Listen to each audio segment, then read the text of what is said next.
Hello, everybody. Hello, welcome to the stream. I'm Kus9rande, and I'm just getting ready. I've got a few things that I gotta do because I forgot. Oh my god. Okay, I can type. Okay, this part I didn't forget. It's just posting over on Blue Sky that I'm going live. And sharing on Discord. Okay, that I didn't forget. The other part, I technically didn't forget. I just didn't get the info that I needed until late. So I didn't forget anything. I'm good. We're good. We're having Kusogrande. Kus9rande. It's the 9th main tournament. I mean, we've been doing this for 10 years now. Like, I think it's going to be the 10-year anniversary. I have a hard time remembering these things. Somebody should yell at me sometime to be like, hey, Kus9rande, this is your 10-year anniversary. I'll be like, cool. I forgot. Oh, okay. This is what I forgot to do. I can do it. Okay. Okay, should go to the correct place, hitting the button. Now, one more thing. This one. Replace. I'm just making my crappy transitions. Okay? And I can only make half of them ahead of time. The other half, I have to do it during matches, so I have to open up a video editor, get them right. That's usually what I'm doing during the end of match 2 and match 3 because, you know, I gotta get them rendered really quickly. And the thing is, rendering quickly works pretty well, except that I have to pay attention to that. Is my phone being called? Oh my god. Or is it just the Sims music? I don't know. Hello, Kus9rande. Thanks for resubscribing. And Taven, thanks for the big emote. Aha. It was my phone. Yeah, but thank you so much. Yeah, we are well into the life of Kusogrande as a whole. Thank you so much, Neitzel, for resubscribing using Prime. I very much appreciate it. Yeah, if we manage to get up to 200 subs, that's enough for me to, like, sit back and not stress too much. Luckily, like, even with the number, the amount of support that we have right now, Sharfers, thanks for resubscribing. Just saying, with the amount of support that we have right now, I'm able to keep going. I've got some additional work with video game development. I'm working on an NES game for anybody who's not aware. That'll be exciting when I'm able to share a demo, hopefully in the next few months. Before GDQ is what I'm really hoping, so that I can have something to show when I get there. Yeah, that's right. You want to see my NES game? SGDQ. That's my goal. And if I don't have it ready by then it means that I'm probably dead and some being has replaced me. Is it a good or evil being? I don't know. Is it a bean? Might literally be beans that replace me. It's creepy. But yeah, good to see everybody. What the freak is this music? Okay, I've never played Patapon. And I've never heard this song before, so this is great. I've never played Patapon. I guess that's a game that I need to check out sometime. But yeah, so people know, you know, I'm always looking for additional little opportunities. So if you happen to have something that you're like, hey, Kus9rande would be great to have on in order to do this, insert this with whatever. reach out to me. I like doing weird little one-off things, you know, especially like if you just need somebody for like a week to help with something. I'm happy to do that for money. Or if you're like, I have no idea who would be able to do this, reach out to me because I can usually find a way. That's always fun for me. Now, Crappy, I believe it's time for you to take us over to the game reveal. Today is day 2 of the Kus9rande tournament. Let's see what we've got here. Crappy, waddle your little butt past the Power Rangers. Oh my god. Y'all, if you didn't see Power Rangers yesterday, you owe yourself. You should definitely watch that match. I'm not going to spoil what happened, but you owe yourself. Now let's do the game. Actually, first we reveal our game master, and it's going to be the Flannel Cat. Yeah, okay, that wasn't great. That wasn't great. That's okay. We're improvising here. Hey, Flannel Cat, how you doing? I'm sorry, you might have heard an echo. Also, I'm sick, but I'm feeling better. Hello, you had really beautiful singing on stream before. I think that was very cool. Yeah, I want to do more singing. Like, I was in an opera when I was younger. I've been in multiple musicals. And now that my gallbladder isn't trying to kill me, I feel like I'd be able to do more stuff. So, like, community theater, I would love to get back into. I attend a queer local indie opera thing around here, and that is very cool. Oh, that's so cool.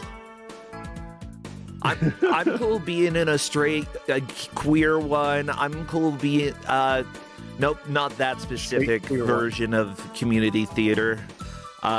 Yeah, and I'm done doing Joseph in the Amazing Technicolor Dreamcoat. I'm not doing anything like that anymore. Sorry, Donny Osmond. I know you were fantastic in it, but it's too mixed with my childhood.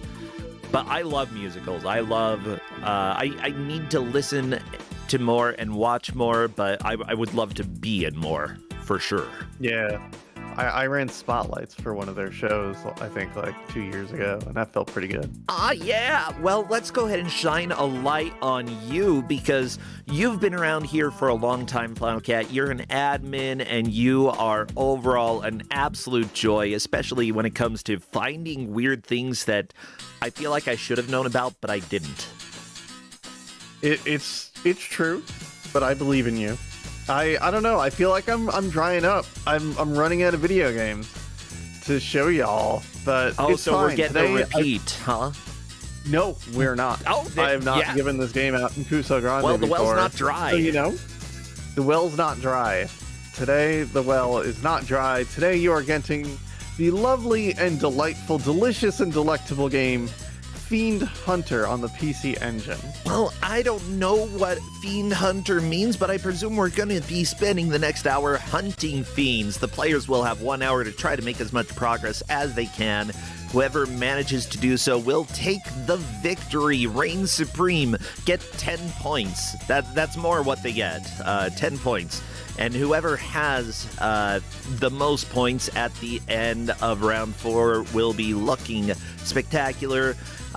Essentially, we guarantee that everybody plays at least 2 matches in order to move on in the tournament. And once they have played 2 matches, then we decide, you know, are you capable of still continuing on and potentially making it into the bracket if you win every single match from here on out? If so, you get another match. If you have lost too many points, then we give you freedom. Freedom's good. I think all 4 players are going to win this game. They're all going to take first place, and it's going to be great. So we're going to tube and bin this? We're not going to tube and bin it. I don't know. I love this game. I love this game so much. I'm excited. I know nothing about this game. I have bad news. People are talking about the horse, how the horse looks concerned. You will not be seeing the horse in this. Normally, when you play this game, you turn cutscenes on, and the game opens with like a literal 20-minute conversation that's completely voice acted, and so I have all the cutscenes and dialogue turned off. Yeah. So if you want to see the horse later, you just have to play a game, everybody. The game is in Japanese, but you did give instructions to the players that should help out there. They should be able to have everything figured out. And if for some reason, somebody stumbles across something that is helpful in the game, because Flannel Cat, you've played this to pieces, but every once in a while there's something helpful that we didn't know was helpful. That's just how it goes. I mean, it's going to be the items that you find, and like I told players to use their items, so hopefully they do the thing. Yeah. Well, we've got our 4 players up here. Let me make sure that we've got audio coming through. M. Sparkly. We've got Fluffy Squirrel, Miranda Dragon looking pretty concerned down there, and then Nakarashi with the 4th slot. Some of these players, actually, I think I recognize all of these players here. It's great to have people coming back time and time again in order to suffer for our enjoyment. Fluffy Squirrel, I believe, this is their first time playing in Kusogrande, but they've been around in the community for quite a while, and it's nice to see people, stepping up for the first time, being willing to try out streaming, try it out. It isn't always everyone's jam, and that's completely fine. But it's really exciting to see people show up and play. Now, I see chat yelling something about feeding Sluster.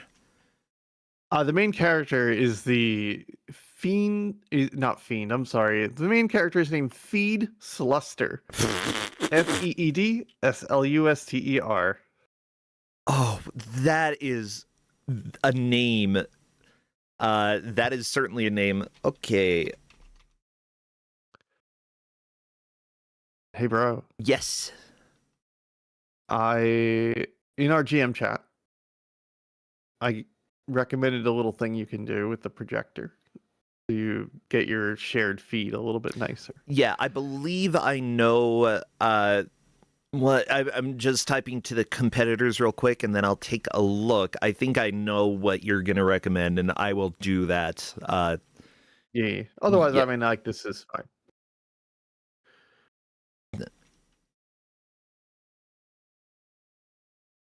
Let me know when you're ready. Okay, so I'm letting them know to go to the settings screen to make sure that all of the settings are correct, and then go back to the title screen in order to ready up. I told them if they start the game and they see a horse, they did it wrong.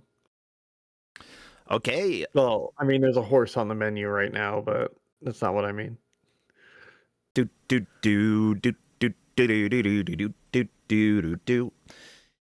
Yeah, I'll go ahead and do that. Do do do do do do do do do do do do. Okay, let me capture a new window for Flannel Cat.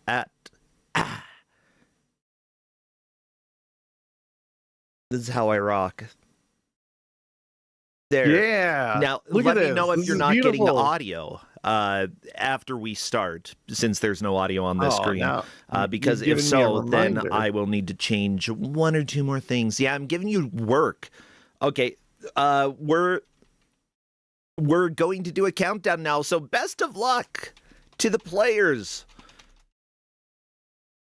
Because the countdown is starting. Okay.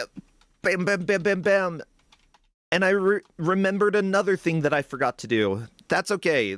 I can do it as soon as we start the match. That was my entire match setup. Was like, oh, and another thing. Go!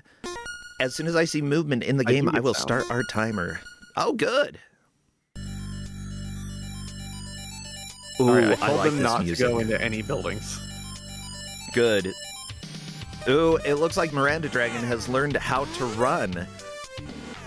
M currently looking at the menu, which is fine. You know, you do want to learn a little bit about what's going on in the game. So what is this game, Flannel Cat? This is a game that is 1 part Prince of Persia, 1 part fighting game, I guess. All the bosses are set up like fighting game encounters. Ooh, okay. Except all of them are just going to be little flying jerks at first. I'm not actually sure if we need to fight this little imp, but I'm putting him on the list. Because everyone has wandered into him.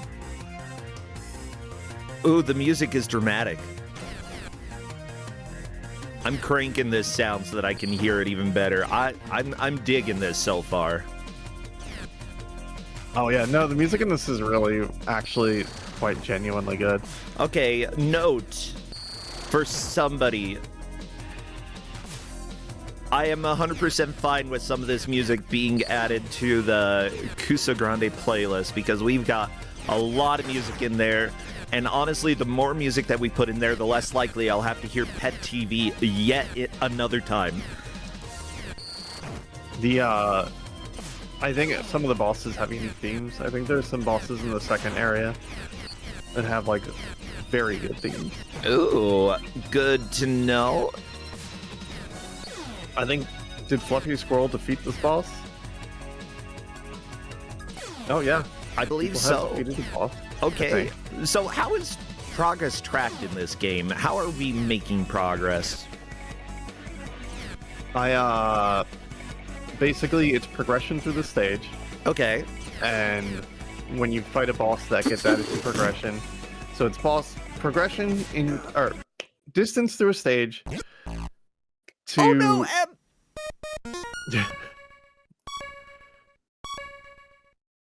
Sorry, distance through a stage to bosses defeated or bosses encountered to bosses defeated, and it loops that way. I told people to save early and save often. Good. There is absolutely no autosave in this game. Yeah, can you save at any point? Outside of fights, yes. Gotcha. When you have this little sparky thing following like Fluffy Squirrel, is that a good or a bad thing? Is that there to hurt that you? is Exy the Photon Fiend. And Okay. it is there to help you. They fight in combat, you can hit switches with them, they light things up. Now, I will say thank you, Auto Mod, for catching the name or the word Slutzer. I believe the last name is Sluster. Sluster. Oh yeah, no, this game is But I fall do damage. appreciate the misspelling of the last name there. Boodaloop boop, boodaloop boop. Yeah, M getting a save up on the top of the cliff. Yeah, this will be interesting to see who manages to do a decent amount of save, like, management, because it does take time to save, but saving saves a lot of time. I remember playing the old Doom games, how often you'd need to save after, like, killing one or two enemies, because suddenly you were going to go and face another one or two enemies that could absolutely destroy you. And yeah, like it wasn't quite save scumming, but it was saving very, very often. Oh no, you can die by falling. Oh yeah, no, Fluffy Squirrel learned how little Feed can jump or can fall. Uh-oh. Well, luckily I think You can turn Fluffy yourself around saved. and let yourself down easy. Oh, you can? Yeah. Ah! Oh, that's one way. Okay, a little bit of damage, but that worked. Oh no, it's a slime. Ooh, I don't like slime. You touching with the slime arms. With that said, I think this is the first time that we've seen this boss. Fluffy is likely in the lead at this point. Yep. Yeah, everybody else making good, steady progress. Yeah, we've got a full hour of this fun, so don't worry too much. We're gonna see plenty of lead changes. So it's literally like there's no regular enemies in this game. It's all platforming and then like mini boss fights that play with like kind of a fighting game engine. Because when you're in combat, all of your controls change completely. Oh, by the way, Chiron, thank you so much for resubscribing a little while ago, as well as a shout out for Flannel Cat. Flannel Cat, you're loved here. Hello. Yeah, mind you, it's Chiron who was sharing the love, which is always a little sus to me, but, you know, it's fine.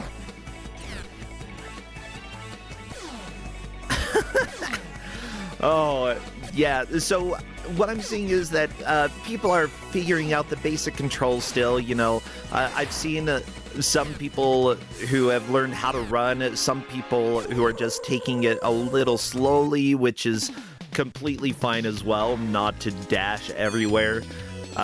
Consistent. Oh no, Nakarashi getting a fall death.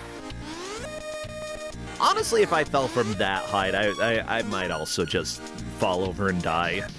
Especially if there are no ambulances here.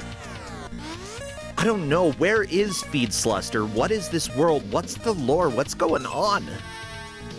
So there's a lot of plot in this game, and I don't quite know it because it's entirely in Japanese. There is a lot of talk. Like, this game opens with Feed in town having a 20-minute conversation with the barkeep and, like, meeting a lady and talking to her for a while. And, like, I don't quite know what goes on here. Like, well, the game implies some things, but yeah, Feed is on an adventure to do things. I found a small synopsis. Oh, wait. There's a topless lady. Hello, lady. She looks angry, though. Harpy. The PC Engine was a lot of, on the official release stuff, like definitionless nudity sometimes. I support that, honestly. I support like nudity with definition. You know, go ahead and do whatever you'd like. You know, whether or not I can actually stream it is another question, but make the art that you love, and simply put, harpies are a part of our art history. Why not have them in video games? Actually, exactly. Yeah, when I was young, I remember, like, even though I grew up Mormon, my father bought me the game Doom, and yeah, there are some, I believe, harpies in that have more definition than these harpies, and my father never said anything about it. I think that he knew that I was gay and was like, you know, maybe. Maybe these ladies will do it. They didn't do it. I think that's also why my parents were okay with us watching anime, specifically Ranma 1/2. I love Ranma. Oh, by the way, Bless our refs, yeah, which I have given misinformation to immediately. Yeah, as opposed to yesterday when I forgot that I was gay, I'm remembering very well today, so we're doing great. Yeah, thank you, refs, for all your work. I found a small synopsis of the plot here. If you want, I can share with you. Feedsluster is a fiend hunter, a man who takes job, okay, that involves the elimination of mysterious beings known as fiends. One day he is contacted by a woman named Beth who offers him a more demanding job, which involves investigating shady activities between humans and fiends and getting to the bottom of the entire mystery, discovering the origin of the fiends and determine their ultimate fate. This sounds like investigating the relationships between humans and Pokemon, you know? Okay. Yeah, we're looking into the relationships between people and fiends to find out if they're doing anything shady, if they're smooching. Don't know. They could be. They could be. Yeah, this harpy, I don't know if I'd smooch her. I'd probably be able to withstand an attempted Probably smooch. be able to withstand Harpy. I'm glad. It's, I mean, like, harpies are hot. I don't know what to tell you. I don't know if this is. What about her feet, though? Kusogrande conversation, but you can say harpies are hot. That's a family-friendly conversation. Harpies can be hot. Now, what do you think about Feedsluster? I don't like Feedsluster. Looks like Ernest Evans, which is hotter than harpies in my book. Yeah, I mean, honestly, like, he looks like a rugged gentleman. Yeah, he's pretty rugged.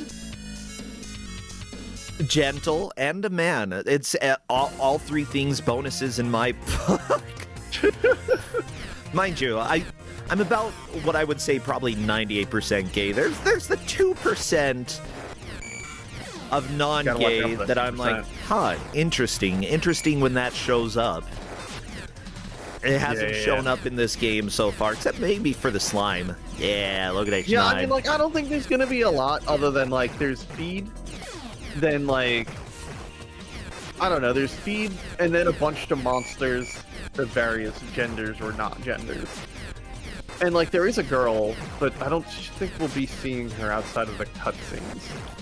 But there isn't a romantic engagement between Feed and this girl, and nothing explicit, but it is a very funny cutscene.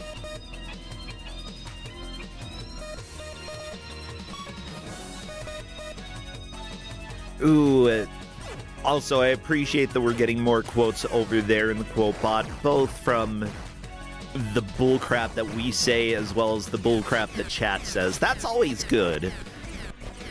We have a lot of weird things spoken here in Kusogrande. Now, it looks like most of the players focusing on killing the slime. The slime is a bit of a butt, but Nakarashi has learned how to defend, and essentially, you know, sitting against the wall, you can manage to take almost no damage while dealing with this slime. Yeah, so the slime's a double feature. You fight the slime and the harpy back to back. Ah, yeah, you're right. Oh, okay, now they're trying to use the level up item inside of combat, which you can't do. So I found a screenshot that's apparently from within the game. I'd say that this is still family friendly enough to show. Okay. Even though it's described as an erotic scene between the hero and his girlfriend. That is a thing that happens. But I need to show you her hands. I think that's the important part. You see mostly Exy during that scene, and it's just Exy like watching and then blushes and like it's funny. It's comedy. And the sparkly thing is Exy the photon fiend. The photon fiend. Yeah, if a photon shows up while you're trying to have good, like, fun, sexy time, then maybe you need to stop paying it. Oh my gosh, why do you keep doing this? Why? Sorry, yelling at my computer. This is how it goes. Okay, so here we go. Everybody, cover your eyes if you are sensitive to, all, like, nudity without seeing anything. And it's just the top half and you still don't see anything. Beware. There we are. There we are. Like, look at this art, okay? Like, this is DeviantArt level. Look, this was early video game art. Look at Fiend's face. Look at his face. Look at his freaking face. His neck is broken. His neck is 5 feet long. Like this is what, 93? Yeah. Yeah, it was 93 that this came out. See, people had broken necks in 93. It's true. I didn't break my neck in 93, but, you know, for everybody who did, I apologize. You know, we don't mean to trivialize those things. My uncle broke his neck when he was young. Well, he decided to dive headfirst into a creek that was like a foot deep. It wasn't the smartest thing to do. Yeah. I see Fluffy Squirrel trying to ponder what to set these options to, or like what to level up. And honestly, I don't know what most of this stuff does. It's in English, but it's not very clear as to what exactly it does. Other than like Vitality and maybe the Psycho Arrow, which is your projectile. Which I did tell players how to use.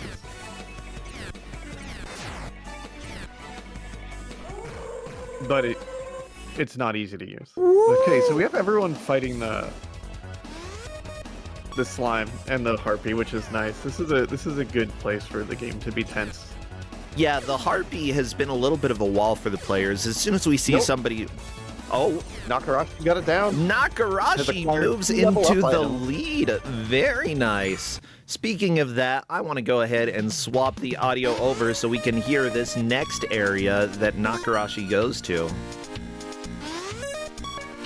Hopefully Nakarashi uses his level up item.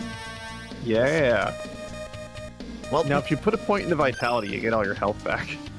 Now, mind you, our referees are keeping track of the matches to make sure that everything progresses fairly and that everybody knows more or less what's going on here. The referees for this match, by the way, are Dobby is a free XC. Oh, well, that's nice. Alapex, the Feed Sluster. Ugh. Neitzel, the Photon Fiend. Oh, good job. You know, no, I like Feed Sluster. I keep thinking that it's something weird, but no, it's just a guy who looks like Ernest Evans. And finally, Redford has first his Ext. We also have Wizardman tonight and Linkura feeding. Very, very good. They are keeping track of how far the players have made it, when they make it to the Harpy, the timestamp so that we have information in the case of a tie. Unfortunately, we aren't really... Is there a health gauge? I don't see a health gauge for the Harpy. There is no boss health gauge, so I didn't have any health tracking for progression. And, like, it's not clear how much damage you do when you hit something. So we can't even, like, count hits. But we have Miranda and Nakarashi through the boss. And is this M through the boss also? Wow. We've got a lot of progress happening at the same time. I also like how they spell system menu, that they just dropped an E in it. They didn't need to, mind you, because menu has an E. Oh no, M is not for the boss. M is just loaded. Like, if you're already using an E, why get rid of an E in the middle of system? Uh-oh, Nakarashi, I thought was in danger of fall death, but Nakarashi managed to get out of there. Yeah, it looks like there's some odd, rough, like, platforming sections in this area here. Oh yeah, no, the platforming in this game is awkward. It works because it's very Prince of Persia, but it's very awkward sometimes. I did write that, like, hey, there's no blind jumps in this game. You just didn't look. Which is true. The game never demands that you make a blind jump. Good. I mean, yeah, despite the flaws that I'm seeing with the platforming, like, being able to make it so that, like, you know where the floor is and that you're always able to see whether or not you're going to survive, that's a good sign of, like, developers who are probably, like, even a little bit above average, you know? There are plenty of games that came out in the early to mid-90s that still had blind jumps happening all over the place. What is Nakarashi fighting? Boomerang fish?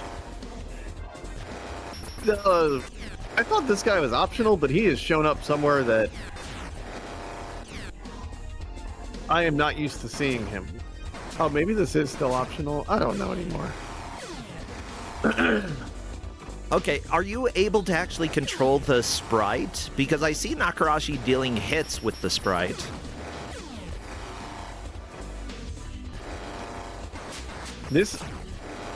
You can't control the sprite. No, you can give it orders, like to, hey, hit things in the air, but... Other than that, it'll just kind of do what it wants. Okay. Miranda is fighting a really ugly dude. Like, I initially mentioned that this boss was optional, and now it has shown up somewhere that is not optional. Uh-oh. Yeah, this is like a skeleton bee with maracas that Miranda is fighting, and I'm not sure what to make of that.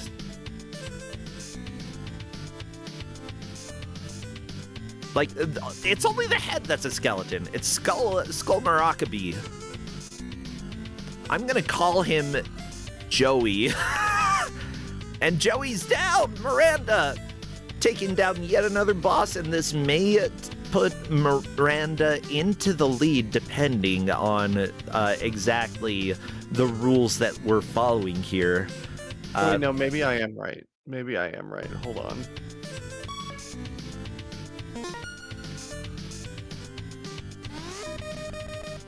There's not branching paths, but occasionally there's like an extra boss in a room somewhere.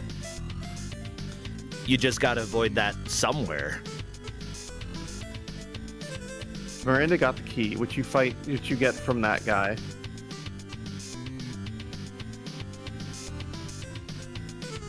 But that's not where I normally see that boss. Yeah, straight. It looks like Miranda is fighting that boss as well. I think you could just go around them. But I think you have to fight them on the way back. I swear, no, the long play never fights this thing. What? And I've gotten through this stage without fighting this thing. How? I'm not going to sweat it too much. I'm going to see what happens after they murder it. Okay. I think you could just end up at it from 2 different directions. And there's a way around it if you're creative. With that said, Miranda has killed one more boss than Nakarashi, so Miranda is slightly in the lead here. Fluffy Squirrel moving into third Miranda's place. got the key, which the key is the progression thing. Gotcha. At the end of the day. That's why I think Miranda just murdered this thing in like 3 hits. It got destroyed. And there we go, we got something. That's a level up item. I mean, I think that's pretty important. Give me a level up item, feed it into my mouth. Come on, that's how you feed Sluster. You just shove things in his mouth.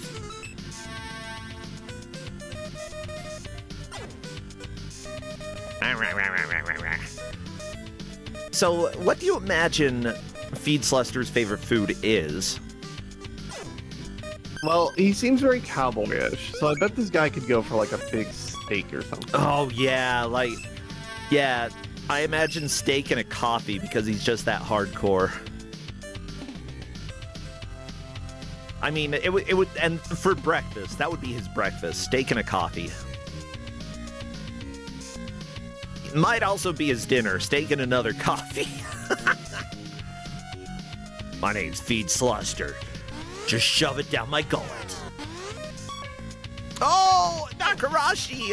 What a beautiful jump death. I know exactly where they are now. Oh, Fluffy okay. Squirrel, almost to death. I see.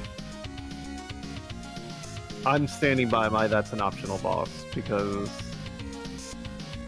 there's just multiple paths you can take. Yeah. But it can show up in different places, I'm pretty confident. Now, mind you, that's more helpful information for the refs than necessarily for the players, right? Yeah, I'm not going to amend anything in match chat, which I never want to do, but this is normally where Miranda is right now, is where I usually run into it.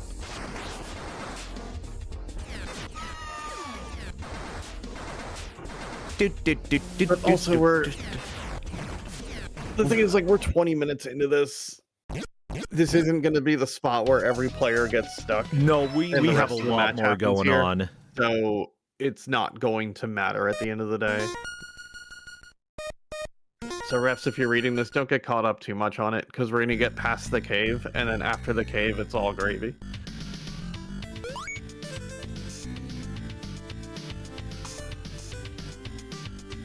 Sorry, I just saw a picture for the next box art, and I believe I've seen it before, and I hate it. The end. You all will find out later.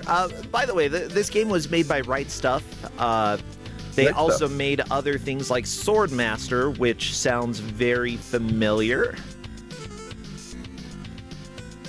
I'm not completely sure if I've been a Swordmaster. It looks like it's kind of an RPG of sorts. They made Flash Hiders, Foresight Dolly. What the crap are these names? Battle Tycoon. That sounds a little more normal. There we go. What the freak is Flash Hiders? That sounds like a explicit game. They're flashers and they just have to hide those flashers? Nope, it looks like an RPG with art that's worse than the 5-foot-long neck that I was talking about earlier. Oh.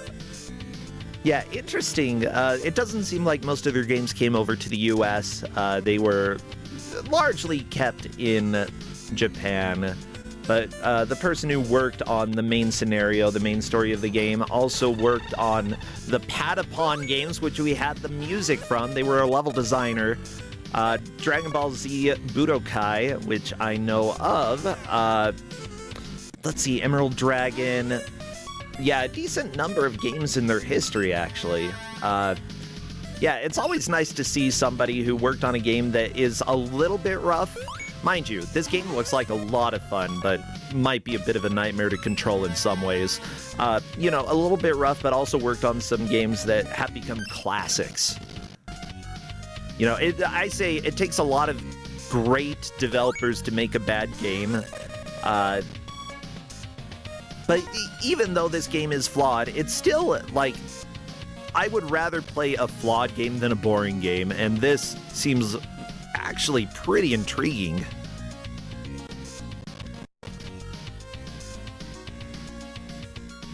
All right, everybody is moving on in this game. M Sparkly fighting Boomerang Bird Fish. It looks like a Pokemon. I don't know. The Pokemon, or the boomerang looking Pokemon, you know which one. The one that looks exactly like that. Yeah, Miranda and Nakarashi are past the gate. I think Fluffy Squirrel... Nagarashi's not past the gate. Oh. My concern is that they turned around because they ran into that thing, where if they just keep going, they're going to find the item that they need.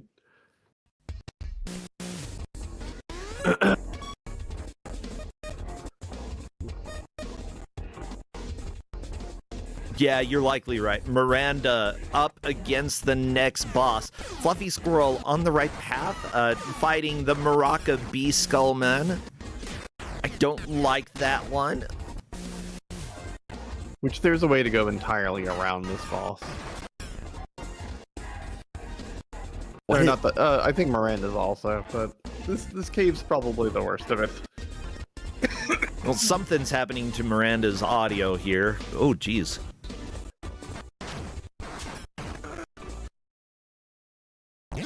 It looks like their frame is skipping a bit too.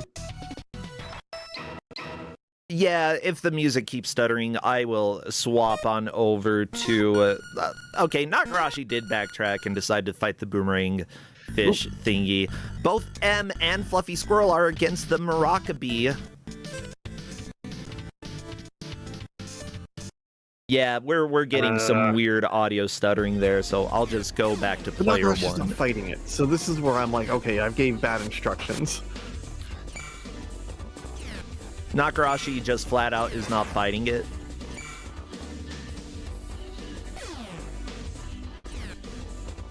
This music, though, on M's.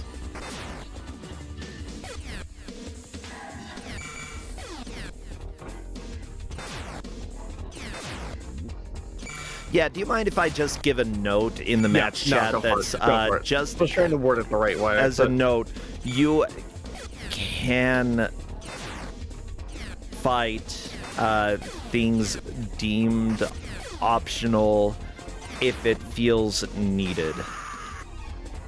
There we go. How about that? Yeah.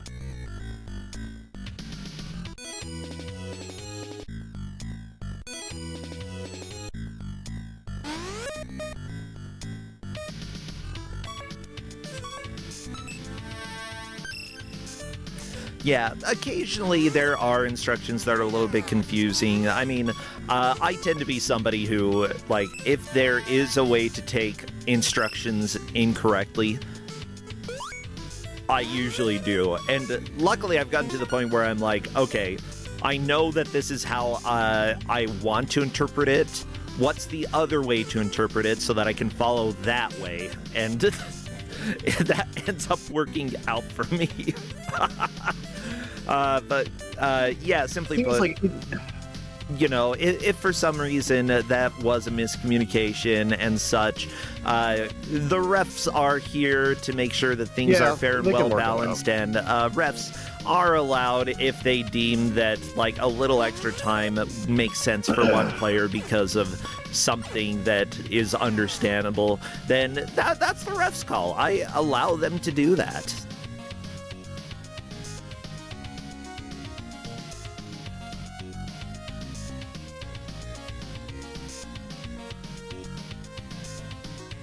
Yeah, there was an interesting question in chat wondering if using Google Translate to understand Japanese is allowed.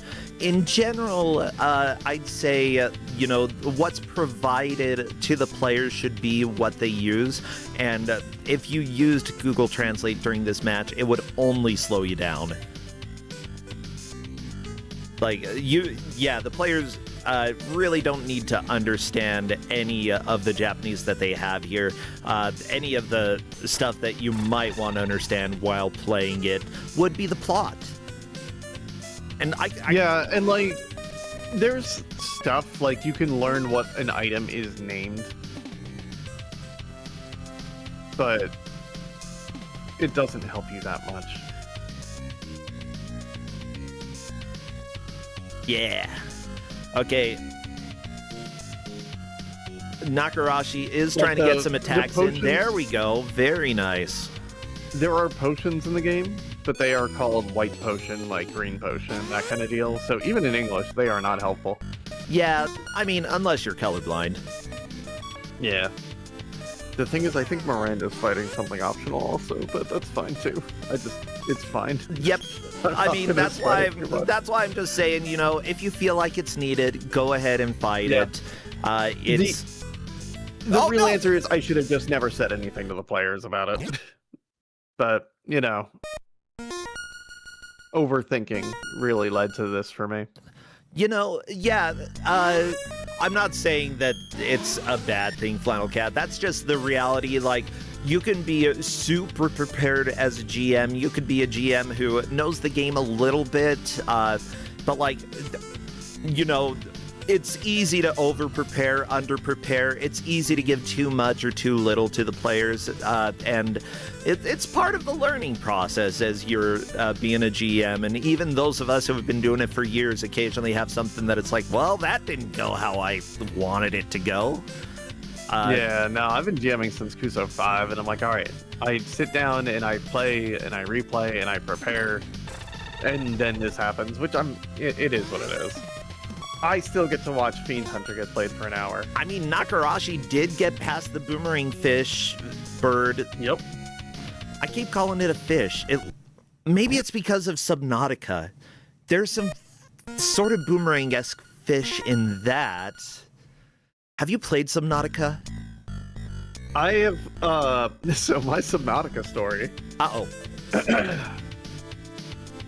I have played Subnautica. I have done everything I can in the shallows of Subnautica, and I refuse to go any deeper. That's fair. It's scary. The fish have teeth. Yeah, but just don't get scared. Flannel Cat, Yeah, don't get scared of water. How do you not get scared of water? You did Phasmophobia with me, okay?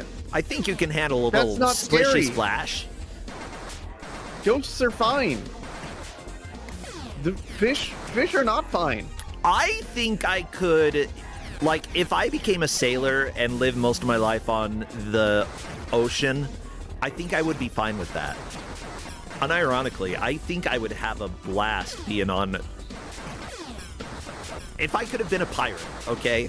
I probably would have been a pirate, but a more ethical pirate. Let's just... so, a fictional pirate. If I were a fictional pirate, I would have lived such a good life.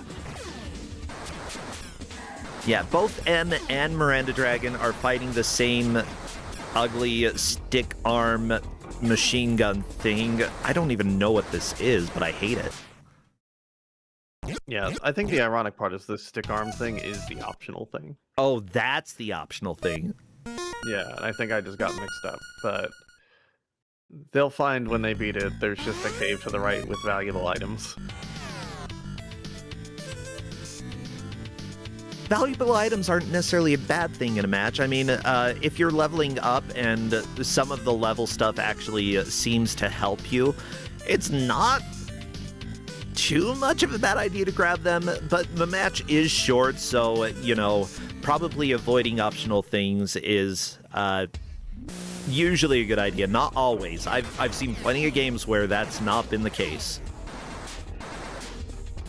Yep. Okay, Nakarashi almost dead, but also, there we go!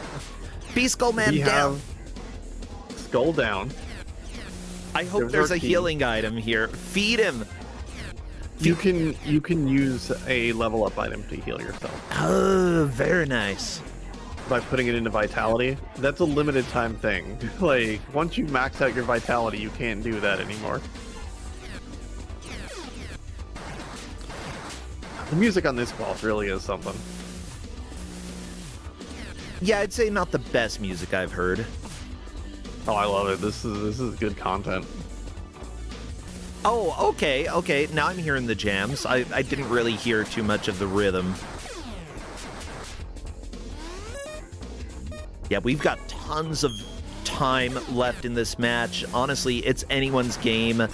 Both M and Miranda have made it to the true optional boss more or less at the same time. Miranda back into town. I believe she's trying to load the game. There we go.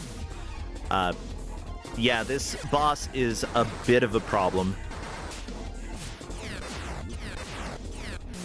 And I can see why you might, like, not want to deal with this specific boss because, oh geez, actually getting hits.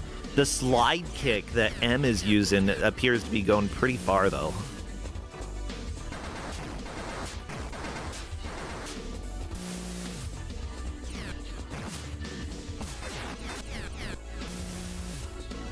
Yeah, when you're doing good combat in this game, the combat looks so much fun.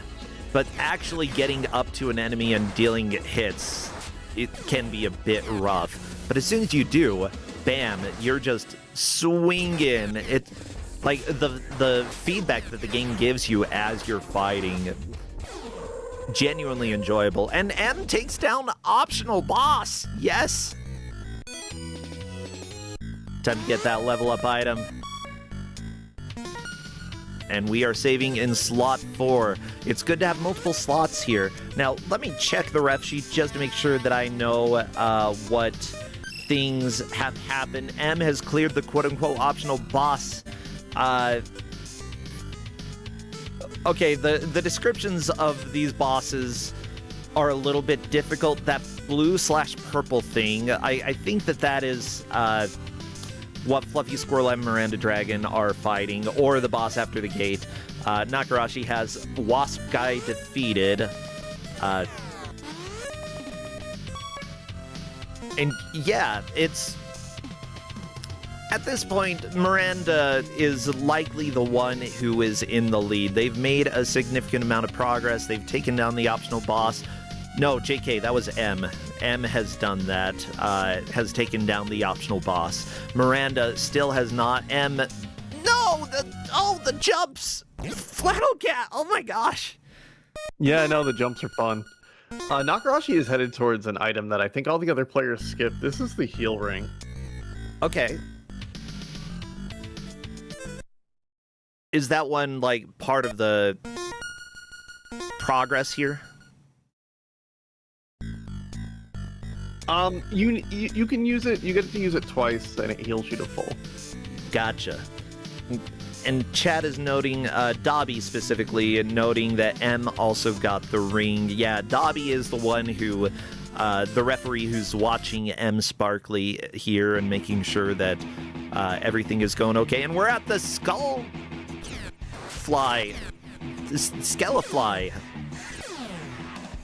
Yeah.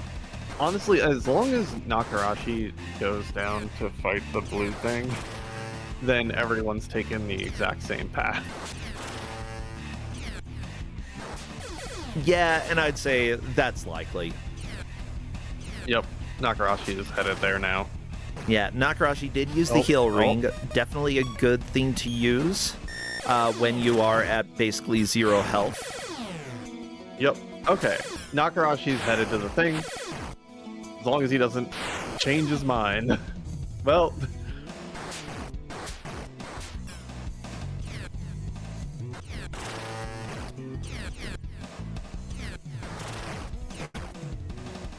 Okay.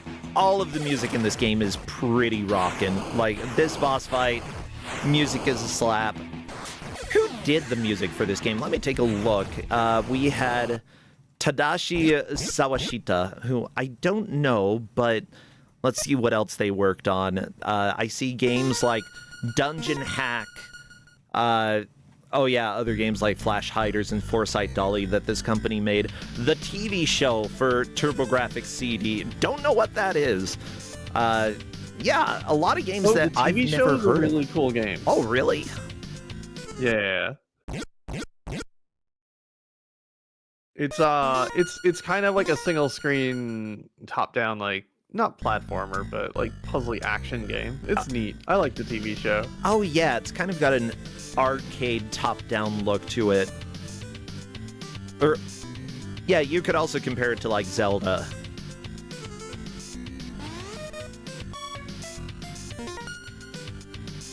Nakarashi, no!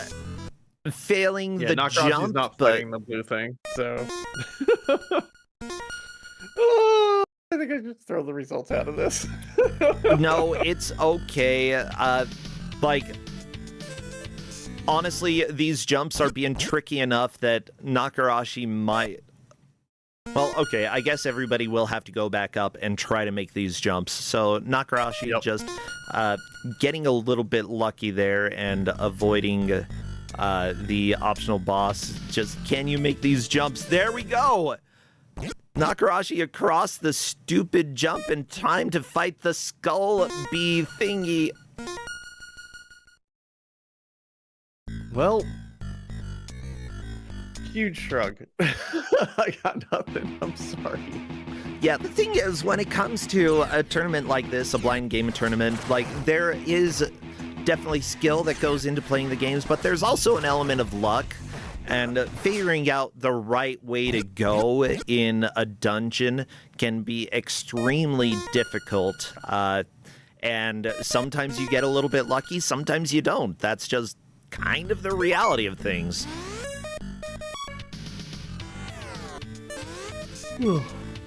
Yeah, that's all good. I'm gonna enjoy people playing Fiend Hunter. Yeah, I like this game.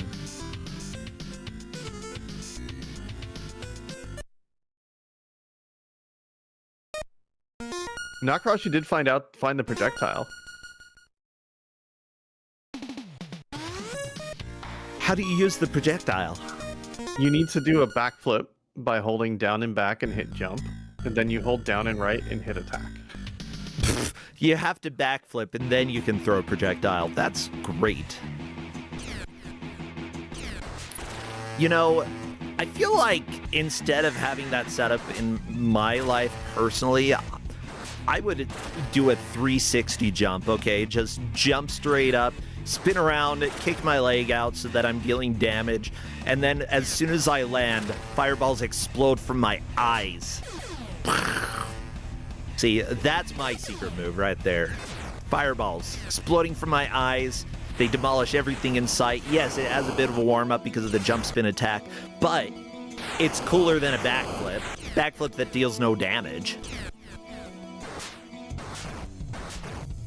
Backflip is pretty cool, though. I mean, it's cool, but you're not hurting anything while you're backflipping, no. Always have a hurt, like a hurt box. You always gotta have a hurt box out. Otherwise, you're wasting your time.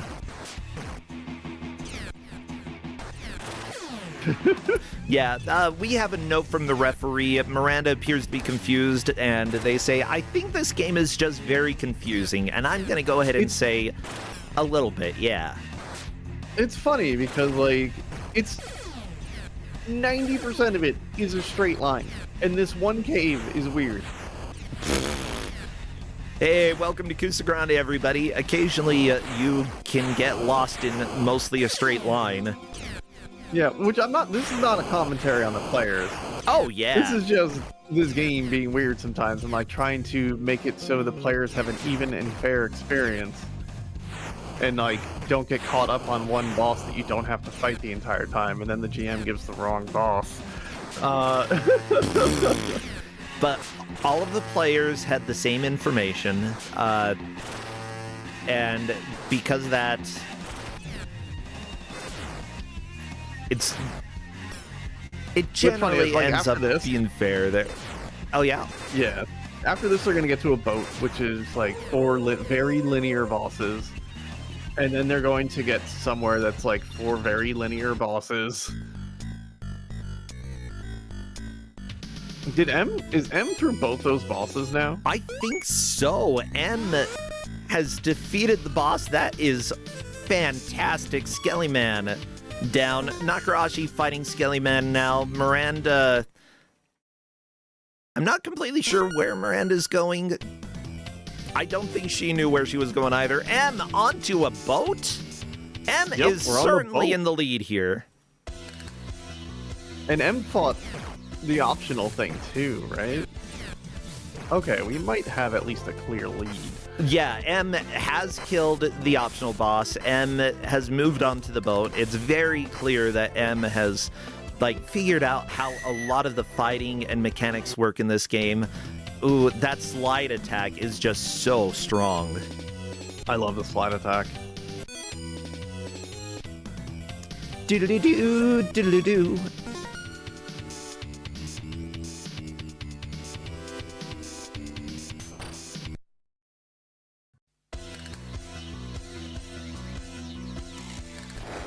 Uh-oh, drama. Don't know why we have drama on a ship, but apparently we do. There's a lot of drama on this. There's a long cutscene. Don't worry. The long cutscenes will explain everything for Sencha. I sure hope so. I would certainly love to watch them if I could read them. And I might be willing to watch them if I could just... Oh, yeah. There's a lot of voice acting. None of it's so cool. Yeah, there is a translation patch for the game that gives me readable stuff. No, not in the slightest. Oh come on! There somebody is make so a patch for Fiend Hunter in this game.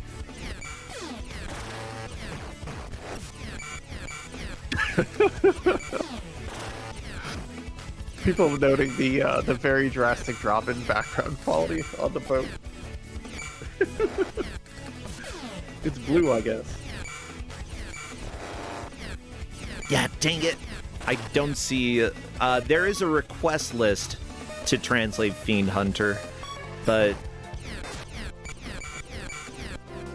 Yeah, I don't think that's going to happen anytime soon. God, I wish. I love this game.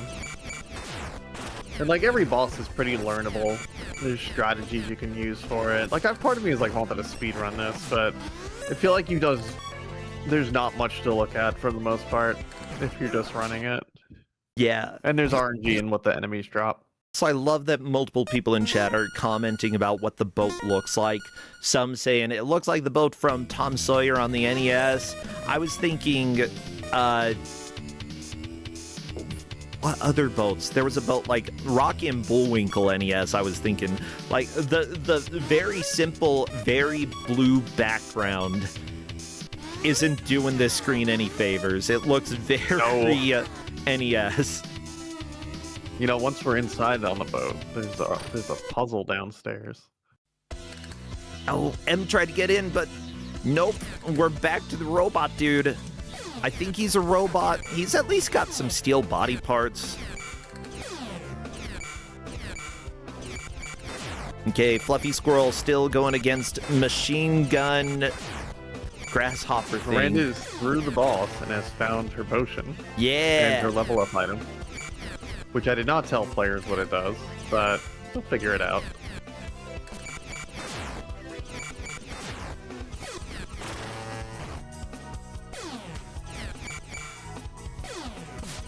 Good boss music though. Gotta feed Sluster.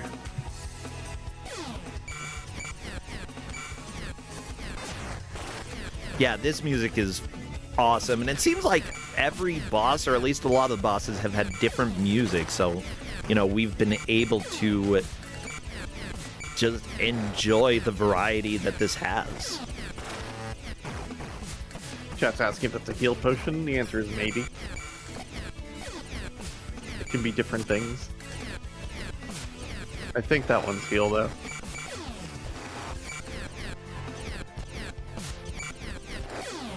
How much text is in this game beyond menus? A mountain of spoken and written dialogue. Yeah, that was a question from Harp Griffin, and yeah, apparently there are some really great cutscenes, and by great, I mean hand-drawn, and we saw some of the beautiful... I can pop that art up again. I think I still have it there, right? Yeah, look at that neck. I'm leering at you. Oh, yeah.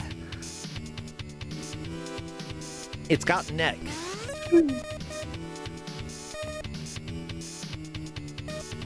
There's there's an option in the menu to turn the cutscenes off, but like when this game starts, it's Speed rolling into town on a horse and having like a 35-minute conversation with the barkeep. Yeah. Okay, that wasn't a heal potion. That is the elixir that revives you when you die. Gotcha. So Miranda has a revive elixir that... oh no! These jumps are stupid. Yep. And I think that you have to make every them, time right? she misses one. Yeah, you have to make those jumps. Yeah, I feel like she's... Like, it's a blessing and a curse that she used the elixir because, it does revive you, but at the same time, you don't get the game over animation, and it might take a little bit longer to go into the menu and load the save.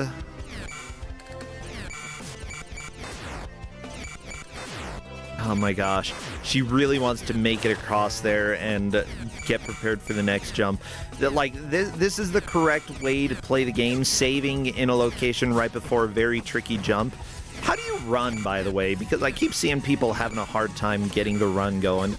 So you need to walk forward, and then while you're walking forward, you just hit forward again. It's not like double tap quickly. You just have to move and then move again. No, Miranda! You got past the first two tricky jumps. And then it was the third one that looked easier, but unfortunately is not because it's a little raised up. Nakarashi fighting the Skelly.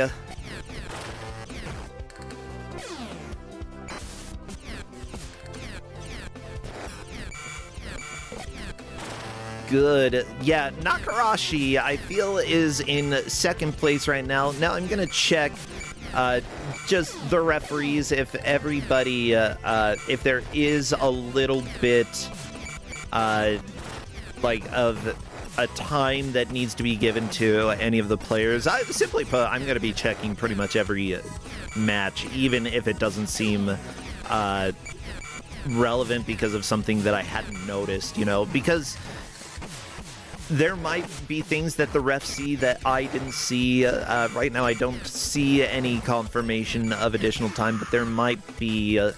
We will see.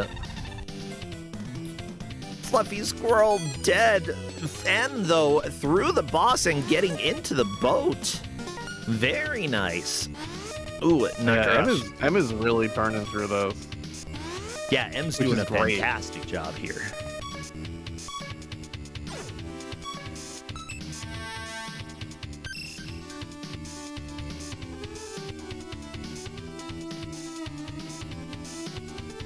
Yeah, now there are times as well in Kusogrande, just in case this does happen, where we will give somebody a specific placing, but the others, because of weird issues that happen, it's unclear exactly where they fall, and there are times that people have been put back into the pool in order to be given another game because of that.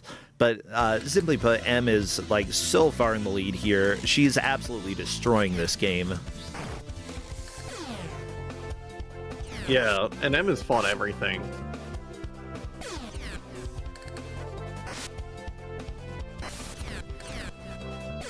This feels like a half bin. Like, we have a very clear leader, despite the instructions. But 2, 3, and 4 are muddy. Pew pew! I still love this game. This has been a lot of fun. Oh yeah, I would give this out again in a few years. Like, Oh yeah! I think this game is amazing. I would love to see this come back. Off. Yeah, and I think now we know, like, the dangers of this game, like, what can potentially go a little bit wrong or be a little bit confusing.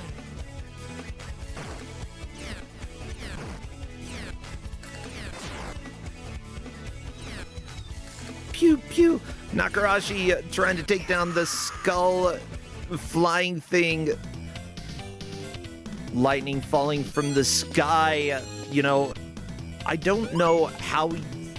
Okay, I'm just trying to think of how physics would cause a ball of lightning to fly into the middle of an area and then shoot strands of lightning straight down.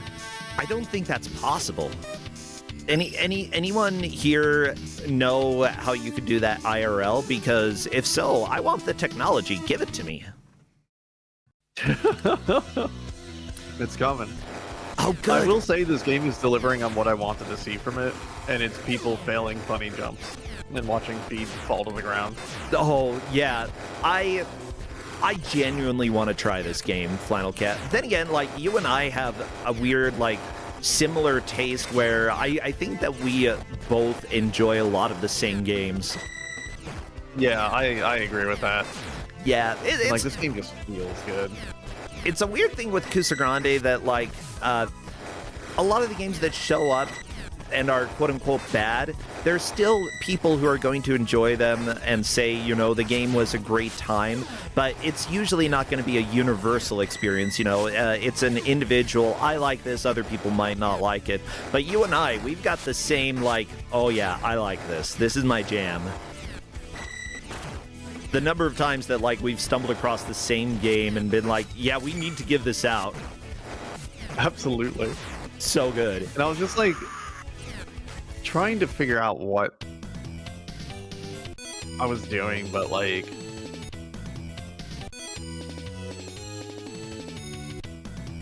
I don't know. I'm trying to figure out what I'm giving out today. And I'm just like, all right, what's on my list of games I've played? And I went through all my games I played. I'm like, wait a second. Feed Sluster. Oh yeah. By the way, yeah, the ref discussion is very much full about, like, what they're going to do, how placements are gonna be given out for this game, and if anyone is going to be put back into the pool. So we always do try to keep things as fair as possible. So you know, that is in the current discussion.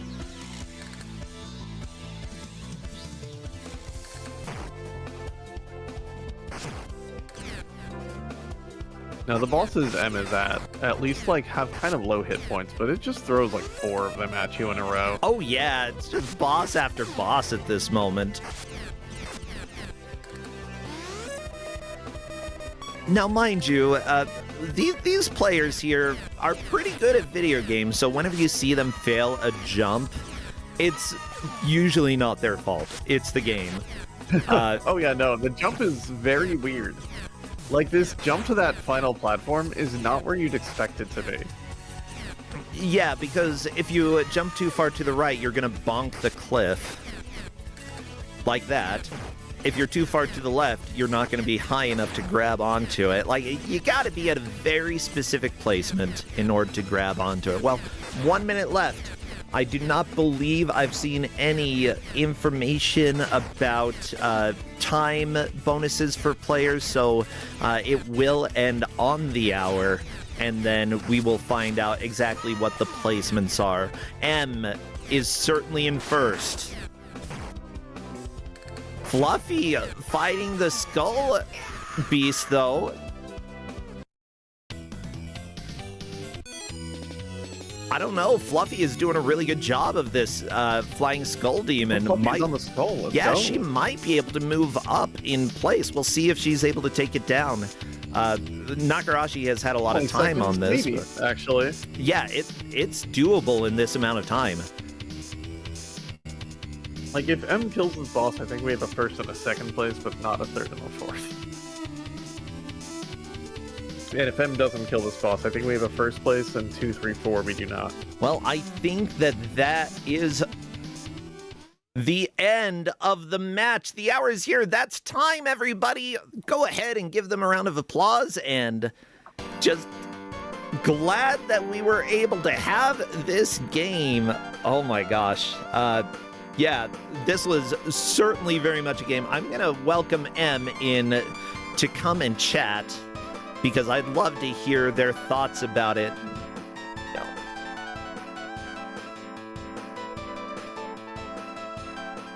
If you'd like, join General Voice is what I'm telling them, because we will drag them in to come and talk to us. Because, yeah, making it to the boat, making it through several of the bosses in the boat is fantastic. Hello there, M. I know you're here. Yeah, okay, we'll see if you're able to get the mic working.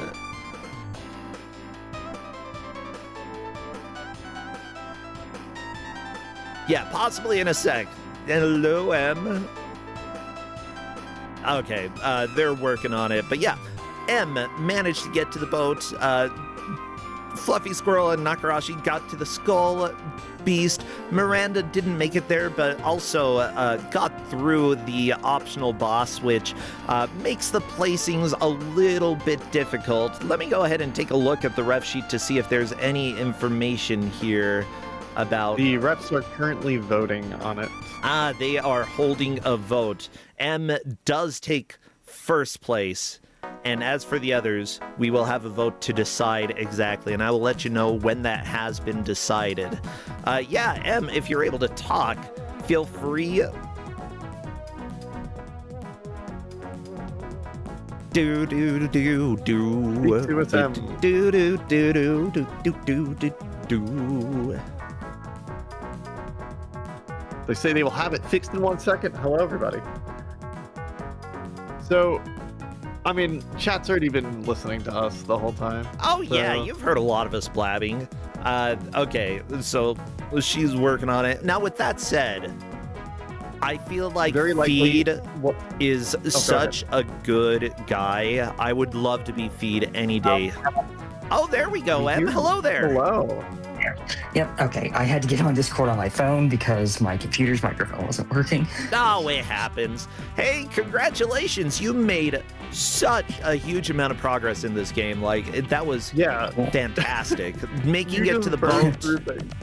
Yeah, nobody else got to the boat, mind you. You were the only one. Oh, wow. And so you got to the boat. Not only that, but got inside, beat, 3 or 4 bosses inside. You were just plowing through them. Yeah, I don't know. I feel like I just kind of got a feel for what this game wants and like the jank the level you have to operate on. Yeah. Yeah, this is sort of what I was expecting, like a super janky, it feels very PC Engine if you have a feel for like weird PC Engine games. Oh, I'd agree, yeah. Did you enjoy the game though? I guess that's I did. question. I think this game might be a masterpiece. I agree with you. That's the thing. This game rules. Honestly, yeah, this is a game that I want to play. I very much want to give it a shot one of these days. Because it just feels like the game for me. It the jumping is a little bit odd. Everything is a little bit odd in the game, but that's not necessarily a bad thing. You know, and if, as you showed, once you get used to the weird physics and such, you can really deal with the oddness, you know. Maybe it's a little bit more calculated at that point, but that's fine. Yeah. Yeah, were there any, big flaws that you're like, oh, I wish they would have done this instead? I don't know. I wish I understood more how Hexy worked. I love them so much, but it feels like I had barely any degree of control over it. Yeah, That and, like, it's just like attack on the ground, attack in the air, and sometimes they participate really well. Yeah, running felt really clumsy. Like you have to start walking before you can double tap and start a run. Say that's hard to understand, really. Yeah. Because, like, Flannel Cat was not saying it was an immediate double tap. You had to kind of, like, pause for a second in order to get it working just right. Yeah, and when you're on some like small platforms that can trip you up, and you die from fall damage very easily. Oh, we saw so many deaths. So many What I was talking to the deaths. pro about was just like what I really wanted to see today was people making jumps and then falling and dying, and I got a lot of that today. Yeah. Yeah. And that fun game over screen. Now, Em, you know, because you demolished this, you know, we wanted to talk to you a little bit about the experience with the game. But what about you? What do you stream these days on Twitch or anywhere else? Do you do anything that people should know about? Not specifically. Streaming is something I have dabbled in and want to get back into. Say, hopefully my job will like accommodate a better, like a more convenient schedule, because right now, like my free hours are usually in the evenings. I actually have to start work in like 30 minutes. No! Yeah, in that case, I don't want to hold you up too long, you know? No, we got some time. I work from home, so like all I gotta do is like switch on my work computer. We're good. Oh, okay, we're fine. We're fine.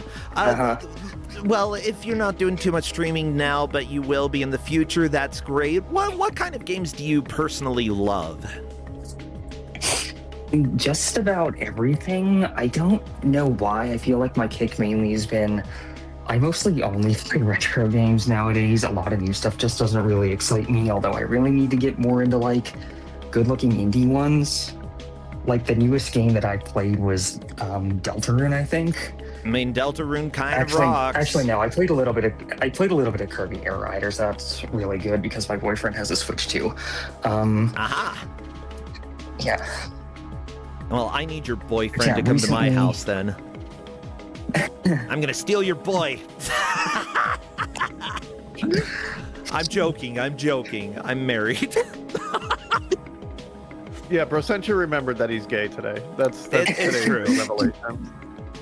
Yeah, I remember I was watching the match from yesterday, like the VOD, where you remembered that you were gay. That was pretty funny. Yeah, one day we'll have that cemented in my mind. Okay, so just as the results, and this is because of some confusion that happened, Em, you are first. All of the other players get a mulligan, and they're getting put back into the pool because there was confusion about bosses that are optional, bosses that weren't, and I named the wrong optional boss basically, and people got stuck fighting that for a while. But you killed the optional boss, killed the actual boss, and then killed the boss after that, and you just blew past everything. So there's no question here. Yeah, the others. Yeah. I'm gonna get a big head. Great job, players. You entertained us a lot. Fantastic I'm job. glad You get to come and entertain us again. Yeah, as it turns out, sometimes in Kusogrande, you get more than you signed up for. Yep. And that's just the reality. Well, fantastic job, Em. Flannel Cat. This game was a joy. I'm glad that we got to see it. And at least for next time, we know a few little things to change in order to make the match go a bit more smoothly. Yep. I'll have the correct boss noted next time. But I'll see you all later. Thanks for playing. Yeah, thank you. See you both later. So long. All right. Well, everybody, we have 3 more matches coming today. Honestly, there's a lot of Kusa to go around, so I don't want to delay too much. Let's go ahead and get to the reveal for game number 2. Crappy, take us away. Oh, also, Nakarashi, thank you so much for resubscribing, and everybody else. The support matters a whole lot. We give out historically, we've given out over $2,000 worth of prizes, and I'm glad that we're able to continue that tradition. And also, it's nice to be able to eat, so all of that support makes a big difference for me. I hate this music. Let's just reveal the GM so we can start talking and stop listening to... How long is this music? It's 3 seconds longer. Okay. Well, there we go. This is going to be more appropriate reveal music, right? Ah, crap. Whatever. Say hello to somebody who you probably would like to send tubing, and their first time being our GM, it is Sharfers! Bet you didn't know Sharfers was going to be the GM today. Bet you had no idea. Hello, Sharif! Hi. Hello. Hey, good to have you here.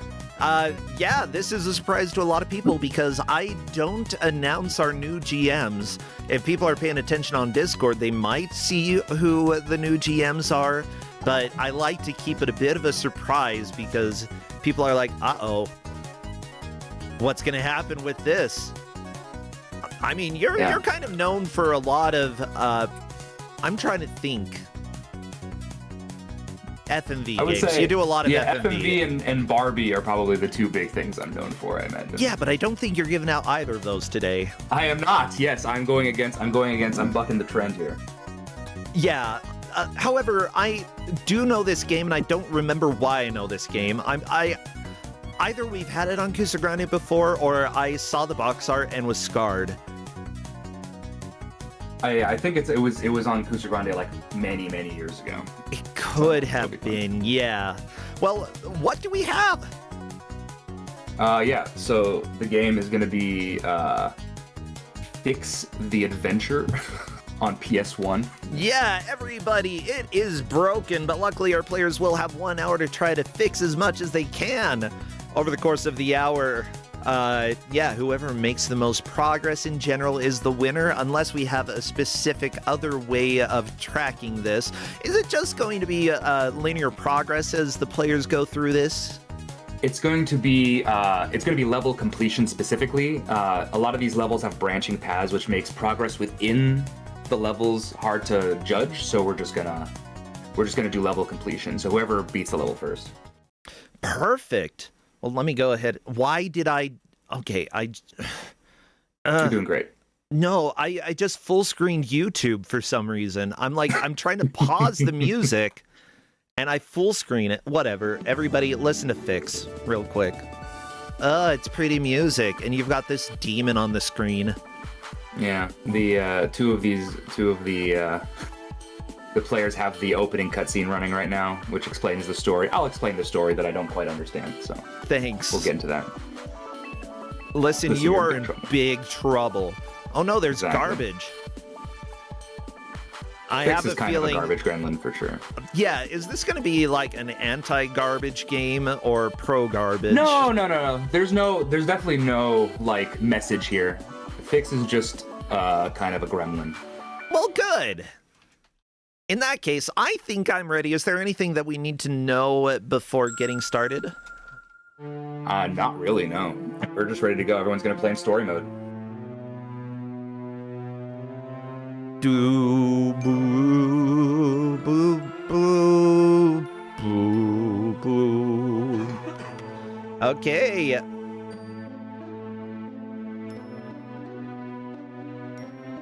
Okay, I think that everybody has... Okay, 3 of them reacted, 1 of them replied to me in Discord, so we're good. So best of luck to the players, because we are starting the countdown. Chat, I need you to spam all of your best trash emotes, or gremlin emotes, any of them that you have, because we're doing the countdown right now. Spam your trash. Woo, woo, woo, woo, woo, woo. Okay, and as soon as I see movement in the first stage, I will start our timer.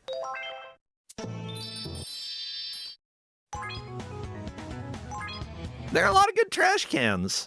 Wow, dumpsters, trash. Dancing people, I saw furries show up. That's a form of trash as well. Oh, well. Okay. So here we go, BV728 Dominic, who is a journalist who I've had on the GDQ Hotfix before when I was running a show there before they canceled me. Mr. Zimbu and Zip. You know, I know 3 of the 4 names. I'm not familiar with Zip, but they are all off to a quick start. So what should we know about this game? You want to share a little lore? Okay, so the lore of the game is that Fix was taking a nap, as he's wont to do, and a very important orb of some sort, he ended up accidentally eating it, and basically that makes him magnetic. So basically he can switch between north and south polarity, and he has to get back to the world that lost this orb, or else like the fabric of society will break apart or something like that. So he has to go through all 5 worlds and then beat all the bosses in each world, and then rocking and rolling. Why does his butt look like that? I could not tell you. Everyone's very upset by how Fix looks, and I also am, as somebody who's played this game quite a bit. Have you beaten this game? I have.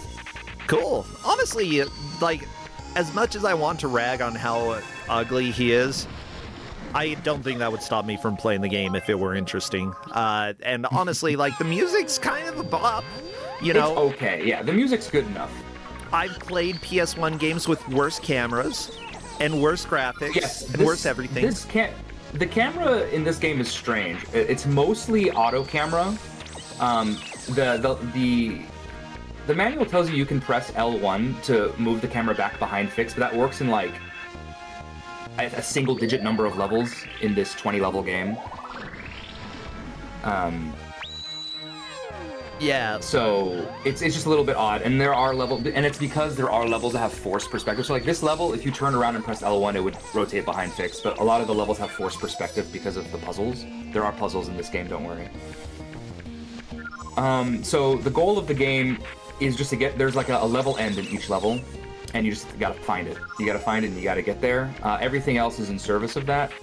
So these little diamonds are each worth 1 point.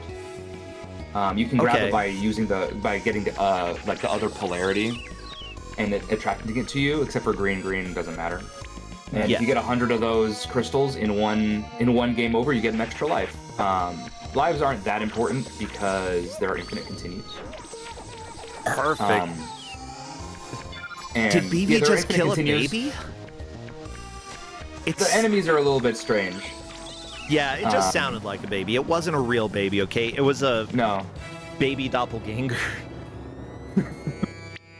I think Dominic's gonna get to the end of level 1 here. There we go.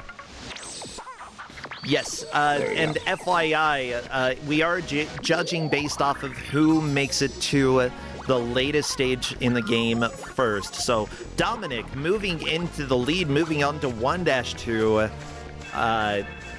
And yeah, when somebody else makes it there, Dominic will still be in the lead until somebody else manages to push him off top. Let me go ahead and change the audio over to Dominic real quick, doing it in a not so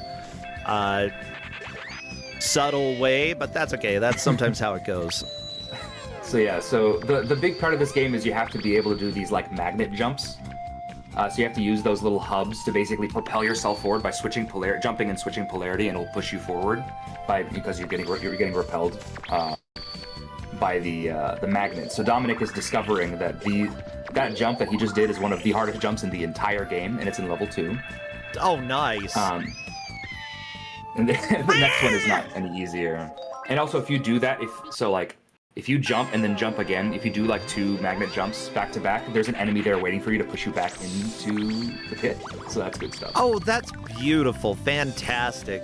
I do like the death scream. That's like the best part of the game so far. Yeah, it's good stuff. Yeah, you cannot go around. You gotta do it the hard way. Yes, and so if you press square, you end up with the shield, and the shield protects you from all of everything magnetic, basically. Oh yeah. That's the other This is a difficult game. This is definitely a difficult game. So this was a PS1 game that was released in the United States in 2003. It was also released in Japan in the year 2000. So Looks like Zip's going to be the second one to get to level 2 here. Very nice. Luckily, mind you, I'm playing around with stuff that you can see, but they can't see on the stream yet. I just want to get things up so that y'all can see how far the players have made it, so I don't have to keep mentioning it a bazillion times. We will still mention it a bazillion times, but, you know, might as well have this information up for you so that you know how far the players have made it as they're playing. There we go. Okay. Coin. The coins, I don't know what the coins do. I'm going to be perfectly honest, no clue what the coins do. Okay, so there are coins, there are a bunch of collectibles. Seem and to they matter. They all serve the same purpose, which is points. With the exception, Codeman in chat mentioned it, but if you want to 100% this game, every level has a single pixel that you got to find in the level, and it's a collectible that you need to collect to get 100% completion. A single pixel? One single white pixel, yes. I have not done that, for the record. Nor do I ever intend to. The coins are coins, literally. They don't do anything. I'm just trying to think. Like, is there score in this game? Oh, yeah. Coins are a checkpoint. The scoring is correct. That's right. That's right. Oh, they are checkpoints. Okay. So that's the only thing that happens. Thank you. Sorry, I had forgotten. That's the only thing that happens when you game over. You lose your checkpoint. That's literally it. Gotcha. That is completely fair. Well, Dominic, already on to 1-3, making some quick progress of these early levels. This is the first level with forced perspective. So this is where you have to, like, just be able to not do that. What a cute little guy. Oh, no.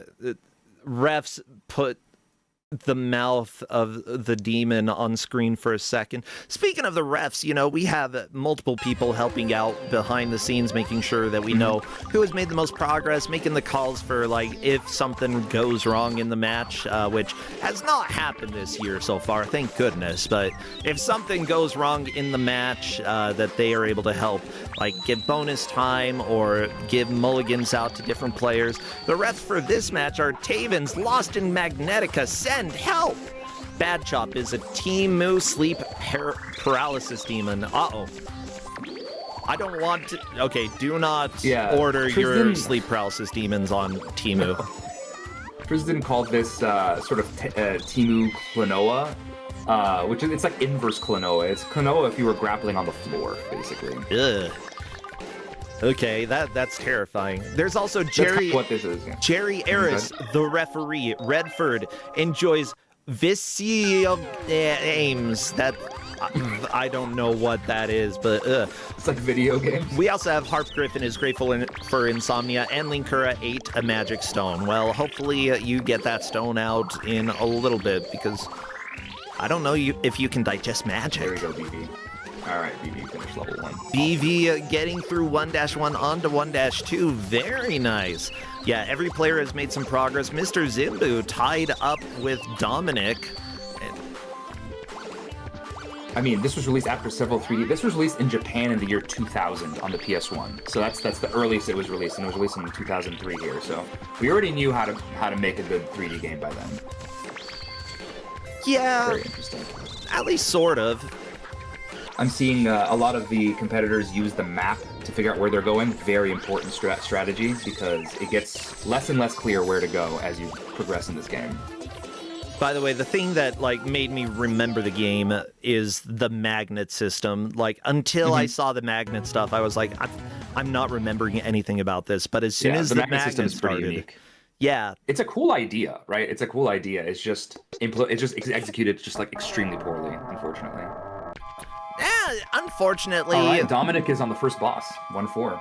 Oh, scary. What could it be? A fix? What's gonna kill your butt? Your weird, stupid little bug thorax. This is more lore, but the lore is basically all of the bosses are friends of ours who got taken over by the evil spirit, the orb. So yeah, this evil octopus fella. Yeah, I remember this guy. The Kali Monstro. Gary. So basically, once we defeat them, then they're like the spell is broken and they're friendly again, and immediately Dominic is dead. I mean, You well defeat to bosses, fix. so yeah. What he will? There you go. So he figured it out. So you cannot attack any of the bosses directly. You have to attack things that will hit the boss. Yeah. So it says hits. So it'll always say hits in like bright letters, and then you'll have to hit something that's not actually the boss. So basically, in this case, you have to hit the tree, and the tree will fall over and hit the boss as long as the boss is close enough to get hit by the tree. Also, if you're underneath the tree, it will hit you. Oh. So it's good stuff. Yeah. Yep. There we go. Dominic getting Like hit that. by the tree. Which is really unfortunate. You can't. I guess you can sometimes hit the boss, but it's unfortunate. Yes, you can hit the boss, but it does way less damage. It's unfortunate because now he might think that like this is not a good idea. But it seems like he's doing okay. In general, this isn't the case universally with every video game, but a lot of games, if they have a secondary way to damage the boss, it's almost always a good idea to do that. Not necessarily. I mean, Dominic is actually dealing a lot of damage just using the regular attack. Yeah, but it requires considerably more hits. To Yeah. the point where it's not going to be a good idea. But, you know, it's also like you got to gauge what you feel is going to be realistic for you in this game. Is it going to be realistic for you to like get used to dodging the patterns without attacking it yourself, or does it feel better for you to go and use the secondary obstacles or secondary weapon? Consistent progress, more important than fast progress. Take a lot of time if you're not getting hurt. But if you keep doing stuff that gets you killed, then you got to reevaluate and think, there's got to be a better way. There's got to be. That's often what like blind playthroughs are. It's just like really thinking about what you're doing instead of trying to bash your head into. Yeah, unfortunately, the boss keeps backing away from Dominic, and it's making it really hard to actually hit with the tree. It's pretty challenging because you do need to go to the tree that the boss is closer to. But if you're going to do that, the boss is also going to be closer to you to hit you with his big tentacles, and so you have to like manage both hitting the tree while jumping over like jump rope style the tentacles. That's generally how I've beaten the game. Yeah, just based off of what I've seen so far, I would probably go with Dominic's main strat at this point, dealing damage direct to the boss. Yeah, it's taking a long time. I think one bar of health from the boss takes, I think, 4 hits, whereas if you hit him with a tree, it takes like a quarter of his entire health bar down. So. But the tree takes so many hits as well. It takes 5 hits, maybe? Okay, maybe it's just the perspective that makes it hard to hit. Oh Yeah. Both So BB and Dominic died from the tree at the same time. Beautiful. Yeah, the strat there is you really need to stand to the side of the tree rather than underneath the tree. That's like the big thing. By the way, huge thank you to Broke for subscribing for 6 months in advance. That's awesome. I very much appreciate that. Oh no, BB! Ah! Yeah, okay, over in YouTube, they're making jokes about, they're always puns. They're always puns over on YouTube. Right now, this boss is tricky. YouTube is definitely very punny, it's true. But yeah, so Zip did manage to hit the boss with a coconut from the tree. It does like a considerable, but like Dominic's actually doing well just hitting the boss directly, and it will work, absolutely. That annoying like face tentacle attack seems really hard to dodge. The ink clouds are gigantic. And you just get 3. All you get is 3 hit points, right? Which, I mean, is better than some games that we've had this weekend that are like one-hit KO for everything. Yes, it's true. Well, like the previous game, for example. Well, not one-hit KO, but it was if you fall, you game over if you like fall in a pit or suffer from fall damage. Yeah. Now, this developer that made the game, they also made other games that, like, we've had one on Kusogrande, Finger Flashing, which was a rock, paper, scissors auto-scroller game. Actually, Okay, what? You should check it out because it's bizarre, but it's actually kind of enjoyable. Interesting. They also made Disney's Winnie the Pooh Kindergarten. If y'all need a new speed run, Wrestle Angels Survivor. Zip beat the boss. That doesn't sound too fun. Right, I'd rather Zip is play the Winnie first the one to Pooh. defeat the boss. What? Zip is through the boss? Yeah. Zip Yeah, it moving takes three hits. It into takes the 3 hits from the lead. trees, basically. And BV just also defeated the boss. Very nice job. We've got 2 people moving in to first and second, respectively.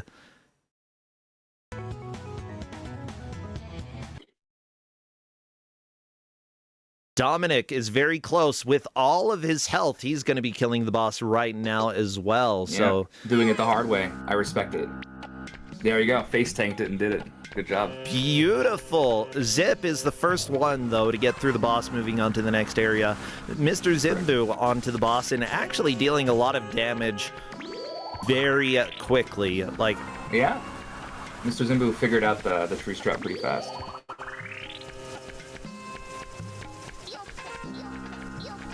oh, So yeah, now we're in the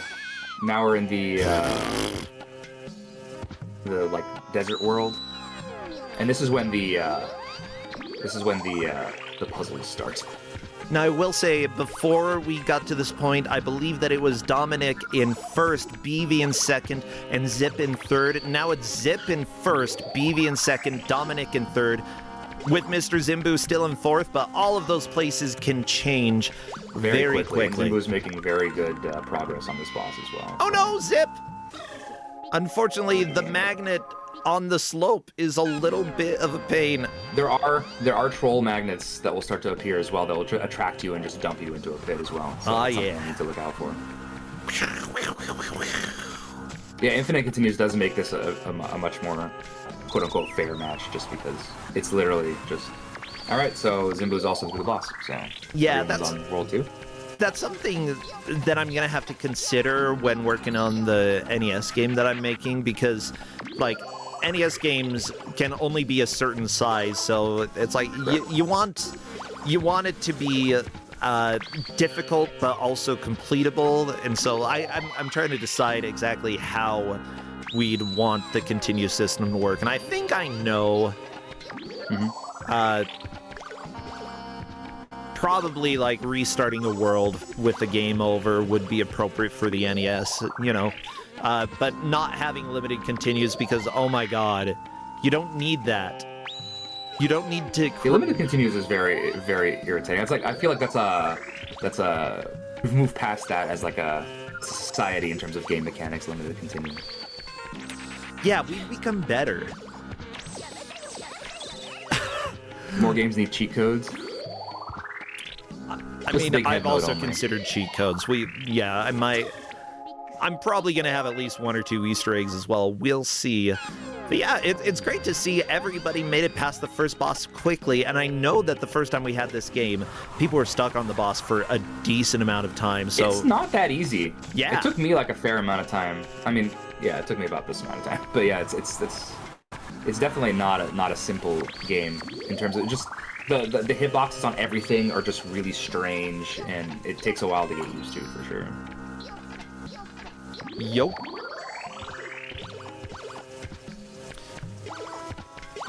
Oh. Fixed perspective in a 3D game can sometimes be helpful, but I think that it's being a little bit more detrimental here. In general, Yes, for like, sure. The times that I've seen it work the best, having a fixed perspective, is making it so that you can't actually move up or down. You just move left and right, and you push jump. And with that type of fixed perspective, it makes platforming a heck of a lot more doable.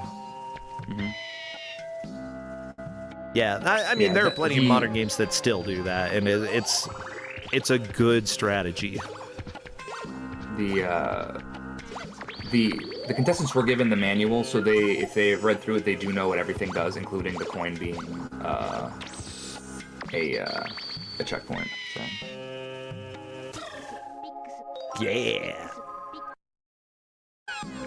Oh my gosh. Sorry, I was looking at one of the main developers for the game, or one of the main people who worked on it, also worked on a game called Castle of Dragon, which is not a good NES game at all. That is not a good game. That is very janky. It's platform. very bad. Yeah, that's a tough one. Yeah, but, you know, sometimes you start out with, and Swordmaster for NES. We were talking about Swordmaster. That's a better, but it's also janky game. It's definitely better than Castle of Dragon, but it's similar in that it's just a very large sprite with a sword doing stuff. Yeah. It's hard to make large sprites work on the NES. I know this. Yes. Because I'm dealing with that issue right now.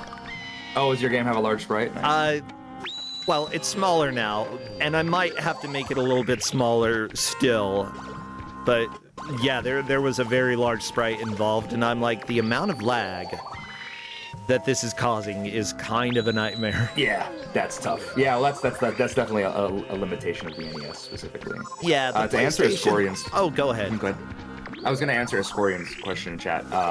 So that green bar you see at the bottom right of your screen is basically the amount of shield that you have. So if you press square, you activate a green shield around you, and you're immune to all magnet everything. Not enemies, but everything magnetic. Ah. It's a magnet shield. That's it. It's a magnet shield, and so you just get it for a limited amount of time, and then it recharges, and that's it. Okay. That's the whole thing. I mean, that's so pretty good. So, let's see. So Zip has found the puzzle. You know there's always going to be a puzzle when there's a timer. So basically we just need to solve this puzzle, and that will let you beat the level. So you just need you need that strange symbol to appear on all 9. This took me an embarrassing amount of time to beat when I beat it when I did it for the first time. So to give a little background on how I discovered all you have to do is jump on the middle. No. Oh, Zip had it. No. Zip had it too. But so Jaxler, well known for his love of janky games, had a bad game, Secret Santa, at this past AGDQ. And this was the game I ended up with. Ooh. So I played it in the practice room, and this puzzle took me an embarrassing amount of time. There's a couple people in chat who were there with me and were, I would say, mocking me for how long it took me. It's hard. You know what? It's fine. When you're doing puzzles in front of people, it's always harder. Always is, because they always find it immediately. And then...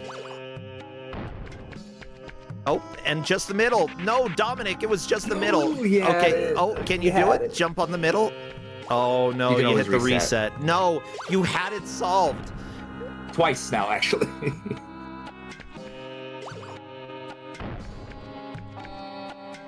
Yeah, that's another indication that a puzzle could have been maybe better designed, making it very clear what the win state is. There it is. Zip got it.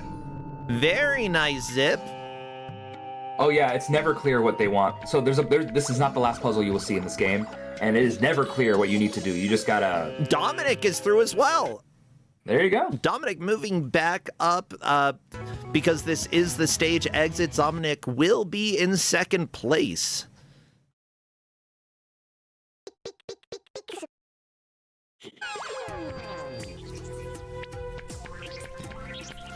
Oh my gosh, this is going well. I'm getting to see more of the game than I thought I would. Yeah. Very interesting progress. Yeah, it was very good progress for sure. It's been like 25 minutes. Yeah. People are halfway through World 2. That's very good progress, I would say. You know, I wish I got to be part of Secret Santa at GDQ, but I unfortunately was working at the time, which yes. I'm glad. Like, work, very important work for me, good. you know. Work but I was good. like, I have to miss it because I gotta like make a little money. Oh, Zip got one of the secret pixels. Yeah, it's gonna do nothing for this match though, but it's very interesting. It makes me happy. That's all right. enough. So this is puzzle number 2. You're gonna have to figure out how to get rid of this crystal. This is a puzzle. I'm looking at Zip screen because, but it looks like Dominic is also on the same puzzle as well. Yeah. How do you get rid of a crystal? So You take You it need to to- Sedona. So you need to figure out how to you saw that totem on Dominic's screen. Yeah. You basically need to remove the 3 bottom rungs by matching the polarity and shooting at it. Oh. And then there's a crystal that'll show up, and that crystal will turn into a magnet hub. You can see that green crystal. It will turn into a magnet hub of your choice. I think Dominic might have figured it out. And then you need to get up on top of there. So you need to jump on top of there by shooting that crystal, and then magnet jumping yourself up, and then pressing down on it. And then you need to do the same thing on the other side. Oh my and then the gosh. crystal will go away, and then you can use that crystal to turn into a hub to magnet jump out of the level. How do you, like, can you magnet jump from any place? What do you mean? Or does it have to be next to, this is going to sound stupid, does it have to be next to a magnet? Yeah. Yes. So you have these little magnetic hubs, basically, that let you do magnets. So now that's turned into a hub, and now they can magnet jump, zip, and now you press down on it. So it's halfway cleared, basically. Oh yeah, Gotcha. and there are time limits in all the levels, by the way. So if you run out of time, you just die. You can see it in the left-hand side of the screen. Beautiful. Okay, here we go. Magnet jump. Dominic getting one of the switches. So Dominic's also halfway Beautiful. done. Oh, okay. And yeah, so now BB is also on level 2 as well. So everyone's on the same level. This is great. It's been very close. Yeah, a lot of good progress, a lot of good changes in lead. Like BV was in the lead for a decent amount until the boss fell back to third, is now in fourth. We could see BV with a comeback in a little bit. Like, this match is not over by far. Yeah. Everybody Zip and right Dominic within have each both other's range. solved the puzzle. And So Zip and Zimbu Dominic figured it have- out pretty quickly as well. That's right. So Zimbo has to do the other side.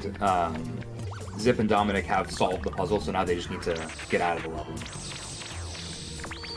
You can do But it's that not done yet. first. You actually need to. The problem is that you really want to collect that coin, so you don't have to do the puzzle again if you die. But there's still some platforming to do, and then you're Gucci.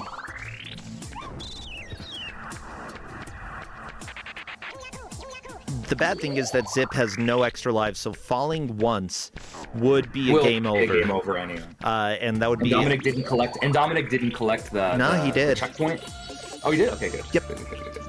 Oh, perfect. Oof. Zip is through the stage. That is a stage clear. I would probably jump into 2-3 and immediately take a game over just so that I can get all of my lives back. That is correct. Yeah, Can happen that's to the- definitely a worthwhile strategy for a lot of stuff. There we go.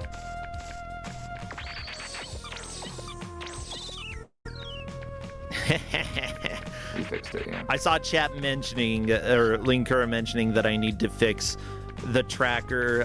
Hey, for some reason, connecting to Google Sheets, it'll just refresh every so often, and if it Love that. refreshes, it undoes all of the scrolling that I did. So, whatever, I just gotta fix it occasionally. It's all good. What's to answer the question in chat, what makes this game bad? The concept of the game is actually very, very interesting. It's actually a very compelling game. It controls very poorly, and it does not telegraph what it's asking of you very well. And a lot of the level design is like so very anti-player. BV kind of teased that puzzle a little bit. I've never seen that before. Say what? Kind of cheesed the level, like they didn't he didn't clear out all of the totems. It's very interesting. Really? It's cool. Because apparently you only need to get rid of 2 of them instead of all 3. Did not realize that. Odd, but I mean, that's great if you don't actually have to do all of the level. I It makes the approve. jump hard. Yes. Yeah. It gets the game gets frustrating to play when you're playing with it for a long time because it controls poorly is like really the primary problem, and the camera definitely works against you in a lot of ways. Okay, there we go. BV getting the magnet jump. The magnet jump seems a little inconsistent, is what I'd say. Yeah, there's a momentum thing going, so you can swing back and swing forward, and it usually conserves that momentum. But it's not easy to do reliably, is what I'll say. I hate this level 2-3. I hate it. I hate it so much. Yeah. Oh, Dominic jumping right into the pit. Understandably, Zip getting across the skull gauntlet. But Dominic down to 0 extra lives. A death would end up sending him back to the beginning. Yeah. So basically, this puzzle is basically you need to get the 2 little icebergs onto each of their little platforms so that this moving platform can lower so you can actually continue in the level. Okay. Oh god. Yeah, and this map is awful too. It's really not clear where you're supposed to go. Yeah. Zip showed the map very briefly there, and it is not very clear what you're supposed to do. Also, Neitzel in chat saying that the camera's painful in this. It's tough. For this level, I would you. say so. Like, because you have a hard time seeing where you're supposed to go, definitely is more pain than gain. So, fun fact, where Dominic is, just a complete dead end. Hey, there was an extra life. That means that, Dominic can fall once without having to worry about redoing the whole level. Yeah. I'd say a waste of time, yes, but also not a total loss, but just lost the life that he had gained by going that direction. So you just go the other direction, basically. So the good news is that in this level, once you've solved the puzzle is solved, and you just need to keep and continue straight. If you do game over, you got to do the puzzle again. So I believe he's learned his lesson, and now we'll go down instead of up. Yep. Good. Yeah, so technically, Dominic has been... Oh, that is a death. And unfortunately, a game over. We're going to have to redo the puzzle section of this. Which, I mean, puzzles, once you have the knowledge of how to do it, it goes relatively quickly. Yeah, this puzzle also wasn't really that complicated. Like, this one was not a difficult one to figure out. It's more just, now it's just annoying because of these arrow fellers. Yeah, those skulls. Like, I like skulls and all, but why are they crying spears? To hurt you. It's true, tears hurt me. I am pro mouse on screen, by the way, so don't worry about it. Yeah, we are fans of the mouse. We call them mouse strats around here, and... Oh my god. Okay, I think that I've got the next game. Cool.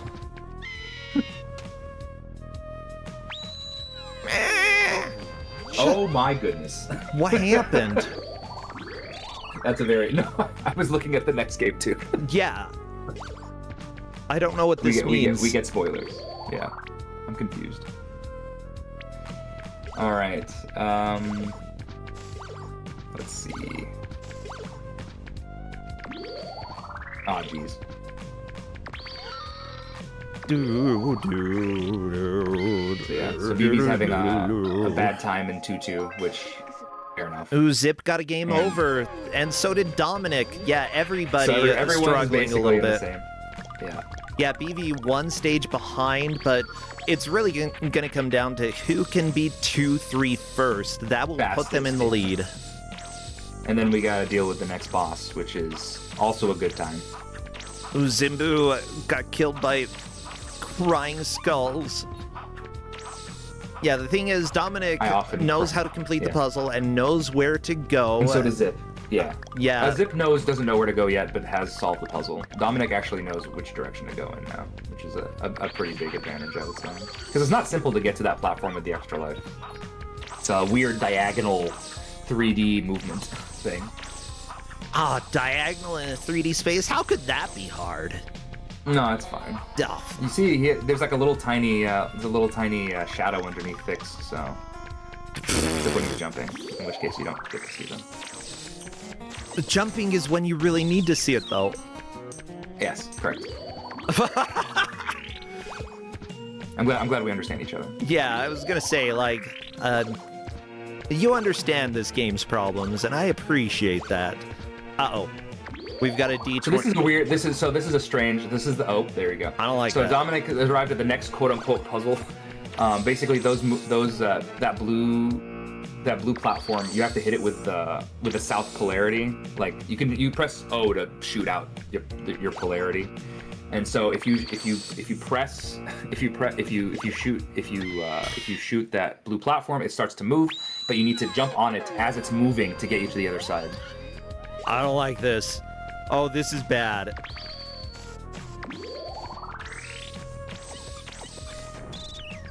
Okay, Dominic saw that it moved. Gotta change it back. Okay, here we... Oh.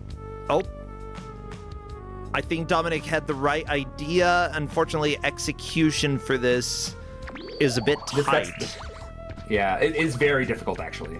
But I think he has the right idea, I agree. No, Dominic! No, the enemy blew up and sent you into the pit. Yeah, so, the bomb enemies will blow up regardless if you shoot them or not, so just don't be near them ever. Can you do it, Zip?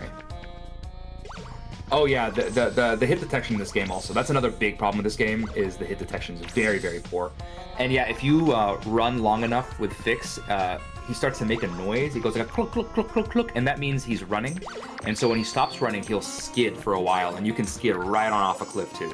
Oh yeah, I've seen a little bit of skidding, just once or twice from players, and yeah, it's odd to have it take so long to get to the point where you're gonna skid, but I think it's thrown people off a bit. So Zip's actually progressed past the running rock. Oh, very to answer nice. the question, you do need to push the crystals past the skulls, because that's what makes the colored platforms move. Otherwise, they're too high and you can't actually reach them. So that's a puzzle. Okay, BV very close to the end of 2-2. Gonna move on to 2-3 in a little bit, I believe. Hopefully. Unless this is the beginning of... Oh, no. Yeah, okay. This is the beginning of the level again. Well, The game over. Okay. That's okay. BV will get through it. Mr. Zimbu, by the way, did go the wrong direction, got the extra life, saw the time, and got scared by the clock. Gonna have to redo the puzzle, but I believe he knows now to go down rather than up. Yeah, it just Zip comes has once down again to who also can gone in the break wrong us. direction, got an extra life.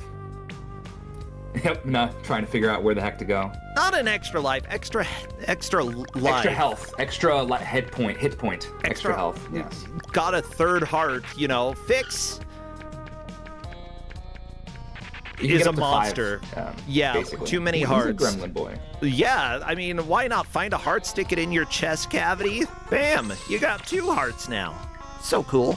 So Zip is justifiably confused.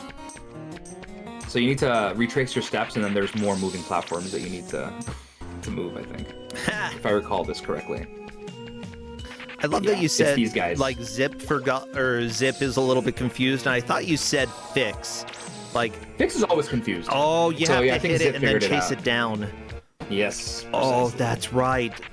But because you start And then skidding, oh, okay. So I think I don't watching think it'll come is a back. good idea. And it's gone. Gotta do it again now. But now I think he understands the mechanic now. Yes. There This you game go. is very frustrating. The biggest problem here is that you are usually running enough that you may start skidding, and there we go, Zip falling to his death.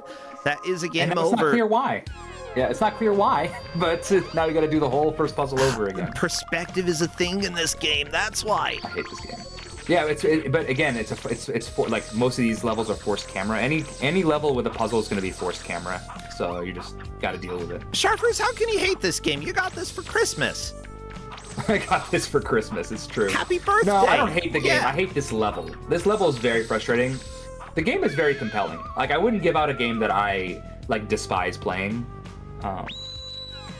But this game is definitely very frustrating, and this level is maybe the most frustrating level until World 4. World 4 has another level that's very, very frustrating. I greatly enjoy the tradition. Referees, by the way, are talking about the graffiti on their wall tracking sheet is upsetting. And yeah, as Kuso Live goes on, it's pretty entertaining to see the weird things that start popping up on their sheet. There are many Anubises. I'm saying it that way. I don't think ancient Egyptian used Latin. I gotta be honest. Fair. I think you're right. Dominic got on top of the moving crystal, but unfortunately died. Yeah. We're getting there.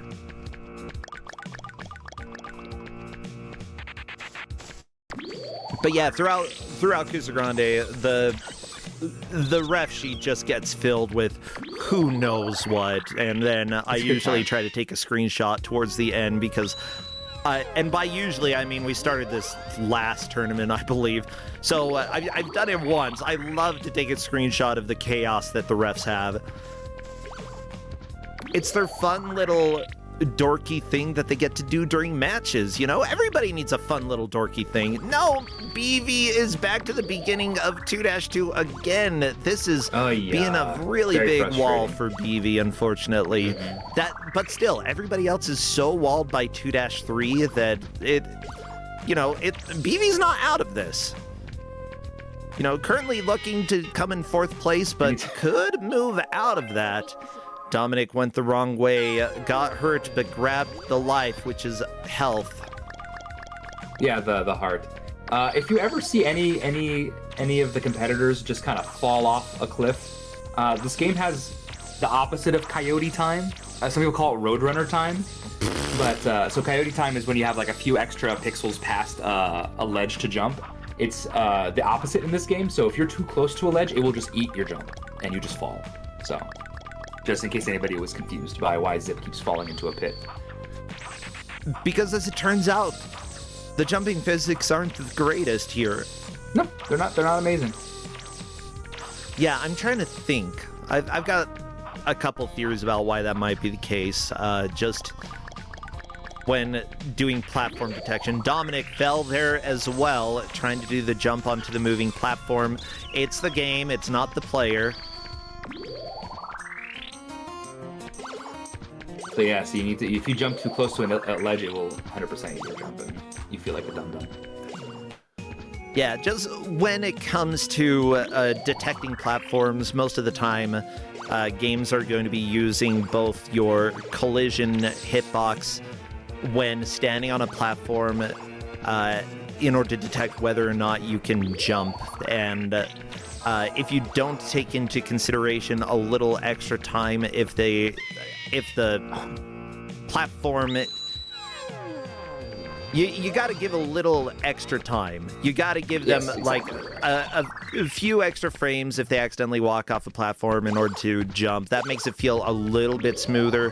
But also, if you're doing very precise platforming and such, they may have a very, very small collision box for where they're actually able to stand. So it could potentially just be like a single pixel size in the middle of the character model, which means that if half of the character model gets off plus 1 pixel, bam, you fall. You dead, yeah. So that could potentially be what is causing it, a very, very small collision box.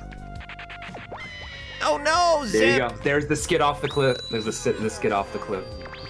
And these very thin platforms are going to become the norm. And if you are not pressing exactly left on the D-pad, you will fall. There we go. Dominic has gotten onto the platform. Oh no, Zimbu falling off as well. Alright. More moving platform. Oh, I'm living through this in real time with Dominic right now. This is the farthest anybody's gotten in this level. Nice. That doesn't put Dominic in the lead, by the way. It does the not lead in this only case, changes when somebody beats a level. Yes. Uh-oh. Dominic trying to get close enough to hit the red. I don't think this is how you're... Oh, okay, there we go. He has figured it out. But the skid could do you in. Oh. And unfortunately, going to the life platform, you're so dead. Yeah. He needs to jump before that goes on. I feel like that would happen to most people playing this level, though. It happened to me. Fun fact. Yeah, the cube, I think, because Zip has missed this jump a couple of times that Dominic is about to make. And so I don't think he missed it exactly like that. And so if you don't jump with enough momentum, you just short the jump and it looks like you fall through the platform. You're not falling through the platform. You're just not making it to the platform. Yeah, it's not that you're falling through the platform, you're just short. There you go. Oh my god.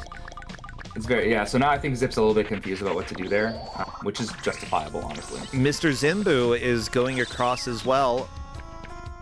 Beautiful job there. Nice. Zimbu Okay. has been, I believe, in a solid third for a while, but could potentially move up to second, possibly even first if he can. First, depending if he figures out. No, what to that's do a game before over. Dominic does. Ah, there you go. Now you got to do the whole first puzzle again. That's okay, considering that this game is cruel, and. But the fact that it has unlimited continues, you know, it really is anyone's game at this point. Like, BV can still come back. It is Absolutely. possible. It is not having a real bad time in 2-2, which in his defense is a horrific level. Hey, thank you for rating Grey Goo Glitch. It's good to see you. Hopefully you're ready for some fun. We've got Fix the Adventure for PS1, and what needs fixed? The collision. The game, yeah. Yeah, I feel like if they fix the platforming in this game, it might cross the threshold into being a good game, in my opinion. Gray, I think you might like this game. I think you should play it. Yeah, I'm not a hater of this game. I don't think it's... I think that the main character is hideous, and the box It's art a very scars unfortunate me. looking character. Yeah. I don't know what is so offensive about his appearance, though. Like, what is It's it? bad. Clades mentioned that Fix's face is itself an axolotl with one eye. Yeah, so Zip is extremely confused by the cube because he hasn't made the jump yet. So it's just like really unfortunate. Oh no. Okay, let me pull the picture up. Why? Oh, yeah, do we why wanna is see the, this there offensive you to go. everybody? Why It's are you bad, offended though. It's by definitely Fix? unfortunate. Oh, it's hideous. It's real bad. It's real bad. Yeah. So Zimbu and Dominic have solidly know how to progress in the level, but doesn't always help.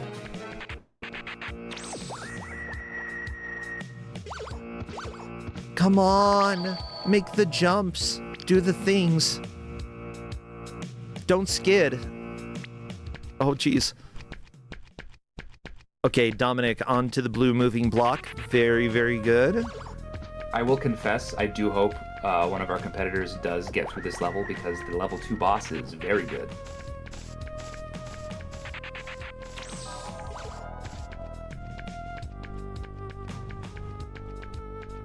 Yeah, so Zimbo and Dominic definitely have the ability to complete the level. They have all the knowledge they need to beat the level. Yeah. So now it's just about execution. And unfortunately, this game is not fun. No, it's fun. Sort of. Ah! I love it. This game is not fun. Well, kind of fun. I mean, That's kind of how I feel about... Oh, there we go. So you gotta just jump and jump immediately. But again, too close to the edge, you just fall right the heck off. the number of games that I've speedrun, though, that I've been like, oh, this stupid freaking game, and then I'm like, I love this game. Like, yeah, it's the duality of speedrunning, where if you play a game that, like, makes you feel something, even if it's anger, that's not a bad feeling. It's better than boredom. You don't want a game that makes you feel bored. If it makes you want to say that the game's terrible and throw it across the room, then it's the game. It's doing say what something. you want about the game. It's compelling. It's at least compelling. You want to defeat the game, and that's more. Oh, okay. Ooh. It seems that Dominic has defeated 2-3 and is now on the loss. So my wishes come true. Dominic is back into the lead. Very nice. What the? Gorgonya. Yeah. Gorgon get ya.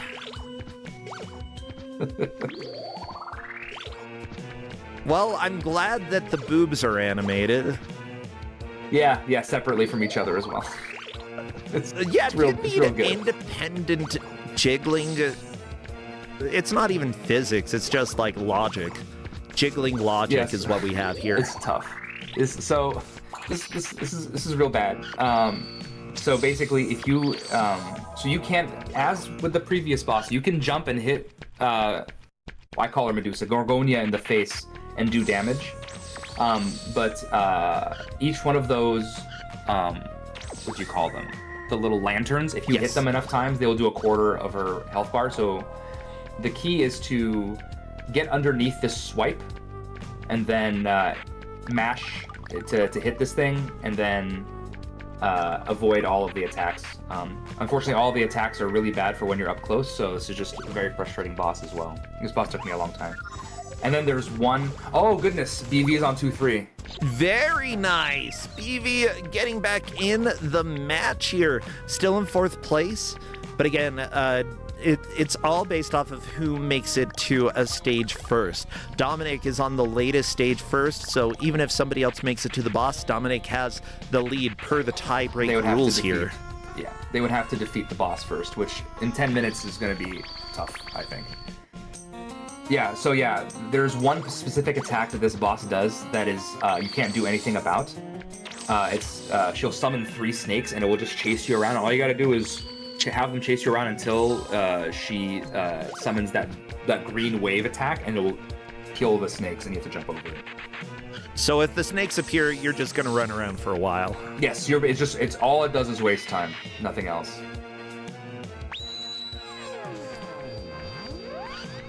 Zimbu in Zimbu was on the second boss as well. place. Zip has Zip moved is from still- first to 3rd.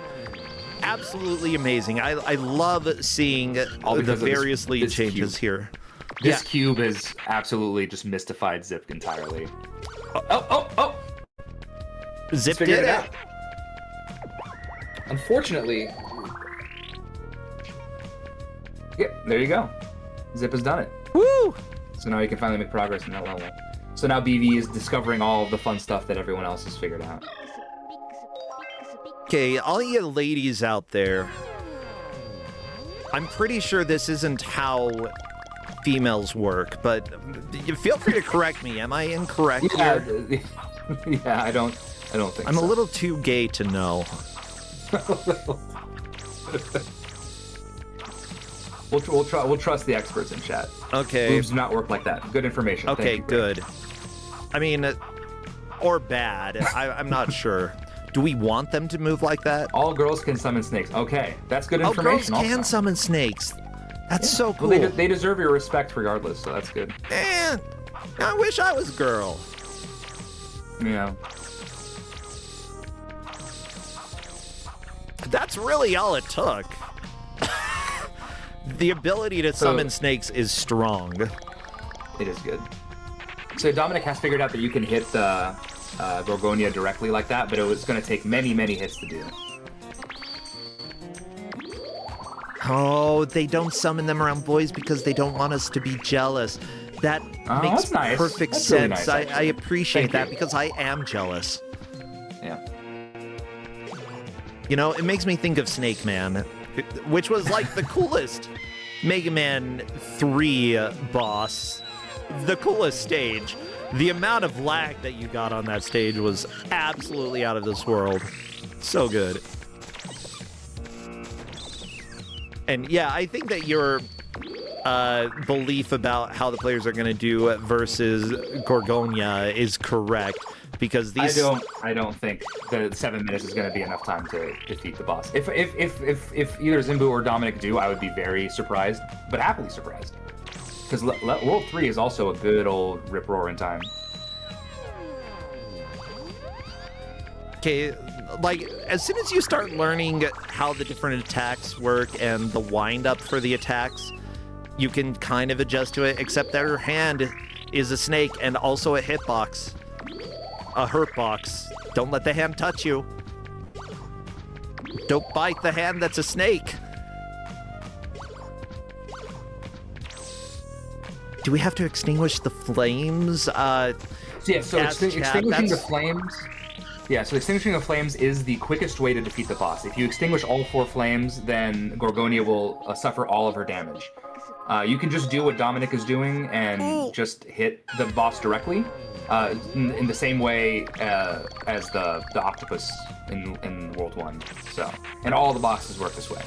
There's always some external thing that you can hit to do more damage than if you were to hit them directly.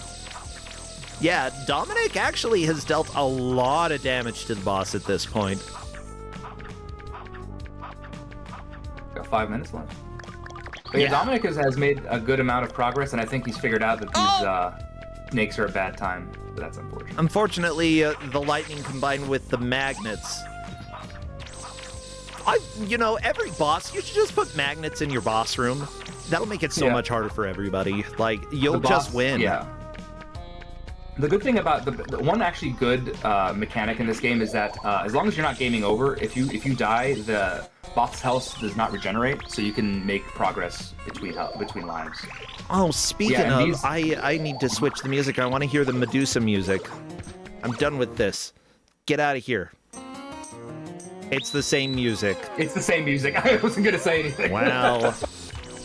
it's you have one thing of music per I swapped world. to the wrong player. Oh. I guess it is different. Yeah. I wouldn't call it good, but it's different. Oh, this is gonna be really close. So Dominic has 2 hits and has to hit Gorgonia like, I don't know, 12 more times or something. This music is too happy. So the big thing here, one life left. Oh. And there it is. That's a game over for Dominic, darn. That's fine. I mean, game over, not much different than death when it comes to fighting a boss. True. She's got the anime laugh. It is different in the sense that you have to, like, when you die in the bosses without a game over, the health carry, like the damage you did to the boss carries over between lives. But if you get, so everything's checkpointed. But otherwise, he has to start over now. Yeah, and the magnets on the ground here are just to troll you. They don't serve any purpose other than to annoy you. Okay, this music actually sucks. It's kind of bad, yeah.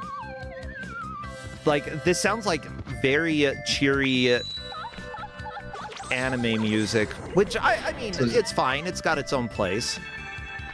Yeah, so Zimbu has figured out that you can hit the flames and actually do a ton of damage at once. So now he's trying to do that a bunch. Get out of the way.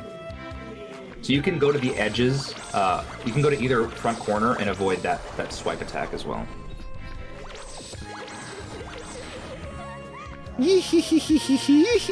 I like Gorgonia's laugh. It's pretty good. It's a good anime laugh, I agree. Yeah, that's what I want from my anime laughs. Okay, she's grown on me. I like this fight even more now that I hear the music and the voice. Like, at first I thought it was weird, but now I'm all in. The chanting in the music is a little odd. Zimbu almost has three of the fires ignited, but now Gorgonia has summoned the snakes and has game over, unfortunately.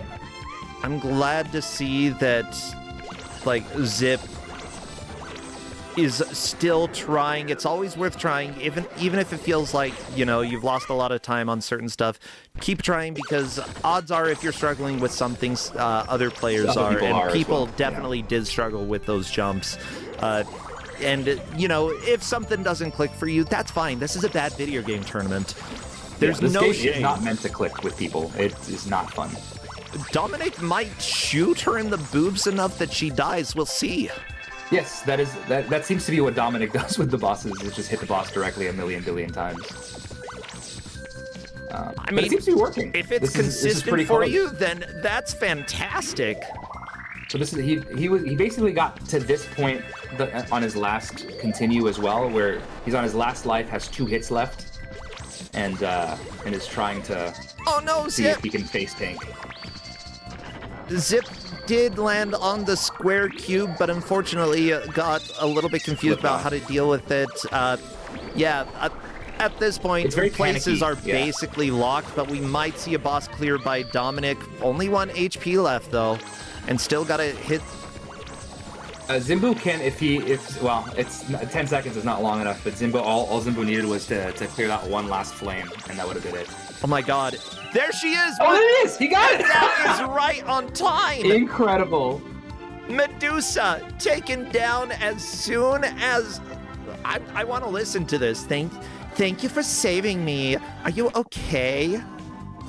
Wait, who did we save? And So we saved her, so she was under a spell, and then by defeating her, she's been freed from the spell. I'm a little bit concerned about... I feel like I'm talking about boobs a lot right now, but her right boob appears to be glued to the wall now. Is this what you did I think she's to just her? kind of glued to the wall. I think she's kind of glued to the wall in general. That's an incredible... incredible stuff. Well, I'm going to welcome Dominic to come and join General Voice. If you want to chat, to come and talk about the experience, because Dominic is 100% our winner in this match. Give it up for the players, everybody. What a fantastic time. And let me bring Dominic in. Hello there, Dominic, and congratulations. You managed to beat Gorgonia and thus solidify first place, although you would have taken first place if you didn't beat her because you got to her first. I cannot believe I beat that boss in the final 3 seconds. We were rooting you on. We were actively Penny, can he do it? Can he do it? And he did it. That was great. Oh, yeah. Let me seriously, just, right at the buzzer. Open my sound mixer and lower the volume of the game because that music is driving me insane now. What? You don't like happy, cheery animate music for your boss fight? But I think the lyrics are singing about worshipping their beautiful god. So, Oh yeah, I had a hard time understanding the lyrics, but that was really, really weird chanting that I heard. but yeah, it's I'm sure that everyone figured the controls in that are amazingly slippery. Okay. Yes, that is a big problem. Yeah, the skidding, we saw that kill people multiple times. Not just the skidding, it's the fact that it demands very precise jumping from platform to platform, but also there's a frame or two of delay between input and movement. Yeah, and there's a little bit of a roadrunner time. If you're too close to the edge of the platform, you'll just fall off to your death. It's a good time. Oh yeah. And I was okay. So I'm assuming that there was secondary mechanics in each of the boss fights, but I Yes, could you not did it. give You that definitely, right. what's the word? You definitely did it the hard way. Yeah, so you were hitting the bosses directly. So in both of the levels, so you kind of figured it out. So on the octopus level, if you hit, every time you knock a coconut off of the tree, as long as it hits the boss, it does a quarter of his damage. Unfortunately, every time I knocked it down, it fell down directly on me. On top of your head. Yes. So if you step to the side, towards the camera a little bit, then you'll avoid it a lot better. Yeah. That's it. And then the same thing with Gorgonia. If it's the 4 flames, if you extinguish all 4 flames, it would do each a quarter of her damage. So. Yeah. But the thing is, any kind of precise aiming is a nightmare in this Yeah, it's game. very tough. Oh yeah. Now with that said, is there anything redeemable about the game? I honestly do like the polarity switching mechanics, except that the enemies tend to just come out of left field, and you have half a second to get to the right polarity and try and hit them. Yeah, I think that it's a very interesting idea, perhaps not very well executed, but I can't fault the idea. It's not an awful game. It's just the controls are slippery, the bosses are tanky, and we are talking the Dark Souls of Klonoa likes. There you go. The Klonoa it's Klonoa if it were on the floor. It's very interesting. Floor Noah, okay, I gotcha. Well, Dominic, you've been around in the community for a while. It's great to have you playing this year. I'm glad that we were able to get you in.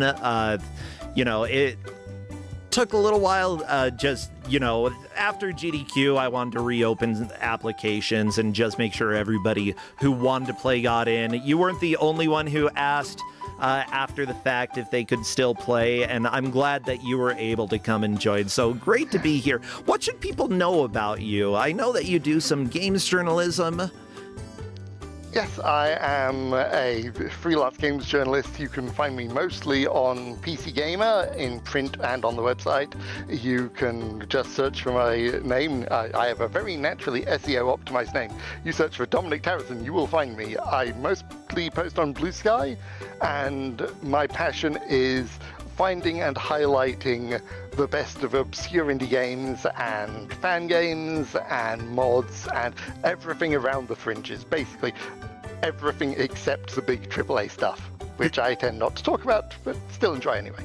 I mean, yeah, I play a lot of AAA games, but I don't necessarily talk about them too much because, you know what? Other people are talking about them. I'm having fun, like, playing some obscure stuff, and I want to share with people, like, the really mind-blowing stuff. Speaking of which, I've got some speedruns that I've got to work on that I really, really want to get done. Yeah, so I'm glad that you're here. Hopefully you're able to experience some stuff that, like, you think is worth going back to sometime. This game, whether or not it's your jam, it at least had some things that I felt were compelling, some things that I would probably think are worth visiting, and Sharif, whether he likes it or not, kind of has to, right? I just made a save state so I can try and finish this monster off sometime. Yeah. Well, sweet. Congratulations for taking first. Let me go ahead and just check the ref sheet to see if we have all the places decided. And it looks like it is you with first, Mr. Zimbu in second, Zip in third, and BV in fourth. Great job to all of the players. And again, I'd like to remind people that if a game doesn't click for you, this is Kusogrande. You know what? They're bad games for a reason. Oh, great job. I'll go ahead and let you go. Anything else you want to say, Sharfers, before we all take off and move on to the next match? I'm excited for the next match. Well, sweet.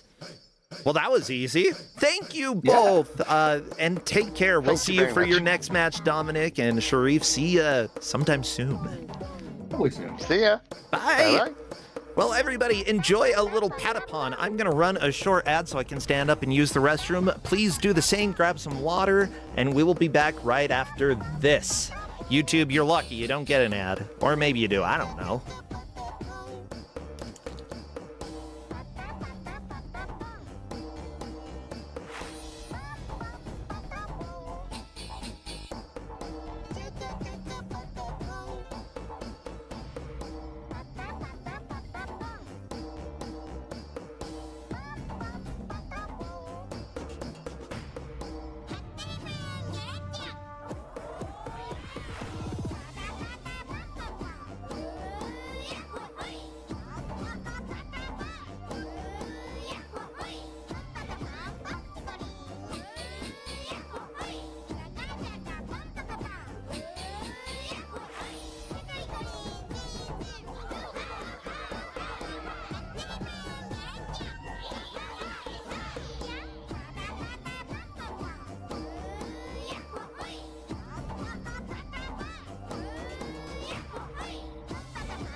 everybody, welcome back to Kusogrande, the Bad Video Game Tournament. I'm Brosensha, and I want to thank everybody for all of your support.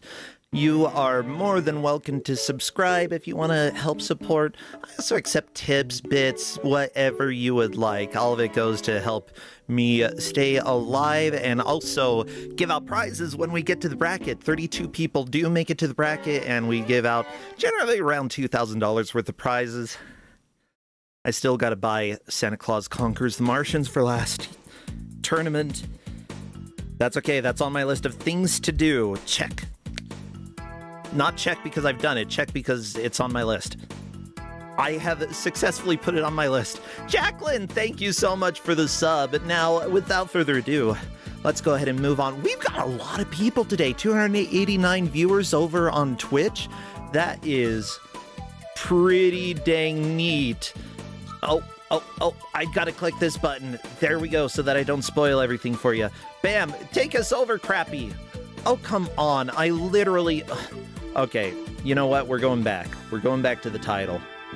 Because I literally made a new video for you, Crappy. Do the new thing. Professor Ness, French Toast, thanks for subscribing. Oh my gosh. Muchas gracias. Gracias. Amigos. Yeah, amigos. You're my amigos. Crappy, take us in front of the ugly creature. Ah! Okay. Well, everybody, Sharfers is a new GM for us, but we also have a lot of familiar faces coming back this year. Say hello to our GM and our dear friend, Omega Number. Yar! We've got a pirate in front of what looks like a very lovely, not difficult terrain here. Hello there, Omega Number. Welcome. Hi. Hi. Yeah. I know that people know where that background is from for your picture there. Like, here's the deal. I know the guy voicing the new Bubsy and talk to him and make fun of him all the time because of it. Well, I wanted to switch it up a little bit. It's like I still wanted to keep that same pirate face because it just is so goofy looking. Oh, it's a good face. Somehow impressive. I mean, on the original box, it's just like it's literally a floating head of a pirate. It's like there's just blue background to his floating head. So it's like I just can put that head anywhere. So that now.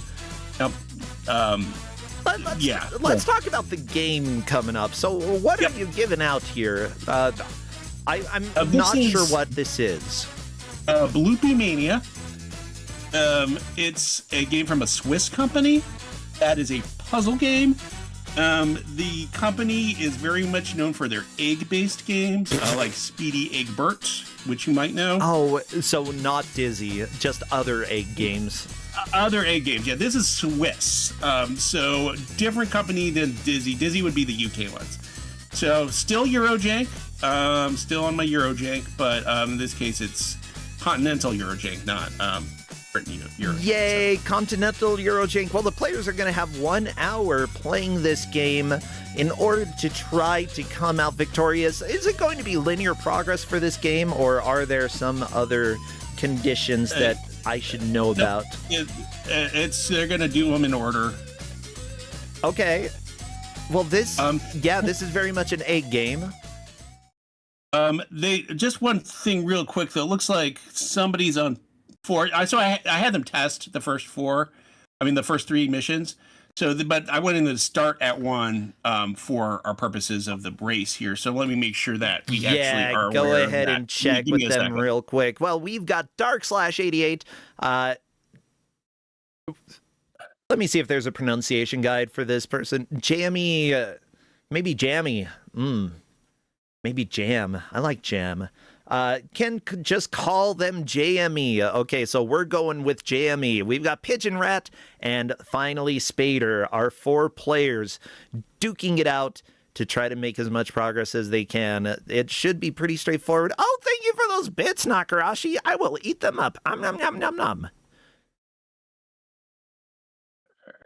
Sometimes you just gotta eat a little bit. Or make sure everybody's on the same screen. Yeah, I don't believe there's any audio at this point. But hopefully, yeah. There definitely we'll will have be. some later. It's somebody complained that their audio was going in the red on this, so there's going to be audio in this game, but not from this screen. So you might need to adjust a little bit once it starts. You're fine. We're fine. We're gonna do fine. Hold on, we're missing one person. Yep, just waiting for Dark Slash, right? Yeah, now, some of these names are familiar to me. Like, I know Dark Slash, I know Pigeon Rat, Spader for sure. JME appears to be a new name in this group. Do you happen to know if they're a new player? Yeah, they did Mystery Tournament before, so I know Jamie from Mystery Tournament, but this is their first one in Kuso. So. Okay, let me go ahead and check to see if they are ready to roll.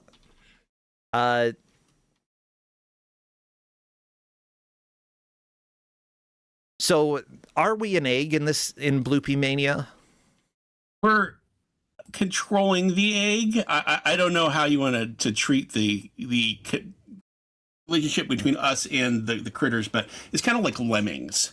So the egg is doing a little bit of walking around on its own, and you drop items to try to help the egg do what it's supposed to be doing. Well, everybody spam all of your egg emotes if you have them, or anything else. What else would be appropriate? Because we're doing the countdown now. Balloons. There's lots of balloons. Balloons and eggs. Spam, spam, spam. We need balloons and eggs. Maybe a little spam.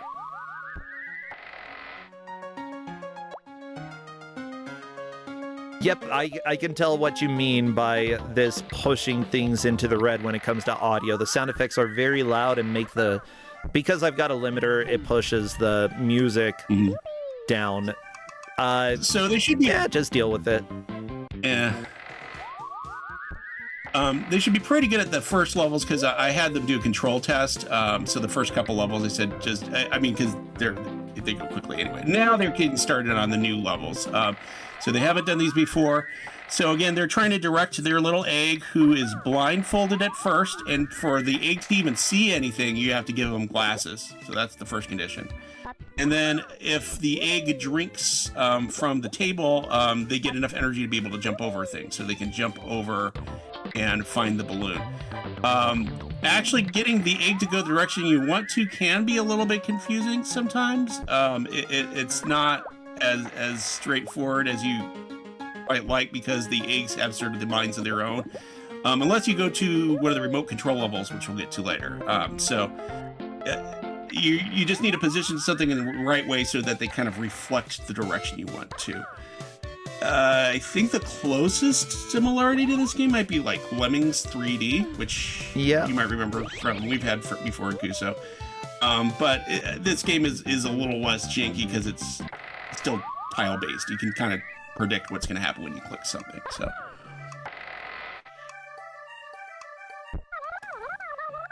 Okay, Pigeon Rat deleted a whole bunch of tables to prevent too much drinking. Or does it matter? It doesn't matter, but it can get in your way. So you do actually sometimes want to... the very first level just had you delete a fence. So you can add objects and you can delete objects, and both of them are important.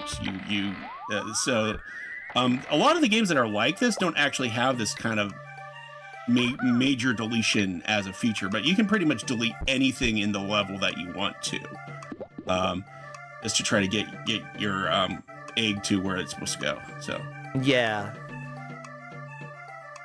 I'm not sure how the pathing works in this game. Like that's going to be a bit of something that they'll just have to figure out as it goes. You know, is there? Yeah.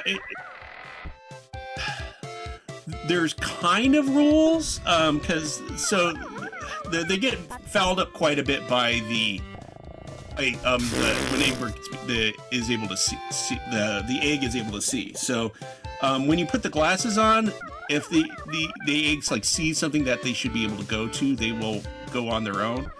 But it can be a little unpredictable. It's kind of like if you remember that pet game that I believe Hedge Maze gave out. There's a certain element of Pet that in 3D. Yeah, there's a certain element of that to this too, where you're actually trying to finagle your critter to even go in the way that you're wanting them to in the first place. So, Okay. So I'm seeing Pigeon Rat was reading a whole bunch of books. Oh, and yeah, the drink gives you extra energy on a bar that's listed underneath your inventory. You drink there, it fills up, and that's when you can start jumping over obstacles. mm-hmm.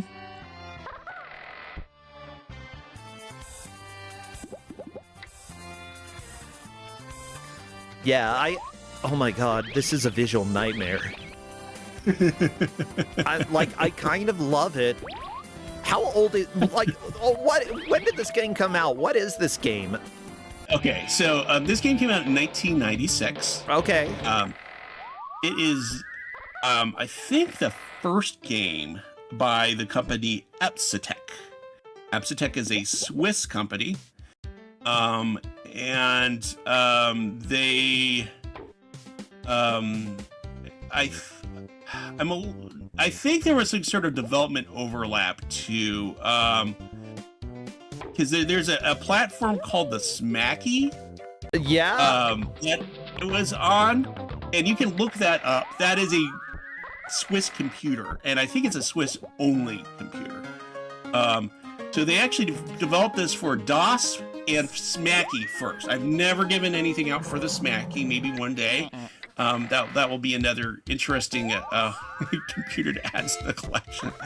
Yeah, I'm seeing it is a real computer, everybody. It's SMAKY. That's what they called it. The company Smacky. that developed this game also made the Smacky. Yeah, so they went on to make a bunch of egg-based games after that, like Planet Bloopy, which is, I think, their most famous one. It's like a real-time strategy game with these Bloopy characters. Oh my goodness. So like they did Speedy Egbert is part of their, eventually, one of the programmers does Speedy Egbert, but there's a lot of other games along the way that are very egg-based. So they just kind of made this their trademark. Spader put the glasses so far away. Why would you put them over there? Your egg can't get them? Well, okay, maybe your egg can get them. Get the glasses. There we go. So there's a lot of variety of what's going on with these screens here. I did have, so Neitzel tested this, and I think was worried that the tutorial levels would kind of be samey in terms of what everyone did. But there's a lot going on. They're taking very different approaches to how they're doing each of these levels, and it's not trivial either to get through them. There's certainly things where you have to think a little bit about what the game is asking you to do. So, anyway, I was talking about the company did a bunch of egg-based games. This particular port they're playing is actually a modern port. So this is, you can download it right now for free from bloopy.org. Yeah, thank you so much, devs. I always support you, like, sharing ways for people to play old games. Yeah, essentially anything from the 90s, a lot of people are going to miss because, you know, they didn't grow up during that time. Right. So you can go to bloopy.org, and you can also pick up Planet Bloopy there, and Bloopy is back. Bloopy is back is it's like a tower defense game with Bloopies. You can check that one out. So, these are Windows, Mac, Linux ports. And in fact, part of the reason why I went for this one is we had this big discussion before matches started about a whole bunch of people switching to Linux now. And I was like, wait, I remember this game had all three ports to it, and I was thinking about giving it out anyway. So, you know, that's partially inspired by, I don't think any of them are on Linux, but I was partially inspired by all the people that were talking about that. So. Yeah, and honestly, I completely understand why people are doing that. I can support the swap over to Linux. However, when it comes to emulators and such, we generally say if you are on Linux, you're going to have to figure out how to make it work because, oh baby, we may or may not be able to do that. And odds are may not. Okay, I see that Spader managed to turn not invisible, but go through walls.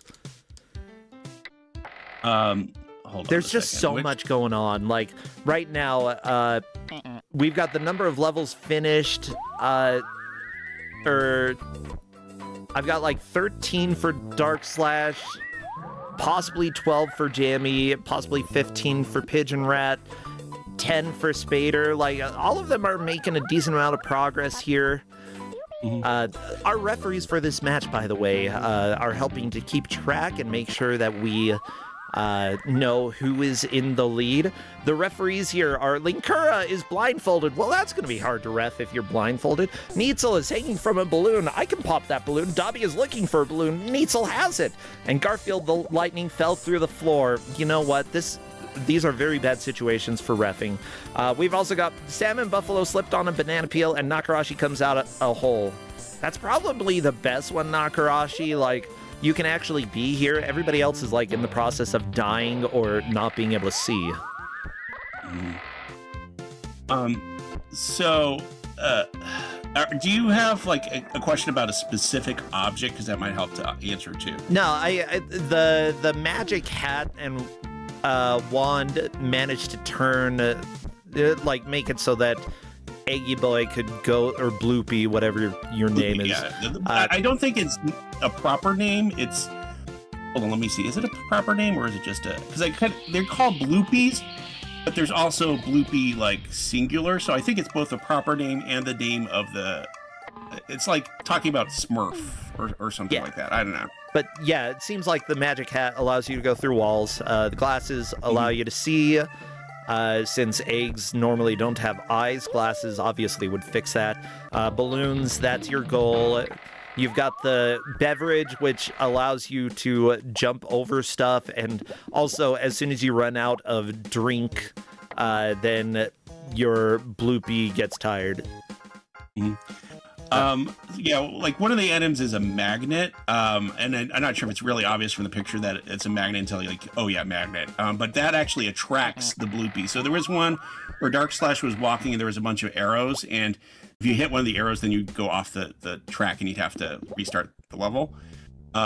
So what you do is you put a magnet at each corner that's the next one you walk to, and then when the Bloopy gets out in the range of the magnet, the Bloopy turns to walk towards that magnet. So I never really got a really exact hold of the logic. Sometimes it was a little bit funky, like trying to figure out what way somebody would walk, especially with the glasses involved. Yeah, but it did tend to be relatively predictable once it kind of got the intuition of what's going on here.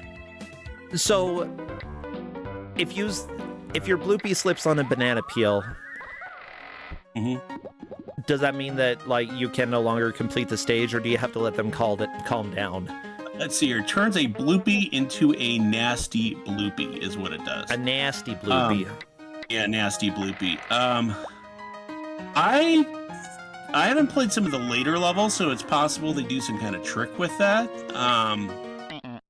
But in general, yeah. So like, you actually might want a nasty Bloopy later.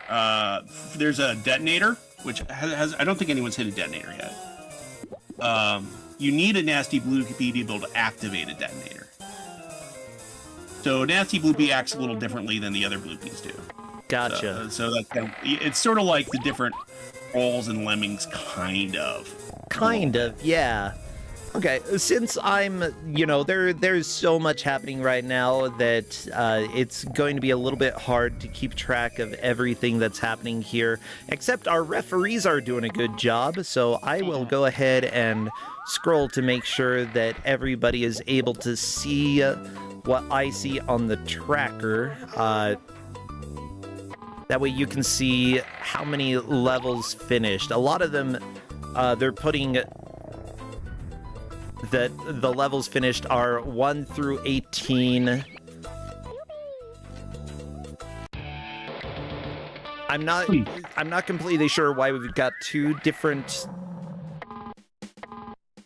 let me explain something really quick. So Pigeon Rat actually is ahead. Okay. Because Pigeon Rat beat the first 20 levels and now is on the remote control levels. So Pigeon Rat can now directly control the Bloopy instead of having it be like Lemming. So it makes her actually a very different game, kind of, even though it uses all the same objects. It starts to feel more like there's one Parade Eagle Light in the game, I don't think they'll reach it, where there's like a castle with keys and you have to find all the keys and like get by the monsters. I mean, it feels a very different game than the sort of automated puzzle game that you get in when there's no radio.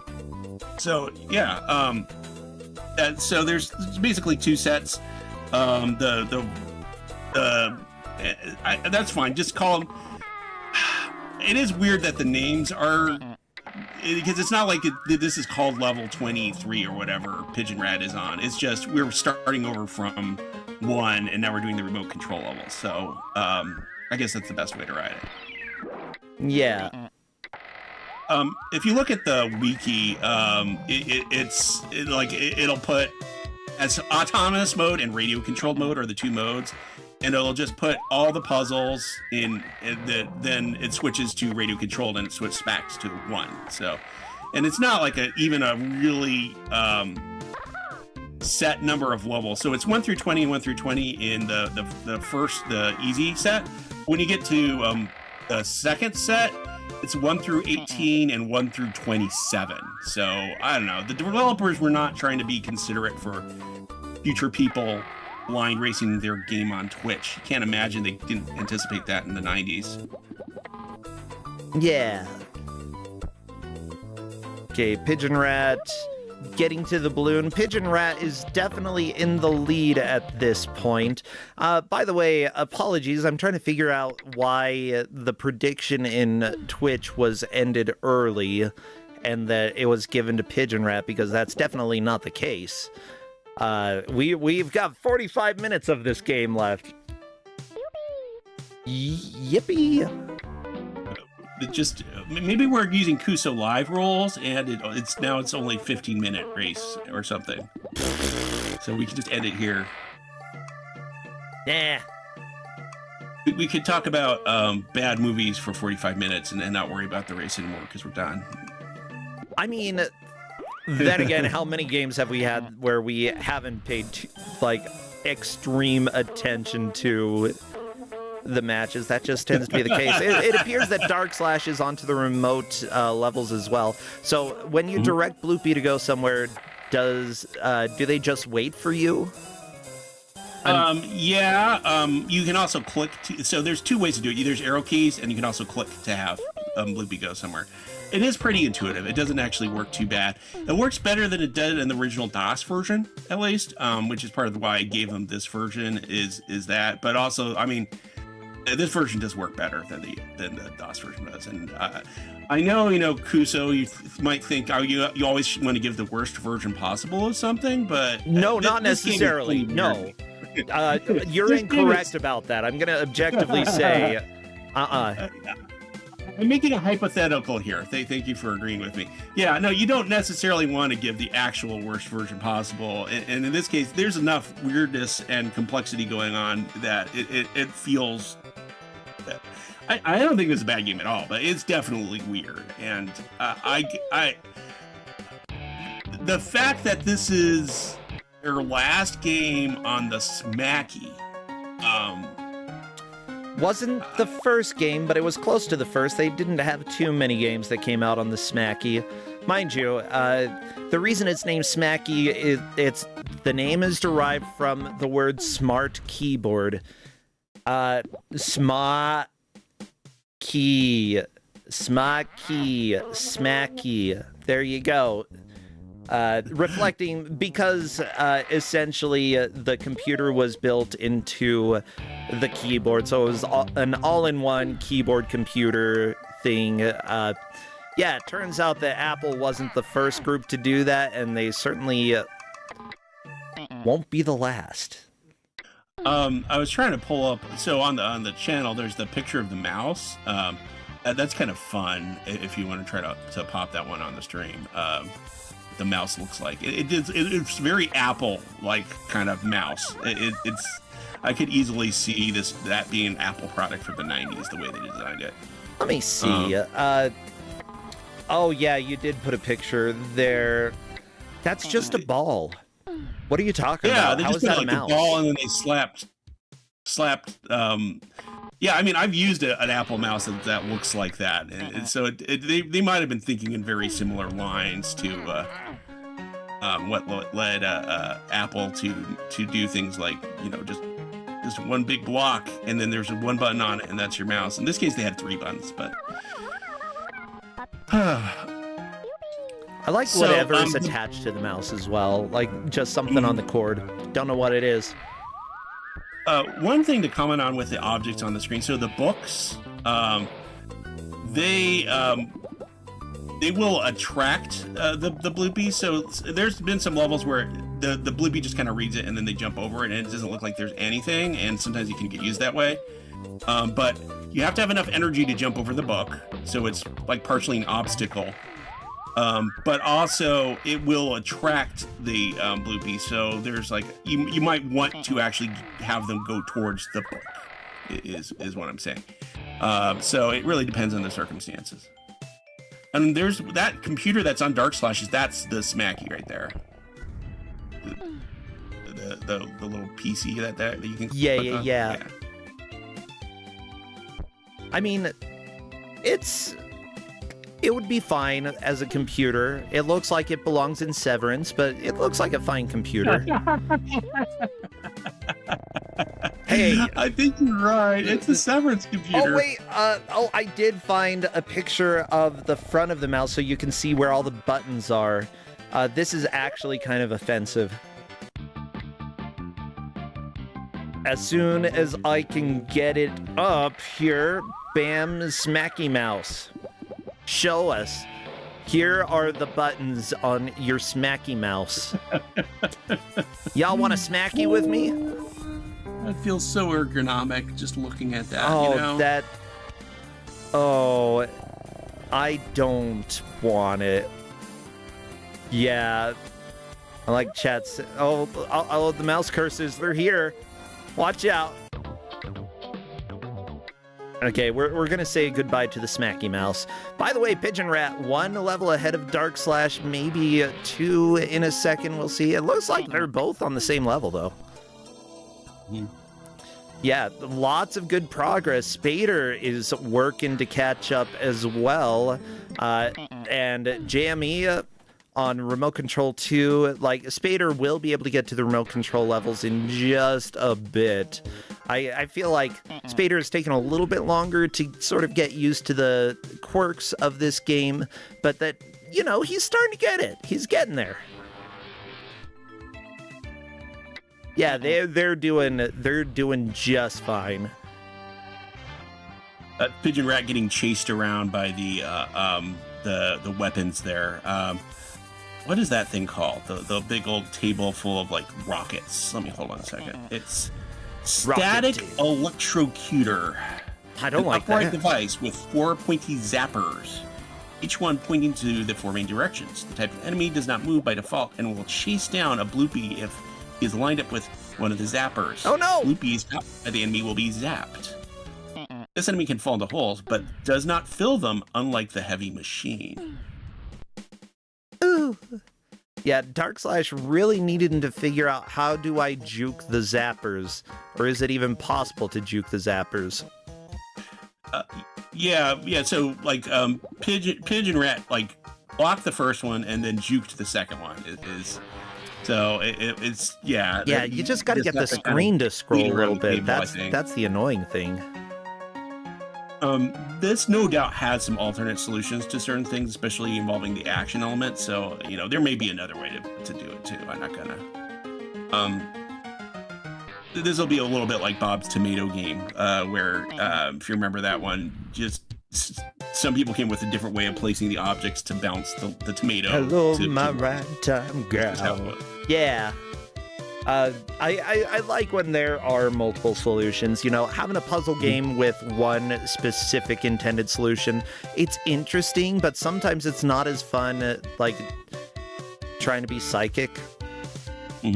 So what Pigeon Rat what is trying to do is that machine there needed to get pushed into the hole. And I think Pigeon Rat just realized you need energy to be able to do the push. There we go. Now he's got it.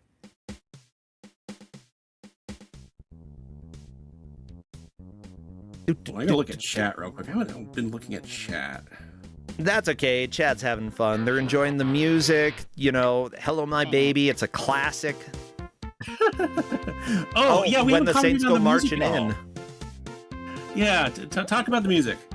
Hey, now I want to be in that number when the Saints go marching in, or when the bloopy does, you know.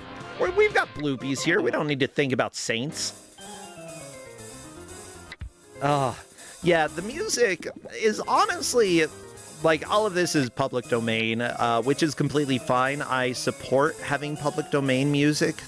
You know, why not have something free that is, Dark Slash trying to get the jukes. Can you juke this way? Nope. Like, you know, if you're making something small that's made for, like, that, you know, a lot of people aren't going to be playing because they're just, you know, it's a tiny game, make stuff using public domain things, you know, public domain graphics, public domain sounds. You don't have to have everything original, especially, like, if you're just making your first game. Don't feel like you have to make everything. Just, you know, you use stuff that people have already put together. Make it look silly and janky and weird. Oh, Dark Slash may have figured out that if you play with the computer, maybe it deactivates the robots? Maybe not. Maybe it just makes computer sound.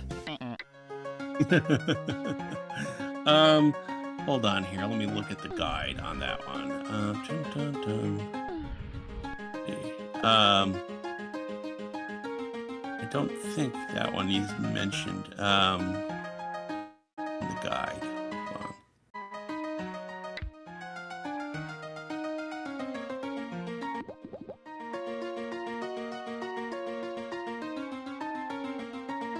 You got some Bach going in the background now.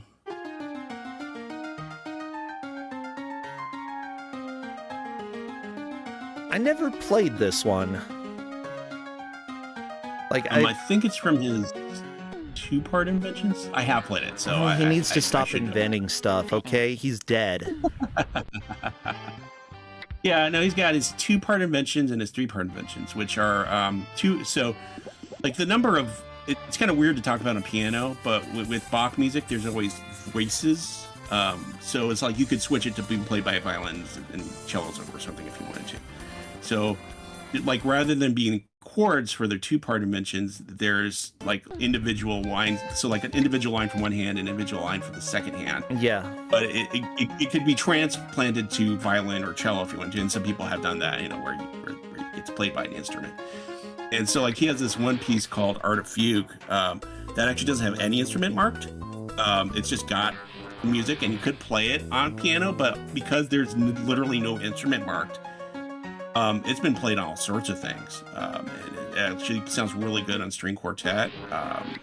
There's all sorts of things people have done with that. Anyway, so Dark Slash is still stuck on the same level. Pigeon Rat's still making really good progress. Yeah, mind you, you did tell them that they can control with the mouse, or you can use the arrow keys to move. Oh, Dark Slash managed to get the juke. There we go. And I think the arrow keys would have made this a lot easier. Yeah, no, I was trying to be clear about that. And there's a lot of instructions. I mean, I gave them as much time as they needed to read every single kind of instruction. They could read the wiki and all the little details about what each object does. I just, let them go crazy in terms of how much they wanted to read beforehand, because I didn't want to have any kind of ambiguity. And I mean, the game is kind of designed around the type where you read all the instructions first. So it's like, yeah, it's not bad. Like if they stumble across a new item, being able to go and look at a guide and figure out what that item does, not a bad idea. There is, of course, the danger of information overload, which we've seen happen earlier today, that ended up with us. Mind you, I'm completely fine with it. It occasionally happens, even to the best GMs. But yeah, unfortunately, we had to mulligan a few players because of confusion that happened with too much info. But yeah, sometimes, like, I do think that having item descriptions is genuinely helpful in a game like this. Dark9rande making some good progress here. We've got 1 remote-controlled bloopy and 2 normal bloopies. You got to get them all out. Got to place your beverages just right so all your bloopies can do it.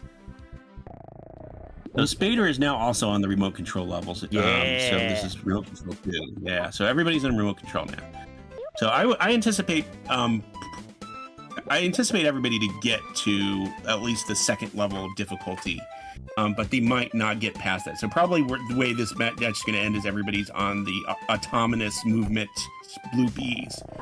2nd level of difficulty would be my guess. So. Yeah. One thing about this game is that, like, it actually does a pretty good job of teaching intuitively how certain objects work. Like, yeah, you're probably going to die the first time you run into traps like JME did right there. So figuring out how to deal with that specific trap, first thing here, you've got 1 item. And yeah, the jukes running around it, not going to work there. We've seen this level before. Dark9rande is on the pushing level here. Yeah, now, mind you, everybody, you might see the bloopies sometimes going fast, sometimes going slow. That's because you can change the speed of the game on the fly. If you want it to go slow, normal, or hare, you can do... Is it turtle or hare? Is that what they use here? Yeah, right. And we talked about it too explicitly. I was thinking, like, I want to make sure we don't have one player doesn't know about that feature just because I know it's sort of a skill to like read everything carefully, make sure you pay attention to important features.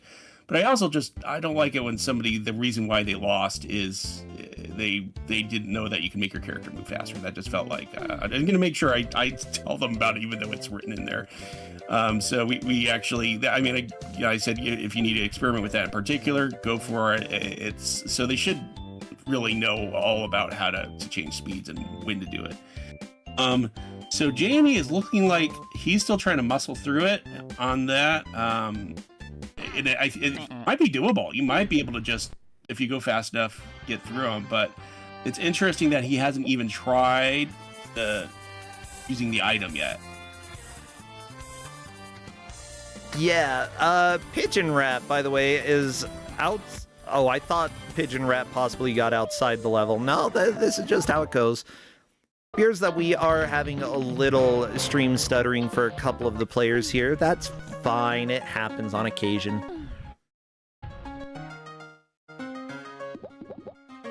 Do do do do do do do. Watch out! The heavy machine's coming for you, Dark9rande. It's gonna get your egg butt. Oh nope. Maybe.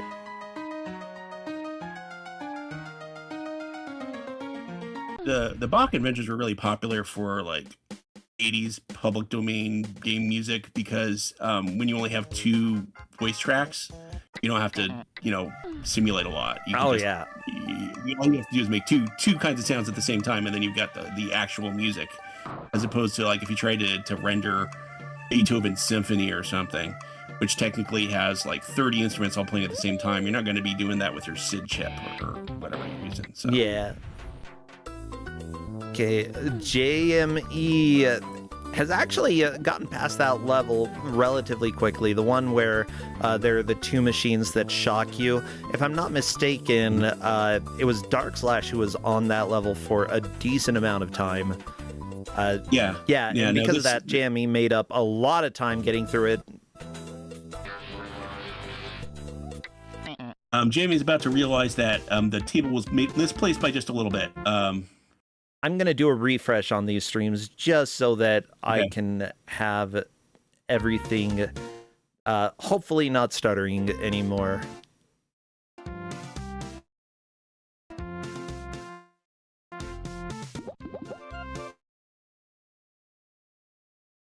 Maybe.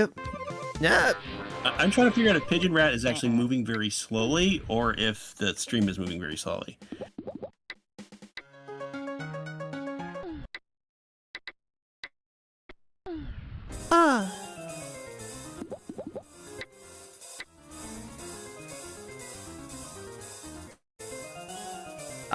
Yeah, don't, like, literally, I was refreshing the streams during that time, so no need to ask if somebody went offline. I was refreshing.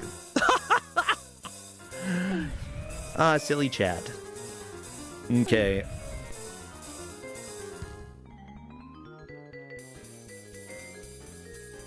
Well, that's alright. We've got some good progress happening here. The players just trying to get through this first set of remote-controlled levels. Is the next block of levels also remote-controlled?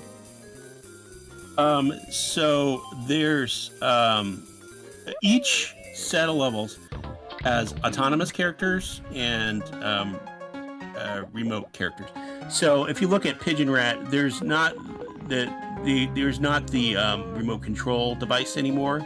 Okay. That you can see on the other screens. So yeah, and also the Bloopy turned angry.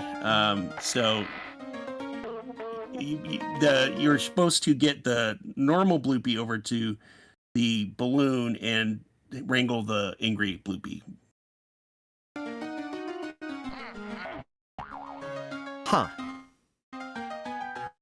Except I think he beat the level while the stream was skipping around. So not exactly sure. It's fine.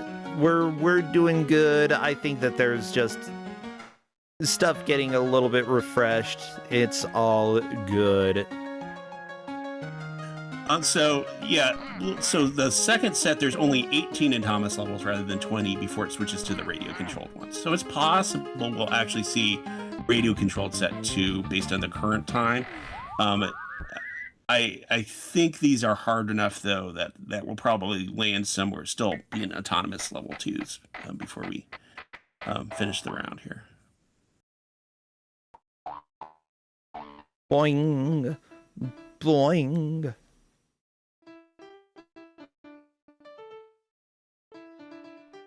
Okay, I'm gonna swap the audio to someone else just because I want to hear, like, music not getting interrupted a whole bunch.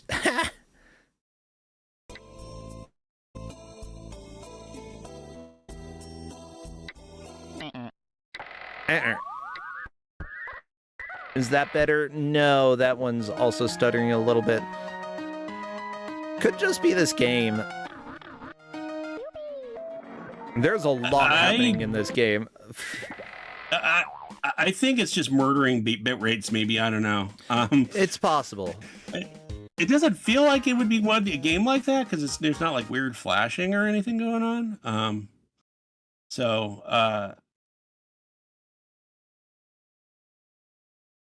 Yeah, there may be some internet connectivity issues going on my end. Like, I'm not really dropping frames here, or haven't dropped frames for a long time. I dropped, 300 at one point during the whole stream.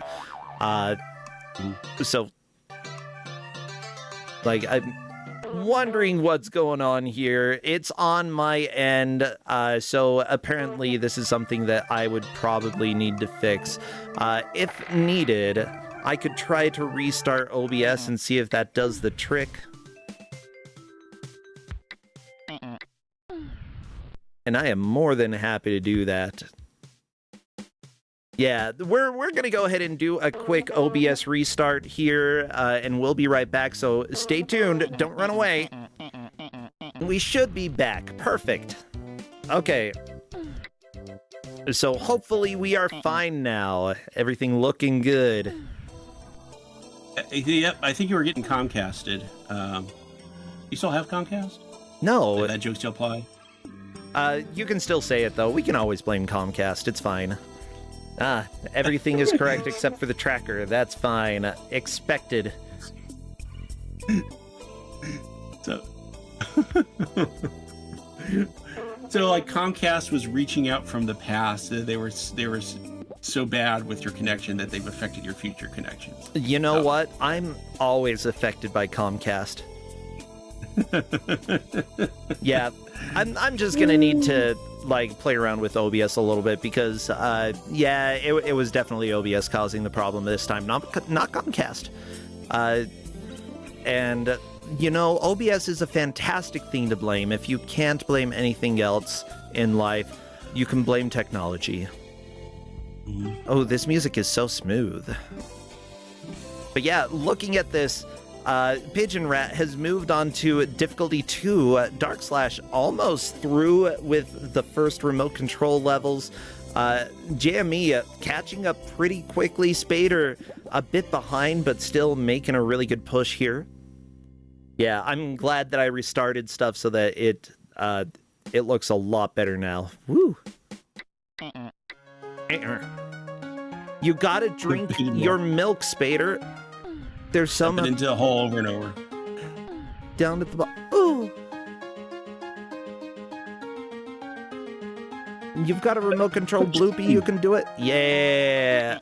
Oh wait. I don't know. Bloopy appeared a little bit upset by that drink. Not sure why. This is a classic, I almost said Sudoku puzzle, Sokoban puzzle. Just got to make sure that you get things lined up correctly and don't push them into a place where you cannot push them. Mm-hmm. Yeah, I think there's the extra. So when Pigeon Rat was doing this puzzle, he ended up making the speed super slow. So I don't remember this being trouble to manipulate, but I could see like because even though it's tile based, you're still like moving between the tiles. I could see just messing up and not pushing it the way you meant it too much. So even though you have the puzzle solved, it's not gonna necessarily be solved just yet. Yeah. Okay, this music's kind of a jam on Dark Slash's screen.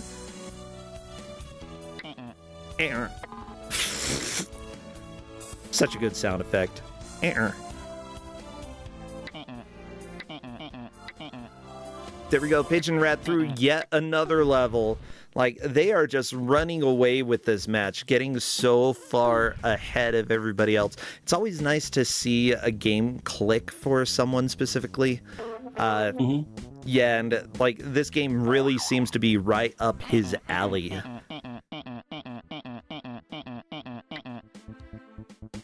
Oh yeah, Q in chat is pretty much correct that like if you drink and you already have too much drink inside your bloopy, then you will get a little bit stunned, and if you get stunned, the trap tile that's there can end up activating. If I don't know if there's a trap tile or if a trap tile gets made when that happens. It's just you don't want to do that. Let your bloopy stay non-fat. Okay, JME is making some good progress, and you can tell because the screen got dark. It's the same level that Dark Slash is on. But how do we do this? Hey, guess what? It is Zelda puzzle time. You push the 2 blocks on the side, and then you push... Maybe not. I might be lying. Crap. Oh, nope. You can get all of them now. Do you have to... Can you only carry 1 key at a time? I'm trying to remember here.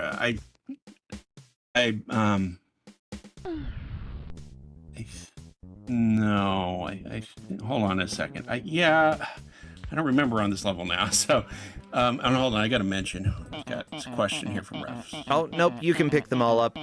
You just got to grab...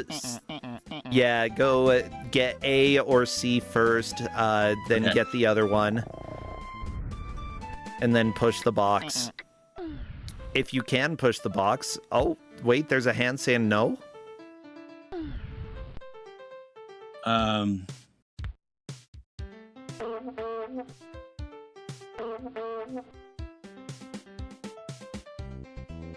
So hold on a second. I'm going to address this question. So talk for a bit. Okay, yeah, no worries. I'm just trying to figure out what's going on JME's side, because, like, you got to get the C key, and I feel like standing on top of the box in order to grab C is the correct direction. Like, get up there, grab the key, and then push left, if you can. But it appears that the game doesn't let you, and that's a little bit frustrating.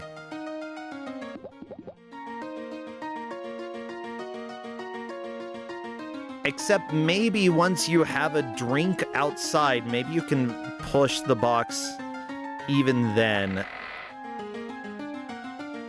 Yeah, so what I would do is grab A, jump, or go through the arrow, grab the drink, jump back over, and then try to push the box.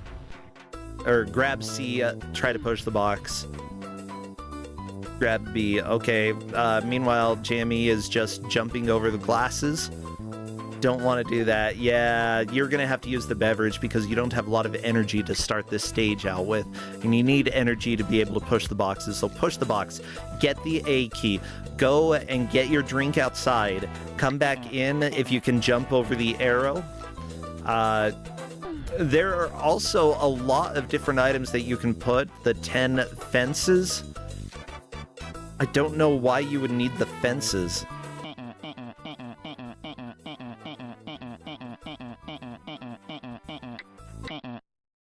Here. Everyone enjoying the music? So am I. It's a jam and a half. Oh no, Spader just got whopped by the bad guy. You don't want that to happen. Don't let them whop you.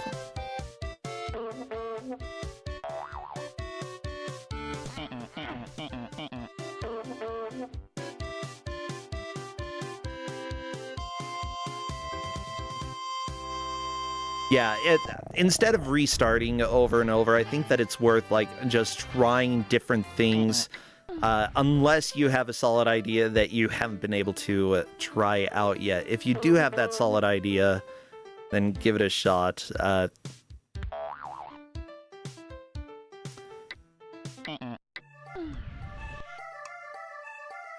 yeah, this level is frustrating. Just...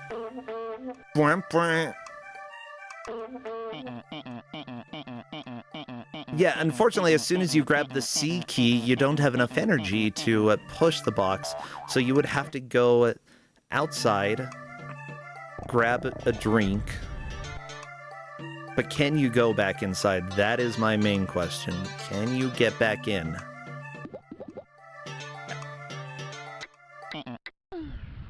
Okay, Dark Slash appears to have an idea here.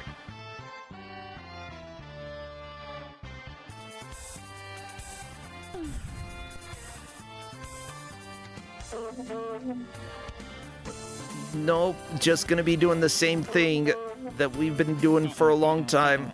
Okay, Spader pushing the box on top of C there. Not Spader, Jamie. Spader is still a bit behind, 1 RC7. Right now, Pigeon Rat is definitely in the lead, though. Uh-oh, your Bloopy's angry. How do you call down an angry Bloopy? Just go... Yeah, that's how you do it. And yeah, for those who are wondering, I'm going to take a look at OBS before the next set of matches to try to figure out why I was having some lag issues. There might be resource priority stuff that I got to change around on my computer. That's fine. That's part of the experience.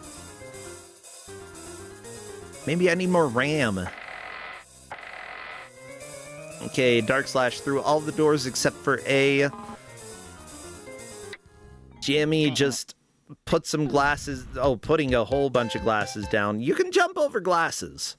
I don't believe you can jump over arrows. For better or for worse. And yeah, as soon as you... What is the... What? How you do this?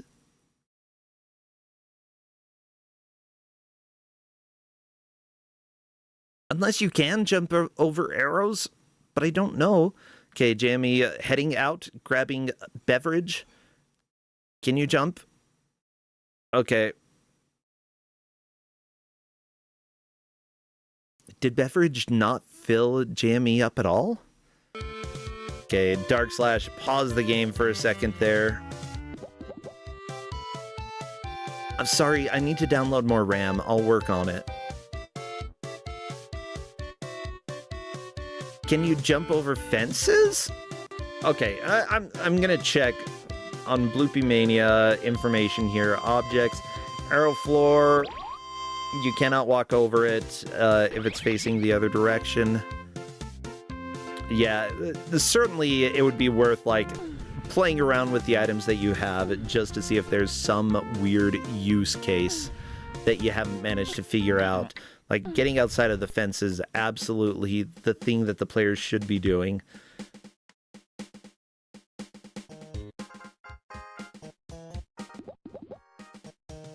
You know what? Can you put the glasses directly on the arrow pad? I don't think you can, but that would be something possibly worth trying.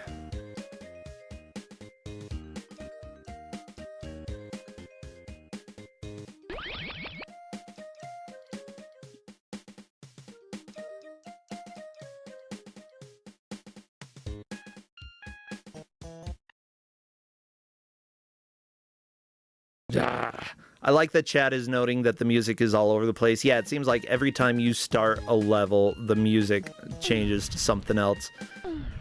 Oh. Spader. Oh no! They're gonna shock you! They got you! Spader, no! That's not what we like to see from our bloopies. We don't like to see them dying or getting mildly shocked. I'm not sure if they die. What is a bloopy anyway? So,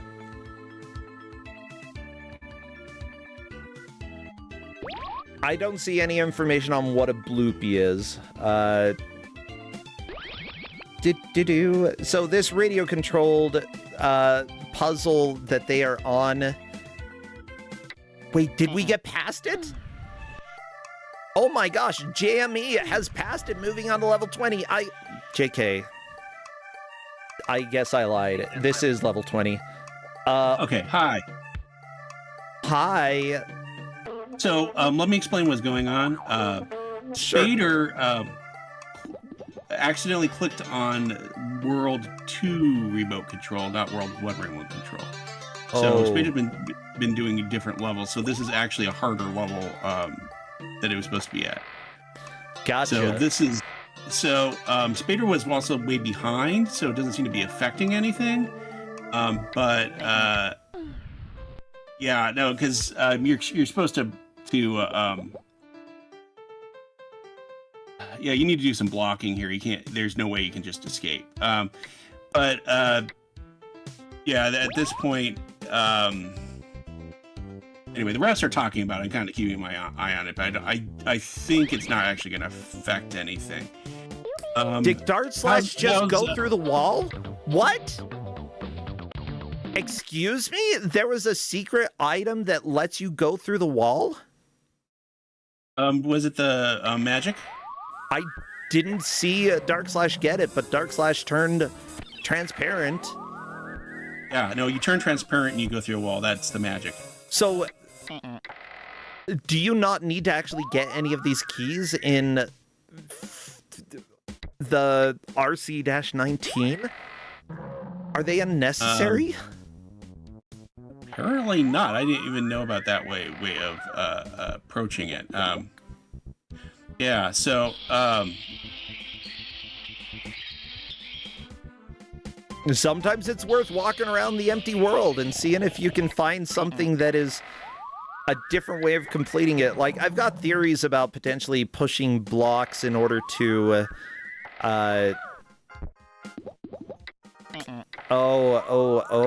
that could be a potential. First thing that you get is the C key, and then you push a block towards the hand that's stopping it. and push it out over the arrow. I'm not sure if that will do anything here. I'm just trying to like logic out how to solve this level without the magic cap, because I don't know. Spader, yeah, unfortunately playing the level on pretty high speed, and it appears that this level is basically impossible if you're going fast. I think Spado cranked it down at some point, but I don't know. I'm sure when you get a level like this, frustration can set in really easy. Oh, yeah, for sure. Yeah. With that said, did they just Spader... notice... Hold on here. Let me see.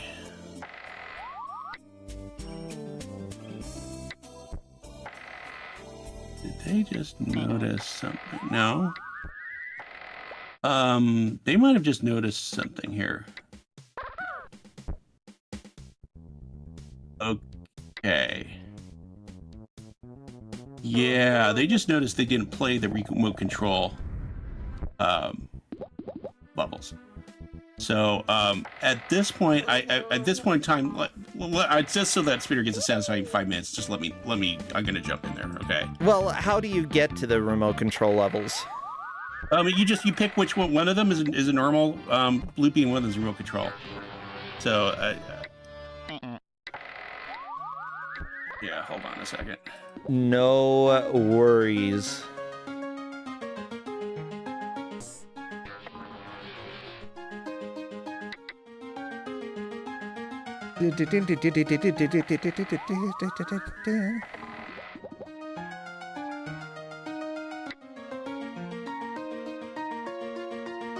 Yeah, I'm just taking a look. I'm having a hard time finding any information in the pinned messages about stuff that, about the rules and such, so... I mean, there is the bloopy.fandom.com that gives information. One mode is where Bloopy starts off the puzzle with a balloon being blindfolded. Another mode where the player takes control of remote-controlled Bloopy.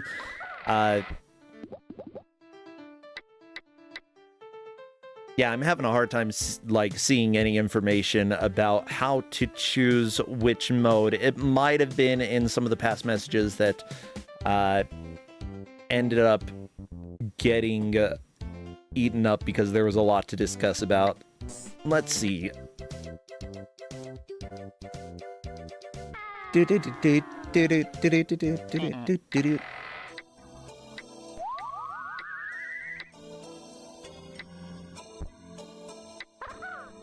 Woohoo! Yeah, Pigeon Rat, though, is still absolutely destroying this game and doing a fantastic job. 2-14 is what we see there.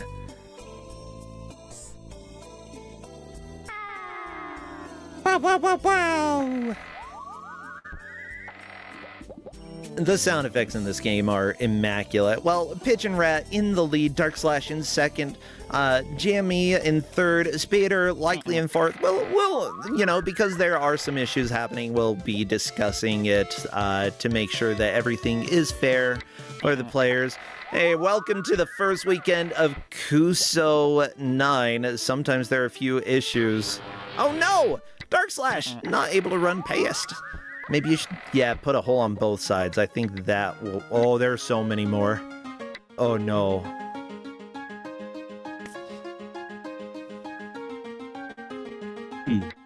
How are you gonna deal with these, Dark Slash? They want to shock you.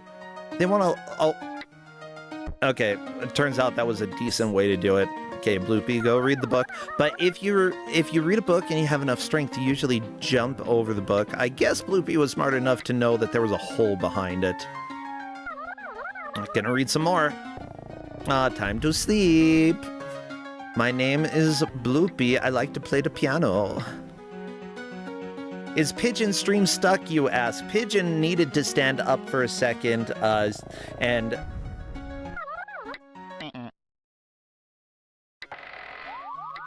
Yeah, that is That's completely fine. Every once in a while, we do have players who need to stand up, like get away from the game for one reason or another, have an emergency. In the case of emergency, we will possibly give a little additional bonus time at the end. For other reasons, it's like, feel free to do what you need in order to make sure that you do your best. But that's just common courtesy.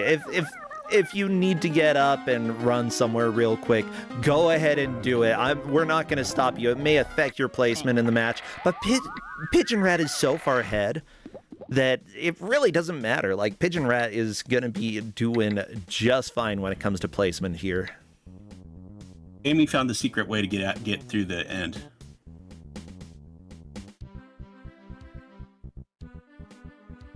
Like, right at the last moment. Yeah, JME did. JME found the secret strat to getting past that stupid level. Like I said, stupid. But that's just kind of how it goes. Okay. Trying to play defense so that the bad bloopy doesn't prevent or doesn't pop the balloon. Yeah, I'm not sure how to do that level, the key strat. The secret strategy is definitely the easier way to go about it. Okay, now it's Angie Bloopy versus Normal Bloopy. Can Normal Bloopy get the balloon? JME did it! We've got balloon! And I think this is the end of the match. What an intense time, everybody. We certainly had a lot going on, but that is that. Throw your hands in the air if they are not attached. Otherwise, you can just clap. Give it up for our players, Dark/Jammy, Pigeon Rat, and Spader. Just want to make sure that I got all the names right. Yeah, simply put, Pigeon Rat is so far ahead that I think that is like an understandable victory. We are gonna need to figure out what exactly to do in the case of Spader, but with that said, I'm gonna welcome Pigeon Rat to come and chat if they want.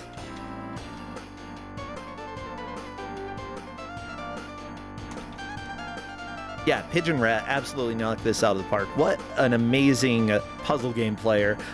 Mind you, I love puzzle games. There's certainly a niche that works very, very well for me. And this, I would say, like, I understand why it's here, but at the same time, this is a pretty compelling game. This is one that I would have enjoyed back when I was a kid, even though you're not an egg, you're a bloopy. You look like an egg. But yeah, we'll go ahead and see what they say specifically about placements here, because even though, like, they'll have to decide what to do with Spader because there was confusion about level order and such, but otherwise, we will go ahead and leave it up to the refs to completely score. With that said, Pigeon Rat, you absolutely demolished this game compared to everybody else. You made so much progress here. Like a decent way into the second difficulty here. How are you doing? How was the game?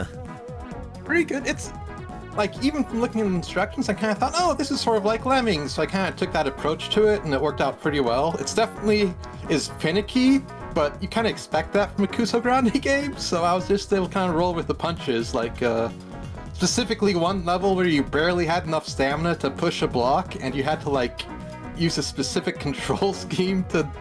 Yeah, there were some weird levels there. Yeah, I know that there was a tricky level at the end of Remote Control 1 that there were 3 keys and 3 doors. Yeah, were you able to do it without finding the secret item? Yeah, so there's several different ways to control the character. Like, you can use the mouse, you can use the keyboard, and you can actually click on the little remote in your user interface. And by clicking on the remote in my user interface, I was able to have enough stamina to push a block right before I ran out. So I'm guessing there was something hidden Yes, I there could've was a used hidden instead. magic wand, and the other players who beat that level, they spent a lot of time on that in order to get through it. But yeah, I was thinking either you had to, like, in order to get all the keys, do things in a very precise order and very specific movement, or find some other way to get through it. And so- that magic wand saved Yeah, when I use them. the specific movement, like you can actually walk backwards using that sidebar movement. So that's what let me save enough steps to still have energy, which was kind of neat. But yeah. So yeah, and I did spend 1 or 2 lives kind of looking around the level trying to find something, but I'm guessing the magic wand might have also been behind a wall you have to walk. I just think like it was behind. I think it was behind just the wall right near the balloon. Like you'd have to walk very close. that does make sense. Yeah. Yeah. So congratulations on actually being the level the intended way. JME is very upset about not finding that until like right at the end, and I'm like, ha! Oh no. Yeah. There's another level where like 2 things were chasing you, and like you can block the first one and then run from the second, and that timing seemed really tight. Yeah, that took some of the players a decent number of tries. Yeah, the timing very, very tight.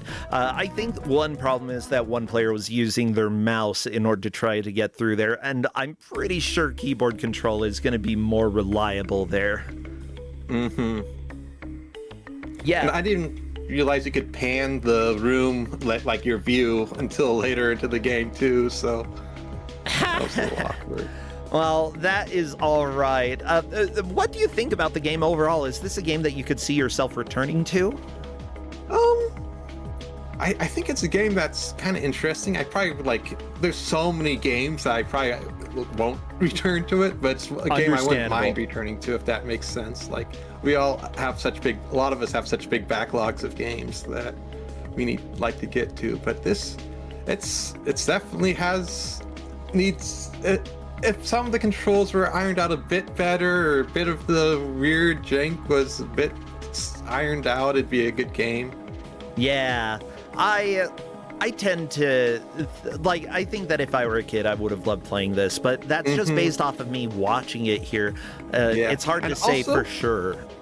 Part of the character in this game is kind of having the guys act like billiard balls just going in random directions. You're kind of hoping that they go in the right way, and the glasses help and the magnets help. So they give you some tools to aid you. So I think in some ways it covers its own biggest weaknesses. Yeah, and which is just like try and get things to go where you want them to. Gotcha. Okay. Sorry, I'm like doing 3 things at the same time. This is kind of my life. Yeah, I just had a lot of fun with this. I feel I love puzzle games. This is something that like I feel like I would like to play, but at the same time, you know, it's exciting to see that you really clicked with it pretty well, even if you don't return to it.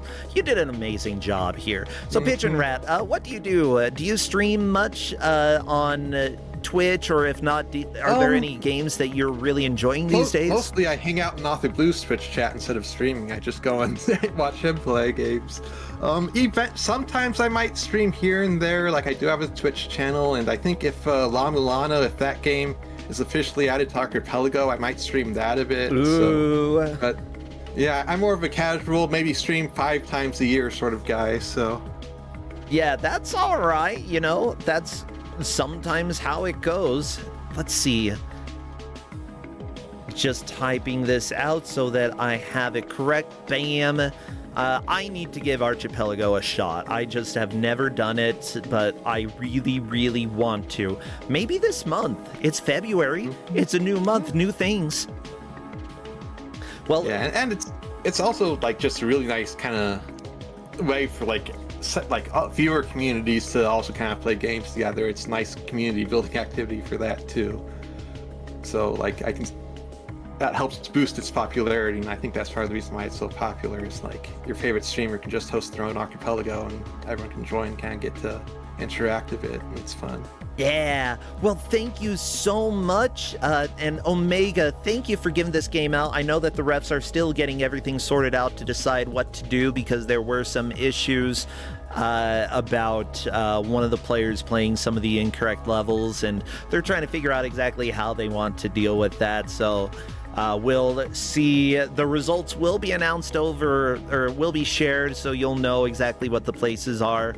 But yeah, you just absolutely demolished this game. It was a lot of fun. Well, take care, friend, and Omega, thank you for giving this game. I'll let you both go. Thank you for having me. Have a good day. Yeah, sure thing. You take care. Yeah, see you, Omega. Till next time.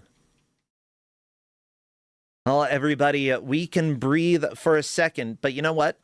Let's go ahead and have a small break so that y'all can use the restroom, get a drink, make sure that you are ready for the final game of the weekend. Do you want to listen to Ancient Roman during this? Okay, I'm gonna hit... Okay, we're moving to a different sound. Are you freaking serious? No, not more tubing. No. We already had this. I think it got stuck in a loop. There you go. New music, The Horde. Going to break. We'll be back in just a little bit.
I am hiding out here. Oh, speaking of hiding out here, let me make sure that I actually have everything ready for the next match. Everybody, it's been a day. But it's fine. Okay. Here's that I have all of that ready. Getting rid of that. Blah, blah, blah. I'm just talking. I'm a scary ghost. Do you like ghosts? Because if you do, it's so cool that I'm a ghost. You can love me. Would you love me if I were a ghost? Yes. Ooh.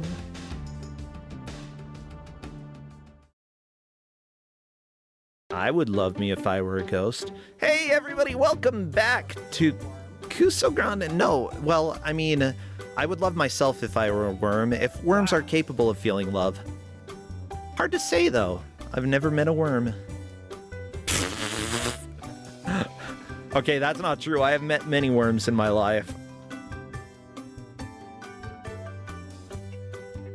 Well, everybody, Kusogrande is the bad video game tournament. We are on our 9th main tournament, although we have had many others. Kuso Live, we've had invitationals over on the GDQ channel. We've had the Ref Revenge. Like, honestly, we have had a lot of fun over the years. And let me just check to see if there's an update. There is an update for the placements. Pigeon Rat with gold. Dark Slash, second place. Silver.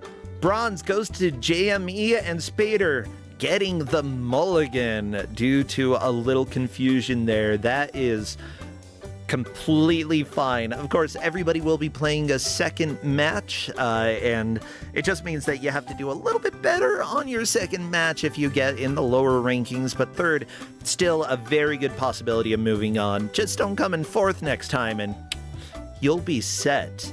So seriously, great job, everybody, for the last match, and many thanks for sticking through some of the chaos there. Let's go ahead. Crappy, I think we're ready for the transition. Take us to the game reveal for the last game. Thank you, everybody, as well, for all of the subs and bits. I very much appreciate and need them. So I welcome it all. Muchas gracias, friends. Now, who is the last GM? Well, as it turns out, this is a new GM for our main tournament, but not a new GM for Kusogrande as a whole, because they have given games out in Kuso Live and honestly have been a gigantic help. Say hello to our dear friend, Grey Googlich. Grey Googlich, come on in. Let's talk about some video games. Yeah, the video games. You want a video game? Hello there. Well, hello. How's it going? Hey, going well. How about you? Oh, not too bad. And yeah. Yeah, it's great to have you here. Again, like, you've given out games at Kuso Live. You've been extremely helpful. Yeah, like, it's been wonderful having you, and I'm glad that you're a GM for the main tournament this year. I'm so happy to be here and to be able to give out bad games for the main tournament. It just feels so great. Yeah, and Dominic, thank you so much for subscribing using Twitch Prime. Yeah, if you have Twitch Prime and haven't used it this month, you can always use it on this pretty old me.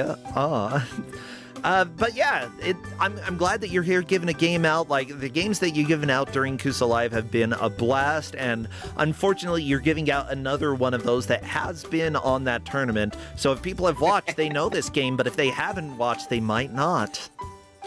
I'm so sorry. I'm so sorry. No, it's fine. I, like, genuinely, I have fun with this game, despite how bad it is.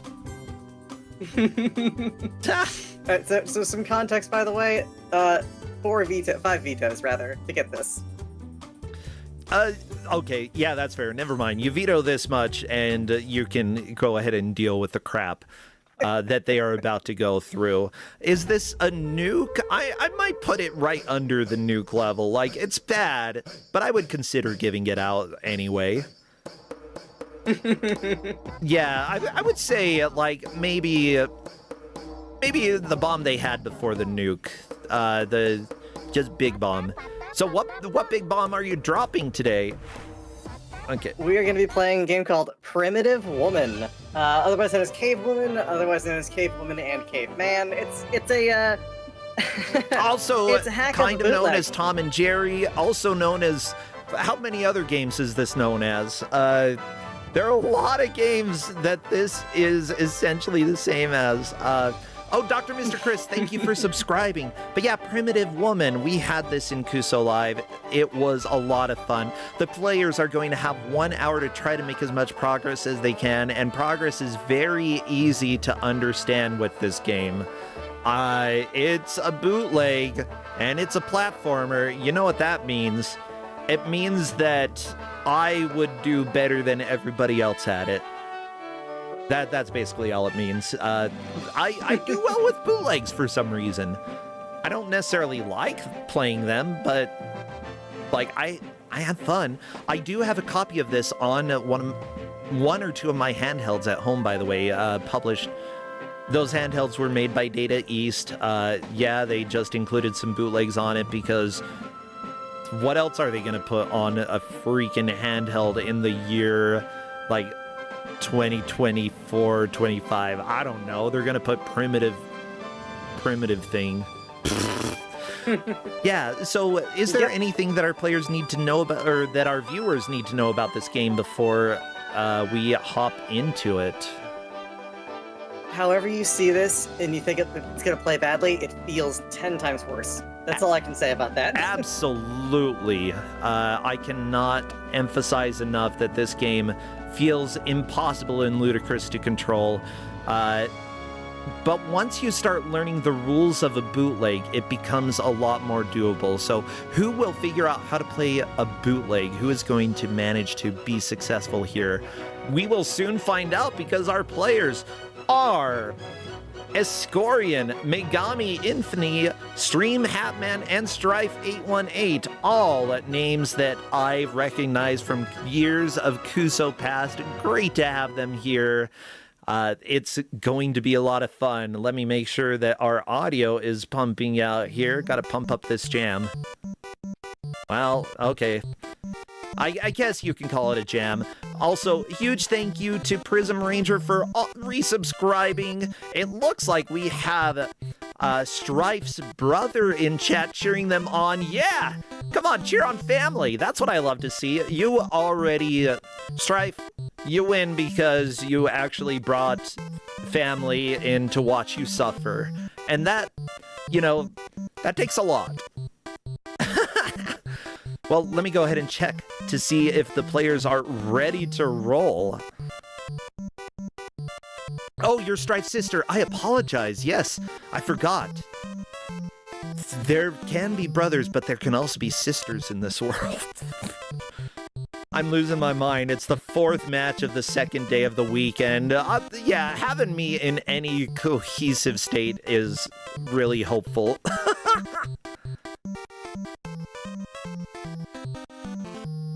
Take down. Okay, I'm letting them know that I am ready, and let me know when you're set. That way they tell me when they are good to go. Strife will just have to take down the little picture there. There we go, looking good. It's looking like most of the folks are ready. Yeah, another fun thing is that we've had multiple matches on fire this weekend. It has been the start to a tournament. Mind you, most of the matches have gone pretty well. A couple matches we've had some odd issues with. We've had one tube and bin yesterday. Yeah, if people didn't catch yesterday, it was a lot of fun. And you should definitely watch the second match. I would recommend. Okay, they are ready. Let's go ahead and do the countdown. Best of luck to the players. What would be good emotes for chat to spam? Oh, that's a good question. Do we have any, like, rocks? Kind of like rock things? Rocks, anything primitive, anything that looks like it could have been, like, in the Flintstones era. Go ahead and spam those. We're doing the countdown. Spam, spam, spam. As soon as I see movement, I will start our timer. The feet are primitive, indeed. Okay, everybody off to a start. It looks like Stream Hatman has not started quite yet or is having some odd issues. That's okay. We'll go ahead and make sure that everything, if for some reason there's a little time loss due to some tech issues, I'm not going to punish people too much. I will, however, need to recrop a little bit because, you know what? No. Whatever, you can have a little black bar on the left as a treat. That's probably how the game comes anyway. Oh, it is, yeah. No, it just, this game has none of the optimizations you'd want out of an S game, and like the viewport's not correctly sized, everything is just wrong about it. It's incredible. It really is. So, I mean, the players are making pretty quick progress to get to that first bit of the stage. I mean, this is not the hard part. We're gonna see the hard part coming up real soon. Yep, that's just see our first death by Escorian. Going down the hill. It's not quite the easiest thing to navigate. A lot of lagging. Anything like those holes that are there, any other stuff that appears on those. So, just so people know, it appears that Stream Hatman is having to deal with some controller issues. The controller is just not responding. That is deeply unfortunate. Okay, Escorian has decided, has let people know that you can accidentally switch to Primitive Man, which we don't want the players to do. You gotta stay on Primitive Woman. Welcome to Bootlegs, everybody. I've never seen that happen before. I have no idea how that happened. Yeah, that's not something I was familiar with being possible. So, we're learning things. We're learning new things. That is all right. Strife is to the skiing section, and unfortunately you cannot make a jump like that. You've got to actually try to ski. Okay. Unfortunately, jumping during the skiing section is more difficult than it should be. Yeah, we've seen a couple people try to do that jump, and I mean, you can theoretically get past the first bit and land and start skiing, but like, it's not worth it. It's easier just to ski from the start. Yeah. We say skiing, but clearly it's just like shuffling her feet down. Yeah, everybody, like, when they get to the skiing section, like, they die in what looks like it should be an obvious jump, but this game is just super hard to control. Stream Hatman has figured out the crawl, which will be important later. Oh, very much so. Yeah, that crawl is deeply important. Yeah, and it will take other people a little while to figure out how to actually crawl in the game. Hatman is off to a start, so if we do need to give additional time, that will be up to the refs. If we do that, yeah, it depends on the situation. Sometimes with control issues, you know, we leave it up to the players that, you know, if your controls broke, oops. Not really anything that we can do about your control setup, but considering it's an early round, the refs might show a little mercy. They've been shown to be kind, even if silly. With that said, I want to say... It's a good thing. We show a little bit of mercy in that, those early runs. Yeah. The referees for this match, by the way, are Okami, the real primitive woman. That's what we're talking about. Harp Griffin is primitive NB. You can be a primitive NB. Who cares? You're jumping on houses? Why do houses exist in Primitive Woman? Who cares? We've also got... This game does not know what it wants to be.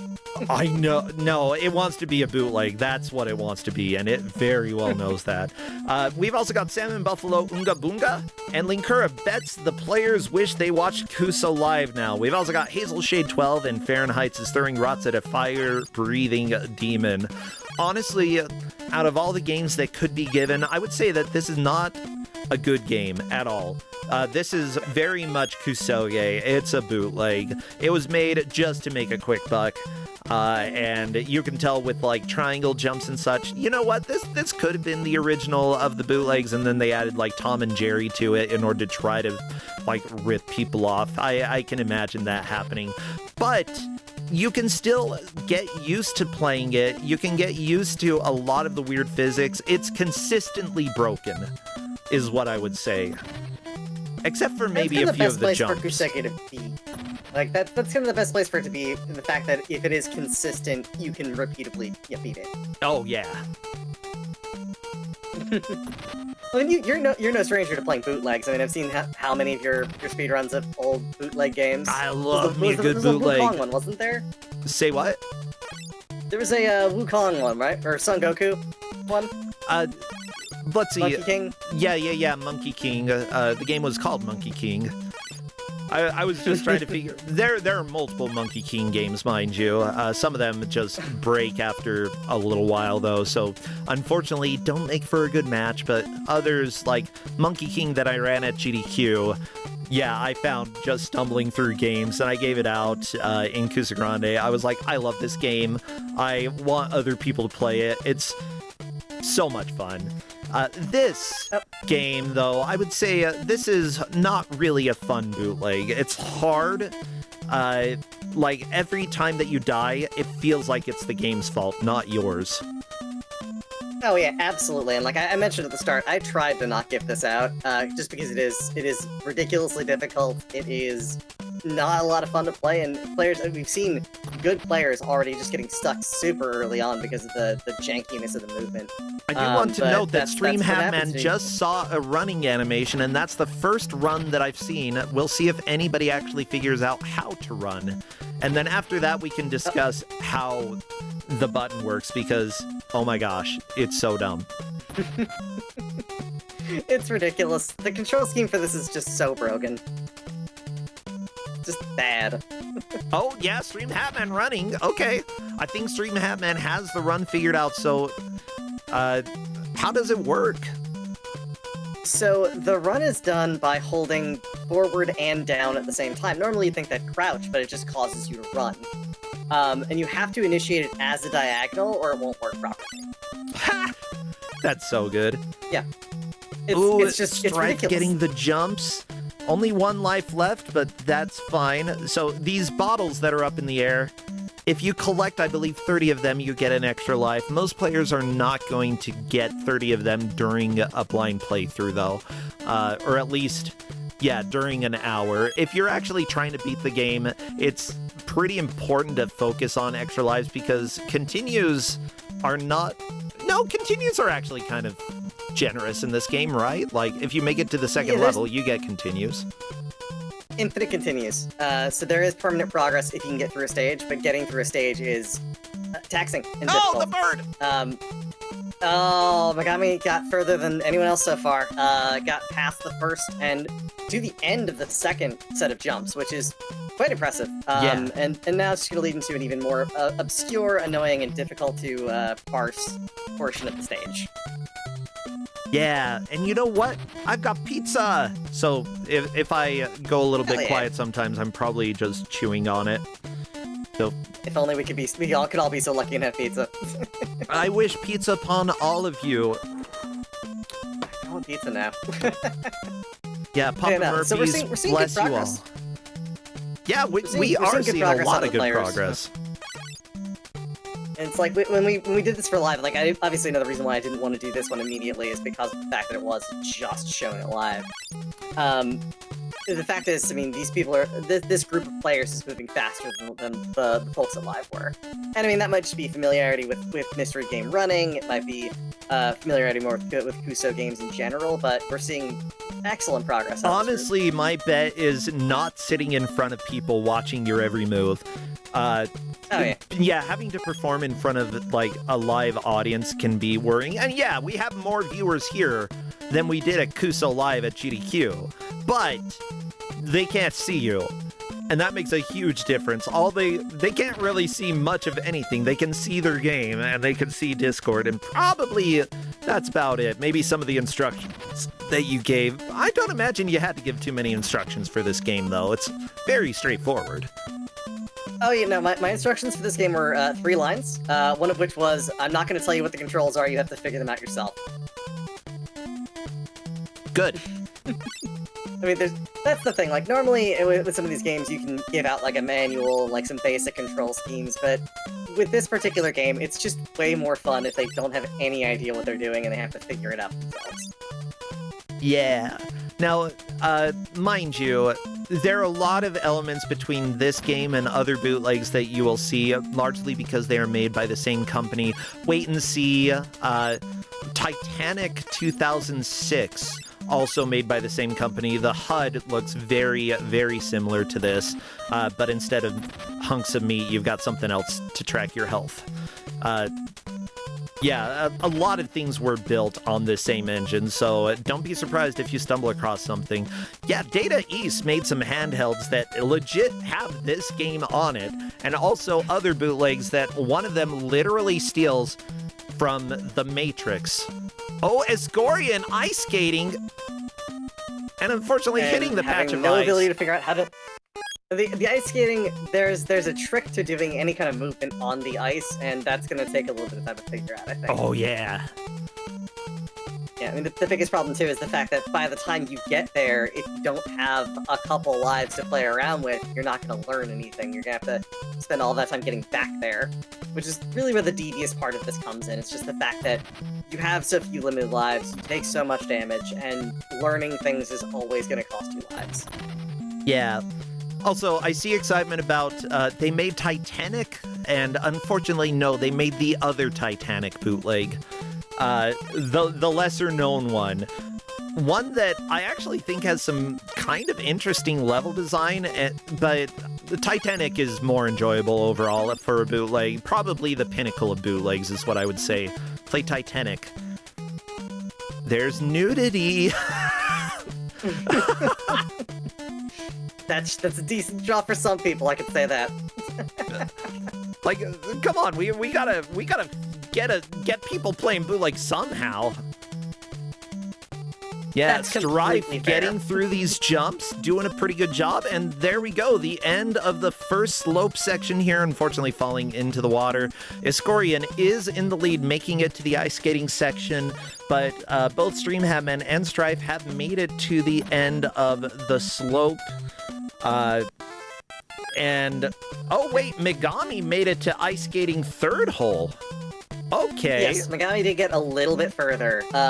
It's pretty close to the end of the I believe Megami knows how to stage. do the jumps now, which is incredible. I mean, that's the first stage down of 5. Yep.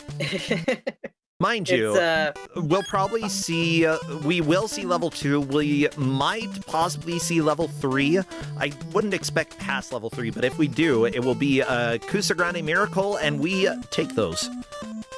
Yeah, I'm reasonably sure given the speed that people have learned things, the fact that they're already, we've got, 2 players to the ice skating section and 2 that are right behind. I would imagine we're probably going to see level 3, and I wouldn't be surprised if we get someone who gets to 4.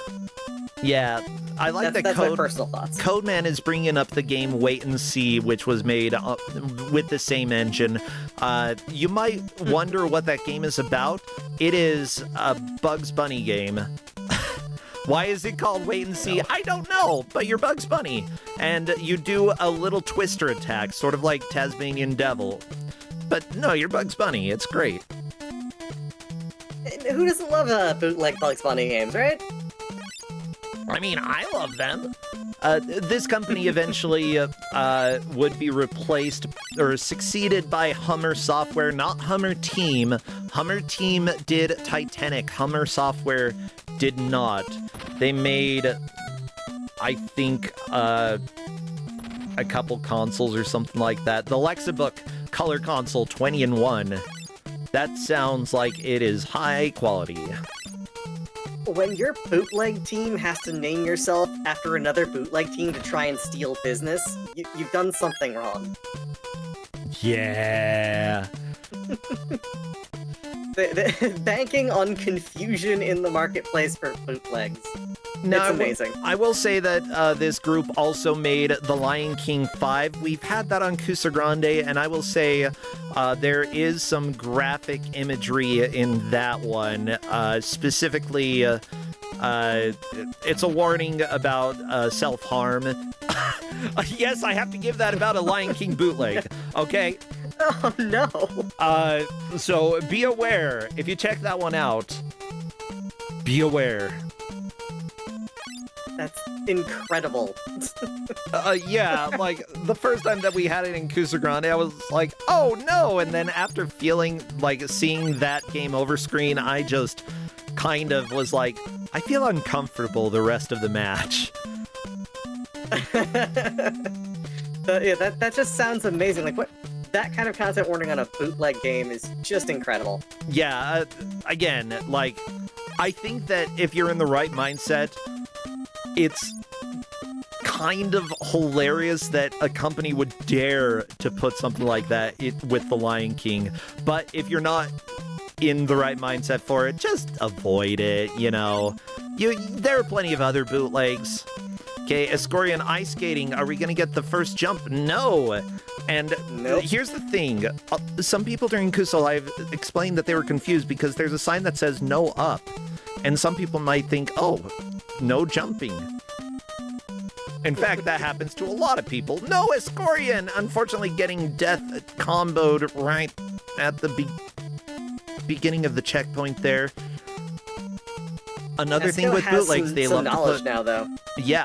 Oh, Escorian to the second ice pit, but unfortunately not enough to make... to pass up Megami. Still, that was progress, and any progress is important. Stripe, doing ice skating, not getting over the second spot. Now again, this looks easy. This is not easy, everybody. Everything in this bootleg feels wrong. I liken it to playing a game, any game, with a burlap sack over the controller, because it just feels unresponsive and like nothing does what it feels the way it's supposed to. It's just not great. Yeah, I've been working a lot on trying to figure out like how to make controls feel natural in an NES game, and I think I've gotten it to the point where I'm pretty happy with it, but it's not trivial. Yeah. I've only talked about it a few times. I'm making an NES game, everybody. How's that going, by the way? Everything going well with it? Learn anything fun new? Yeah, things have been going pretty well. You know, I think this next month we're really gonna start picking up steam. Like, the person I'm working with, LLK, like, she is such a great artist and is like giving design ideas, and we've been going back and forth about possible things to do with the game. So, like, you know, a lot of it, we're about at the time for us to do level design, and that is really exciting. So hopefully in the next few months I'll have a demo out so people can play. And yeah, the goal is to have something concrete to show off, probably in the vendor alley at GDQ. Oh, that's awesome. That's incredible. Yeah, and we might have a publisher for it. They gave us, like, very much not a commit, but like, yeah, we'll check it out. And if so, that will be pretty dang fun. I mean, I absolutely adore the idea of doing development work for old consoles nowadays, just because there's so much more stuff available for it. I mean, we've seen with GB Studio what people can do with Game Boy development, and it's just incredible. Oh, yeah. Mind you, the software that we're using advertised, you don't need to know any coding in order to use, in order to make a game. And I'm like, having gotten into it, I'm like, you may technically be right, but unfortunately your game would be less playable than Primitive Woman if you don't learn any coding while working on that NES game. No, you have to. Oh yeah, and there's no easy way to do assembly like that. It's just, you have to learn what you have to learn and build it. I love learning it, though. I actually really enjoy assembly, and I thought that it was going to be miserable, but no, I'm having a blast with it. I have been trying to learn assembly for a long while now, primarily for a disassembly on Clash of Demon Head.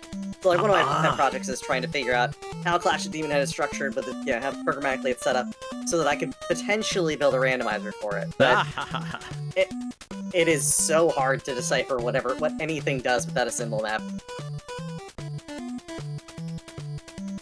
Yeah, I would agree. The number of times that I've stared at something and being like, I know this does stuff, but what does it do?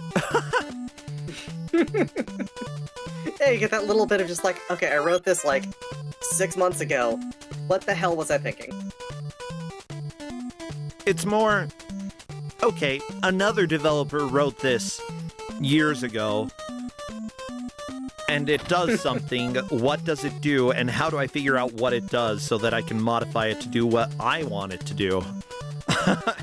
Yeah, for those of you who don't know assembly, it's a series of basic instructions. There's not a whole lot you can really do with it as a language. Yeah, the way that I describe it is that, like, most code is essentially you tell something to walk somewhere. Assembly would be saying, here is what you have to do with your legs in order to walk. Yep. It's that lower level, like, kind of harder to, more obfuscated, way less easy to understand. Yeah.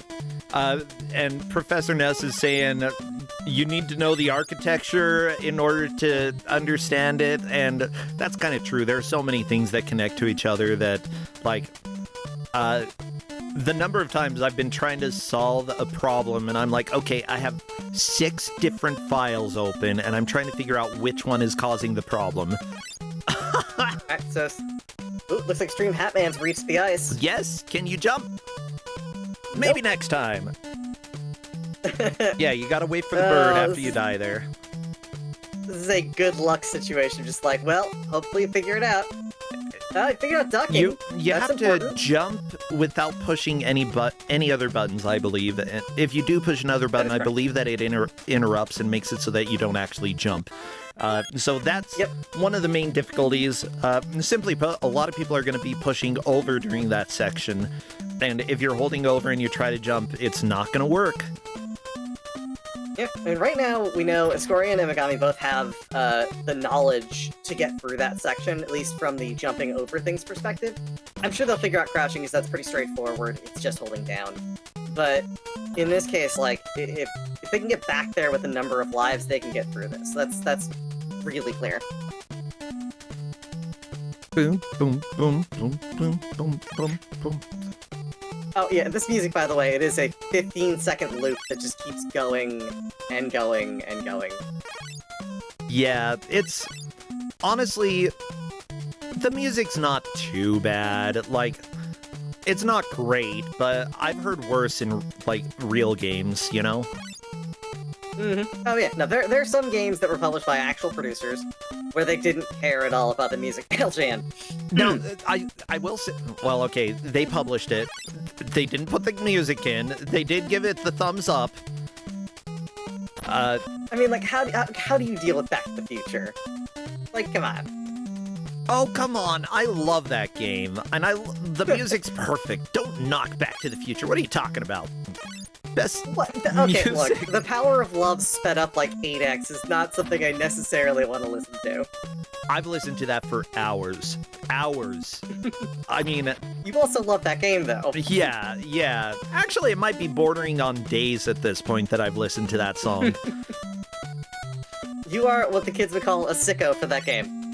Yeah, I'm a sicko, baby. No, come on, Escorian, get the primitive jumps. Yes. Okay, jump number 1 made. Oh, there we go. Not really a good way to dodge all of the icicles here. Okay, we're past the 3rd jump.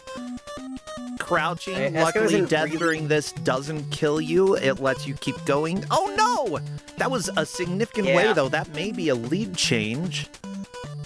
I believe, yeah, that is definitely a lead change at this point. I will say, it's not super easy to dodge any of these, and if you're trying to avoid the icicles coming down, you definitely need to be ducked, and really going in here without full health is going to lead to something like that. Yeah, You so... basically need all of your lives and full food. Stream you know, Hatman not looking the at the best game sign, trying to decide how am I going to progress. Unfortunately, actually, oh no, Hatman, did you just soft lock the game? I Hatman think, might be able to figure out how to jump though. yeah, actually, that might be if This could be Hatman can helpful. jump. I don't know if that's necessarily a soft lock though. You might not be able to jump when you're pressed against the wall like that. Yeah, that's the thing. Oh, Hatman got out of it. Oh, Look there at that. we go. Yep. Okay, Stream Hatman has managed to And figure right out how back to into jump. it. Okay. That is actually really, really, really good. That is an excellent strategy.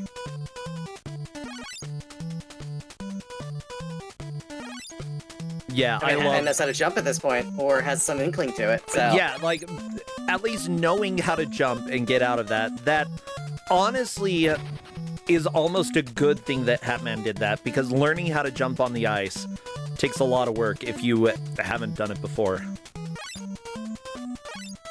yeah, I think at this point, Hatman's just trying to figure out how to consistently jump. Yep. And there we go. That's Hatman good, has figured it out, I believe. Yeah, ducking is the way to go. It's just, unfortunately, you can't be pushing any of the D-pad when you try to do the jump. Otherwise, it just does not work. Yeah, welcome to Unexpected Ways to Practice This Game. I think Kusnorande's figured out dodging all of the icicles and getting through these sort of Ooh, different things. That's incredible. So I think we're gonna see stage 2. I think It's so. only 25 minutes in. Yeah, 25 minutes in. Only 25. This game is pretty difficult, not gonna lie. Yeah, it's unforgiving, I think is the best way to put it. It really doesn't want to just let the player have anything. Kusnorande already figuring out how to cheese the boss. This little imp guy, who for some reason exists. We don't really know why. He's just here. Hey, it looks like Kusnorande is on to stage 2. We have our first major, first stage change. As you can tell, this is Primitive Man. Or Woman. Oh, This is we're Primitive still on Person. Primitive Woman, yeah. We'll be on Primitive Man if we see a stage 2 clear. Quite frankly, I think stage 2 is substantially easier than stage 1, so I'm looking forward to seeing some Primitive Man in this one as well. Yeah, that's also another thing that a lot of bootleg companies would do, is that they essentially had the same game either reskinned or starting at different places in order to trick people into thinking that they're technically different games when they weren't. I will say, the refs discovered early on when we were trying to figure out ways we could easily track some of this stuff. that there's actually multiple compilations of this game, some of which intersperse the levels. I there's believe there's it. a version where, yeah, there's a version where they compiled where you start as primitive man, then it swaps to primitive woman, and back and forth like that for the 5 levels. In this case, we're playing one with it's primitive woman up front and then primitive man on the back end. Yeah, one of the groups of games that I'm thinking of is Hummer Team that again made Titanic, and the way that Titanic was set up on one of their carts. Yeah, they did have a standalone Titanic, but they also had it on a 15-in-1 cart. Super New Year 15-in-1, if I'm not mistaken, and the way that worked was that essentially you had 2 different games to play, Hacker and Heroine, but one of them just started you on the Rose levels, and one of you started it on the Jack levels, whereas Titanic will have you play through both of them. So it's like, in order to get up to that 15-in-1, they just split the game in 2. Oh, that is so disingenuous. And, like, it's exactly what you'd expect from that. Oh, yeah, I mean, welcome to bootlegs. Like, the way that you can tell the difference between an unlicensed game and a bootleg is that an unlicensed game, in general, it's not pretending to be something that it's not. A bootleg, if you buy it and then you have the inkling that you say, wait a minute, and turn around and the store no longer exists, because it suddenly disappeared because they sold you this thing in order, like, that is absolute crap, and they just disappeared as quickly as possible in order to make away with your money. That's how you can tell it's a bootleg, if you get that feeling. Oh, absolutely, yeah. If the person who sold it to you is no longer where they were when they sold it to you, there's a good chance that they aren't coming back and they got your money. Mm-hmm. Yeah, so we're seeing great progress out of Kusogrande in Stage 2. Again, Stage 2 is, in my opinion, substantially easier than Stage 1. Stage 1 has a lot of insta-kill mechanics, has a lot of, like, stuff you can't really... You have to be timing-based with in a game where nothing feels good or accurate. And Stage 2 is not like that at all. Stage 2 is just a lot of exploration, finding where you gotta go. It's mostly linear. There are some sections that are a little less than clear about that, but... It's We'll not really too confusing, is what I've seen in the past. Oh, those fire hydrants. Primitive Woman does not know how to deal with those. Yeah, I mean, it's not really clear if they're, like, primitive people who've come into the future, or if they were, like, unfrozen, or what's going on. She's really But it's just, green. like- She might be unfrozen. Yeah, she's got the green hair thing going on. Okay. Esco finding out that progress is continual, and that once you clear a stage, you've cleared a stage. By the way, no big surprise that Esco is doing well in this. You know, she's done extremely well in Kusogrande in the past, has been a GM, and is playing this year, just knocking this out of the park. Megami on to the next level as well, though. There's still plenty of time for Stream Hatman and Strife to come back, though. Like, just gotta get through the ice skating section, and once you do, you're on to this really weird music.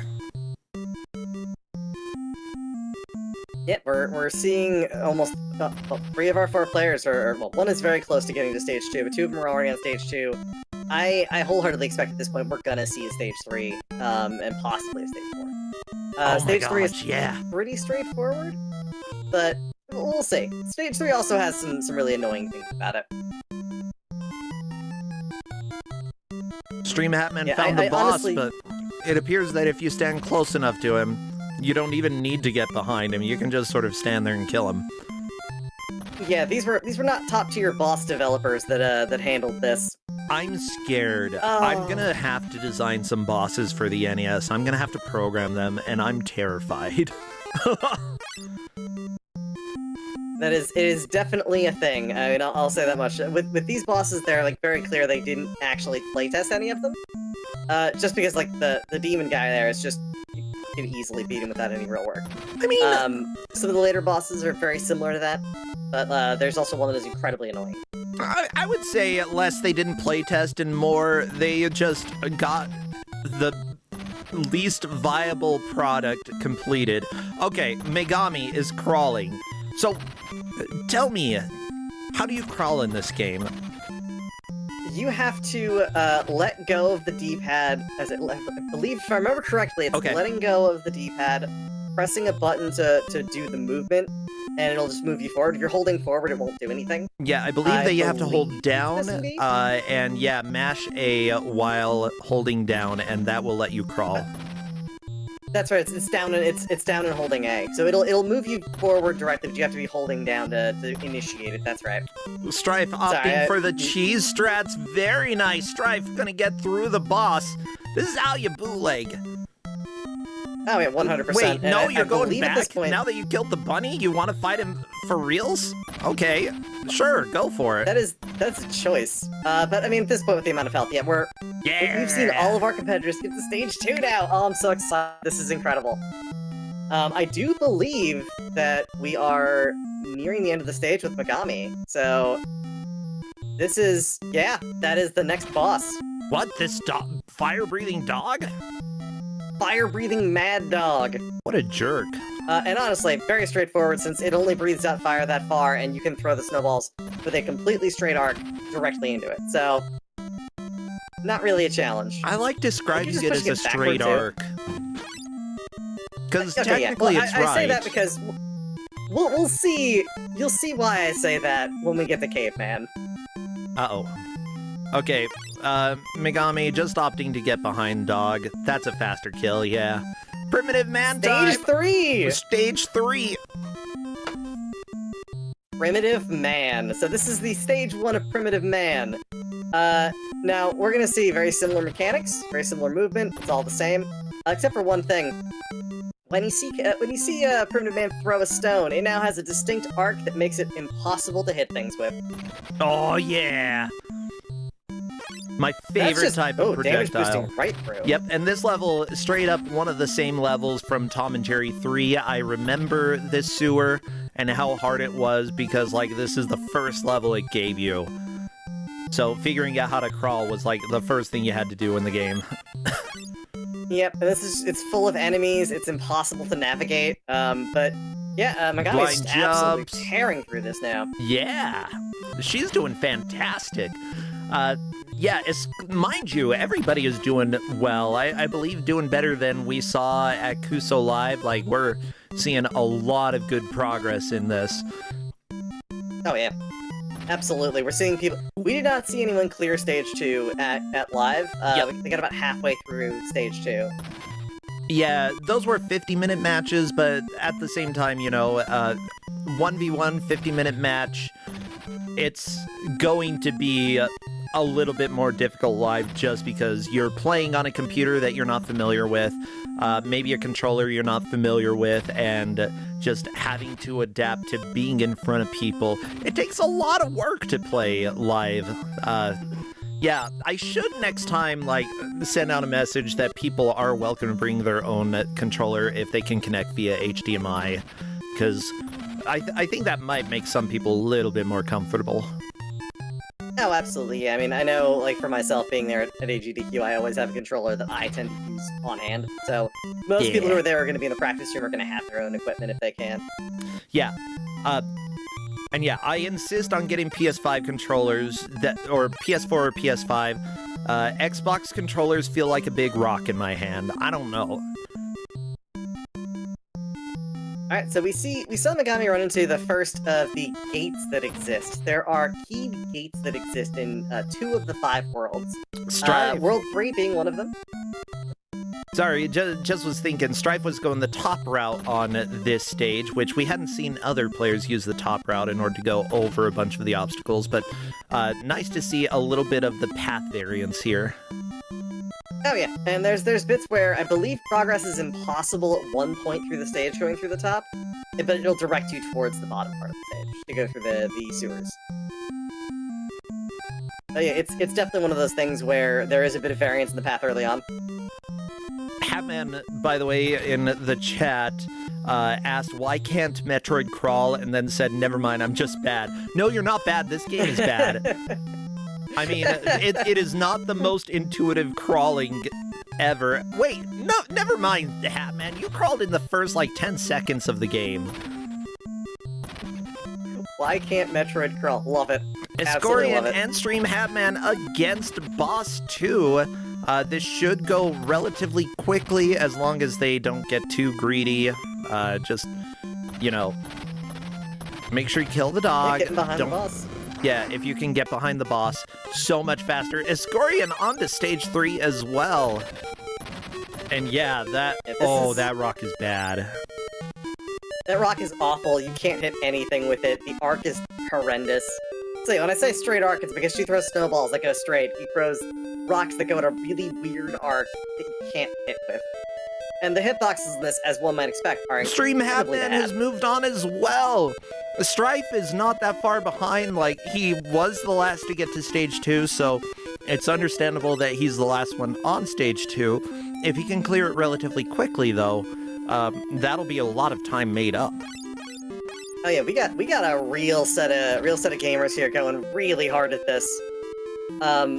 Again, progress. I was not expecting this much progress initially, but yeah, I think we're in for a really close match towards the end. Look, you had a group that vetoed 5 or honestly see 6 it clear. games. Like, I think it's understandable that they're doing really well. There are a lot of people in this group who have played a lot of retro games. So, Oh, absolutely. yeah, this is one of the matches that if I were playing against any of these players, I'd be a little bit afraid that I would lose. And that's fine. I wouldn't be ashamed. I would just lose. So here's where things get a little bit complicated. I do believe that Megami missed the key that is Uh-oh. required to open the gate. So it's gonna be interesting to see because they're already on the return path. So yeah, that gate's still closed. I believe the gate automatically opens if you find the key. So on the path, there was a slight section where you kind of got to go back a little bit. That's going to be interesting. So, I mean, at this point, real progression is finding that key. Yeah, like horizontal progress, if nobody gets the key, Megami got to the gate first, so that would be the person in the lead. But if somebody gets the key, that's immediately making more progress, even if you don't get to the gate. Ooh, Escorian dying. I think Escorian was possibly going the right direction for the key. But unfortunately, a death. Everybody's gonna have death in this game. It's gonna happen over and over. Strife getting another game over, not a huge deal. They are still in it. He can still do it. Oh, absolutely. There's still plenty of time as well. We still have 20 minutes, and let's just say Stage 3 is also not kind. By casually playing through this, I was able to get through Stage 3 when I was playing it as just Caveman, so I was playing the version that was just Caveman. So I played through essentially these two separately. I got through this one without needing any kind of assistance, but further in, having infinite lives really did help kind of test through some of the stages to make sure they're like measurable in certain ways. Yeah. So with this, I mean, I've beaten all of it RTA, but it took a long time to get through this and the other stages on game. Yeah, as it turns out, when your game is bad, there can be a very large variety in difficulty. And when it comes to bootleg, all of the rules of, like, difficulty go out the window. You never really know what you're going to get until you play through it. Oh yeah, and with this too, it was making sure the game was, you know, physically long enough to play through for these sorts of games. Bootlegs have a tendency to be really ambitious and really jank, and then, like, only have 2 levels, because they just got bored and didn't want to make it. Well, yeah, you're just trying to make the money. You don't need the reviews. Nobody cares about the reviews. You just want to make a quick buck off of somebody who's like, oh, my son likes cavemen. And especially cave women. Ooh. Yeah, there's a game I found called Magic Rabbit. It's another bootleg that I really, really liked and would have been great, except for the fact that it's 2 stages. Wonder it's Rabbit? 2 stages you can beat in 20 minutes. I think it's just called Magic Rabbit. Hold on, let me see if I can find the name of it, or at least what the bootleg was called. Because if it is Wonder Rabbit, yeah, we had that. Wonder Rabbit. We had that, I believe, on Kuso-1, and it was about a 20-minute match. When the matches were generally 2 hours. Oh my god. Do we have the Flannel Cat? You made the bunny your emote. You know what? you are fine to do that. Yeah, Magic Rabbit was one of those that sorry, Wonder Rabbit rather was one of those that I was playing around with trying to find. I mean, I've been going through a bunch of bootlegs looking for just anything we hadn't seen before, and I saw that and I thought this has got some potential. It's also like double checking the size of the files just to make sure, like, if you see something that's like 20 kilobytes, it's very clearly not going to be big enough to run as a game or have any real length to it. But that one unfortunately was graphics heavy and very short.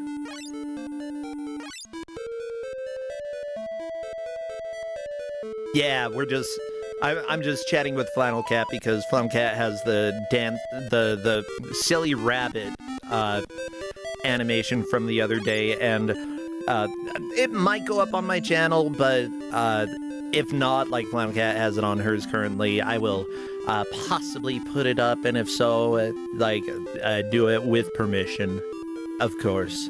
Nagami has found the key. Yes! We have progress. Yes! That is incredible. So we now have more forward progress from Megami. So that's going to enable Megami to get to the last half of the stage. There's a little less than half the stage after this, and another boss fight. So there are boss fights in every stage. They are incredibly obnoxious. Although this is my favorite, I think. Sentimental favorite. It was also the first one I ran into. There we go. That's forward progress through the gate. Very Megami nice. making the solid choice of going back to grab that apple, which is a full life. An apple a day gives you a second caveman or cave woman, primitive man or primitive woman. Sorry, they may or may not live in caves. I don't know. Escape death. It's lovely. But yeah, so now it's figuring out how to get off. There we go. Getting off of the water top can be a little annoying as well, because it's the same thing where you have to, like, null your inputs and just hit jump.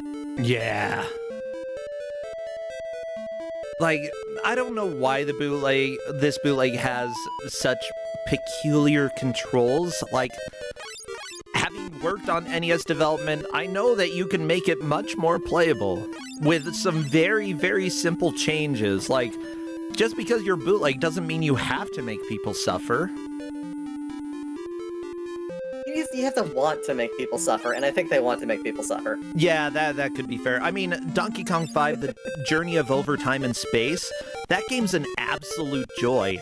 Bootleg? Oh, yes. But, oh, it's so much fun. That's the thing, too. Like, one of the reasons why I don't necessarily love this game and why I don't relish giving it out is just because of the fact that, as far as it being a fun bootleg, it's really not. It's just hard, and it's just... yeah, jank. It's actually pretty fun to watch, though. Right and proper Kusoge, but it's just so bad to play. Yeah. I mean, I'm enjoying watching it, but I also know that I don't want to be playing it. Yeah, I mean, I'm actually really jealous of the fact that everyone seems to have figured out you can stand behind the bosses, because I definitely didn't when I was playing this.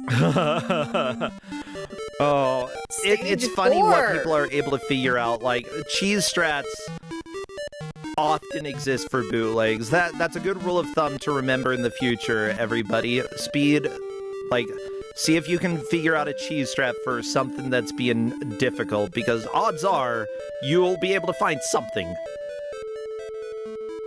So we see Megami has made it to stage 4, the Mushroom Forest. So we're Pac-Man and seeing his great story progress, grab and the now... key at basically the same time. Holy crap.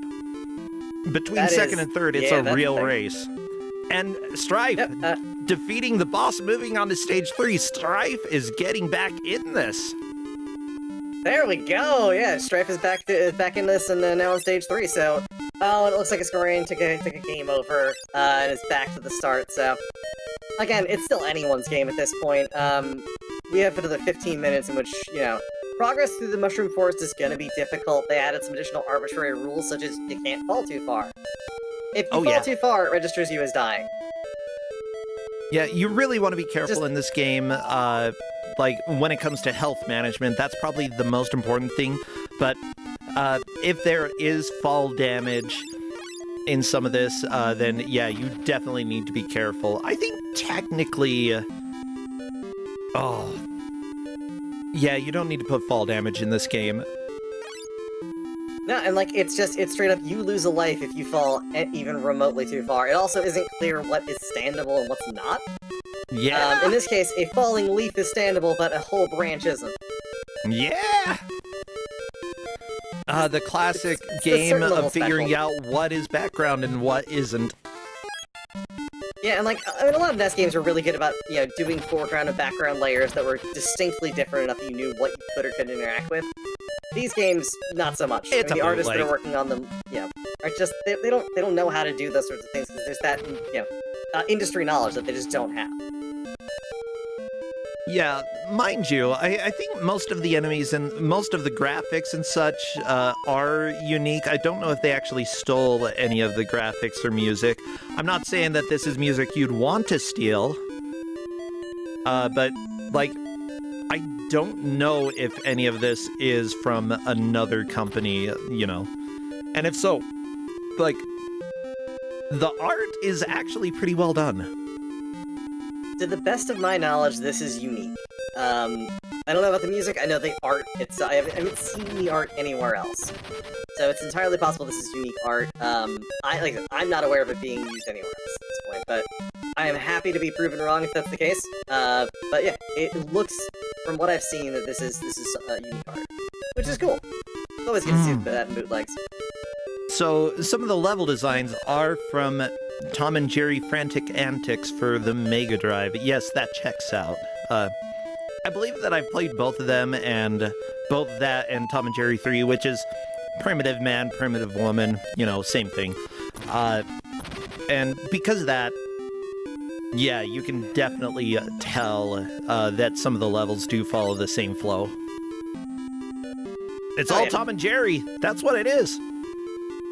And we see a lot of reskins of those sorts of games, especially in the bootlegs. With bootlegs, instead of doing anything, it would be. I think there's like a famous one of was a Jackie Chan game that someone reskinned with a buff Pikachu.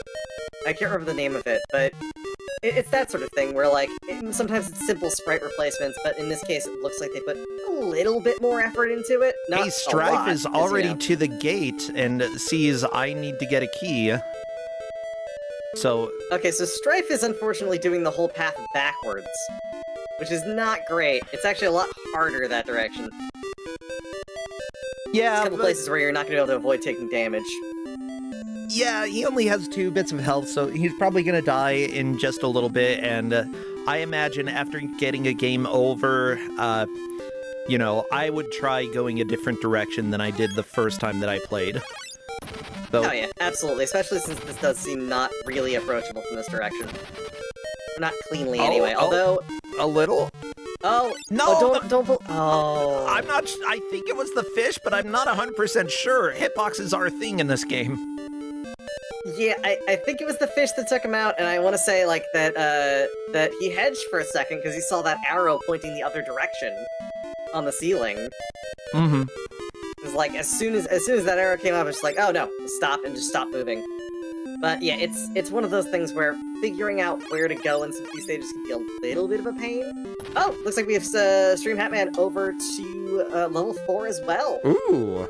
I am still holding out hope we'll see level 5.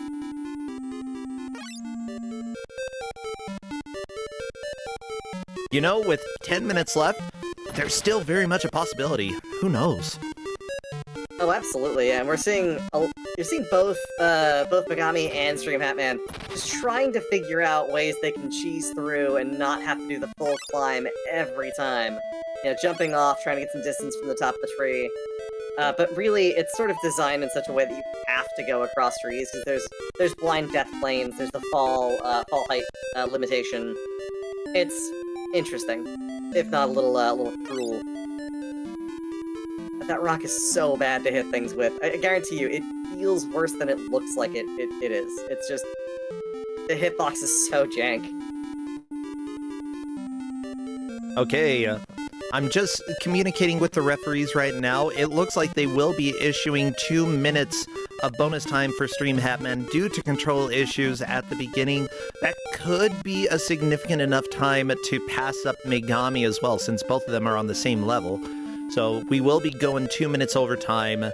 specifically to see if Stream Hatman is able to make some progress there. Oh, and it looks like we have a key collection of Kusogrande. Yeah, gotta get the key. Oh, Strife, at least knows, well, went the right direction, but I don't believe Strife saw the key, which is a little bit unfortunate. Yeah, I think that was missed, and that's a huge bit of knowledge that's going to make a major difference. If Kusogrande can get through this section without dying, there is an apple right after the gate, and that's a full life. I think Kusogrande's looking for some type of way through, not necessarily sure that that she's seen the gate. But she is also being very careful to not take any hits, because, 2 hit points. Not great. It is possible to get through this if you just maintain downward speed. Oh, and through the gate! Oh, yeah! That's an apple collection, and that's a life. There's also another apple on the way up through this section, so it's entirely possible that Kusogrande is going to get the support needed to get through this section. Yeah, which is impressive. Yeah, it's a little bit worrying, but that extra life makes a huge difference. 1 HP, you never want to be playing on 1 HP if you can avoid it. Oh yeah, that's when the nerves kick in, that's when you start making mistakes. Can you jump? Yes! Oh, and got the... Oh, yeah, she got there's the frog bonus and apple.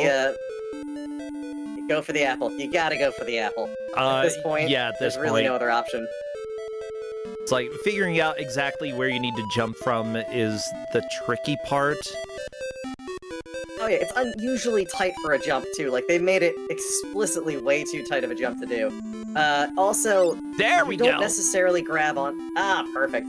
You can grab onto the side like that, too, which gives you just a little bit of extra space to reach. Ah, yes, that's how I climb ladders. Yep. Oh, and with the Shocky Oh! thing, right, like playing strong defense here. We are very likely to see stage 5 at this point. Yep. Megami is through the boss. Very nice. You know, I should have swapped to one of them so that I could hear the music. I'm gonna swap to Hatman real quick. Never mind, Hatman has no audio coming through. Okay, that's fine. But that's okay. We can are hear on stage 5. Never mind. It's the same music. Yeah, there's... Yeah. No, they couldn't afford to do unique music for each stage. Yeah, that is background for sure. Oh, that is hideous. Yeah, it's supposed to be like, I guess you're in a city and you're on a construction site. That's my understanding of it. Like I said, I don't think Megami's gonna clear, but it's definitely close. Like, this is further than I expected anyone would get, honestly. It's impressive, it really is. Oh, yeah. So with 5 minutes to see a clear happen, which would be interesting to say the least. But this is another situation in which there's a key. You need to collect the key in order to be able to get through that gate that's over there. Yes. Which should be entirely possible. Ooh, Megami stepping on the spikes. But luckily, spikes are not a one-hit kill. You're not Mega Man, you're Primitive Man. And that's a miss on the key, but that key's not blue. oh, that key is definitely necessary though in order to progress. So there is a gate. Now I would have explored that area more. You could have just jumped across and it would have dropped you down in front of the gate. So Megami's taking the long way back to the gate, but that's fine. It's not like it's that far. And Megami has crossed the threshold of the gate, and now it's figuring out how to navigate this nightmare. Oh, I don't like this. Buzzsaws. This is Meat Boy. This is some Meat Boy garbage. Okay, Megami trying to kill the bug, and somehow did it on the jump that Megami, like, gave up and was like, nah, let's just go through. Just said, heck it, I'm going for it. Yeah, Strife, by the way, is right at the end of the stage, but with 1 HP left. If you can get that apple, If you can it's get the entirely apple. possible you can get through. Yes! Strife got the apple. Okay, so we are close to seeing our third place play out. I believe that Kusogrande has gotten this far. I did not see where Kusogrande died, though, so it's going to be really close. If we see Strife get to the next stage, that would definitely be a change in that position. Oh, We're pretty close to locking in at this point where people are going to be. I don't believe that Megami has enough time to actually clear yeah, that some stage. of our refs are saying that that is a place change. Strife moving up into third. Very nice to have a late match place change. However, gotta get past the frog, okay? The frogs are harder than any boss in this game. Quite literally. Oh my god, okay. Oh my goodness. Past the frog, there's Apple. Okay, Apple's good. Now it's boss time. Apple is full life. Definitely worth it. Just get behind the boss. Like, don't play games. Yeah. If I were Stream Hatman right now, I would definitely get behind the boss if possible. Strife. Oh! No, Oh yeah, sorry, Strife, death yeah. on the boss, but that is third place. Unless Kusogrande can get to the boss and kill it, Strife will be coming in third. Yeah, at this point, it's looking like Stream Hatman's 2 minutes are going to be kind of academic. We're at the point now, I don't believe that Megami is catchable at the moment. It would take a lot of really, really precise movement and immediate progress to win. It's not impossible, and because of that, I will say that Hatman does have bonus time at the end. Oh yeah, absolutely.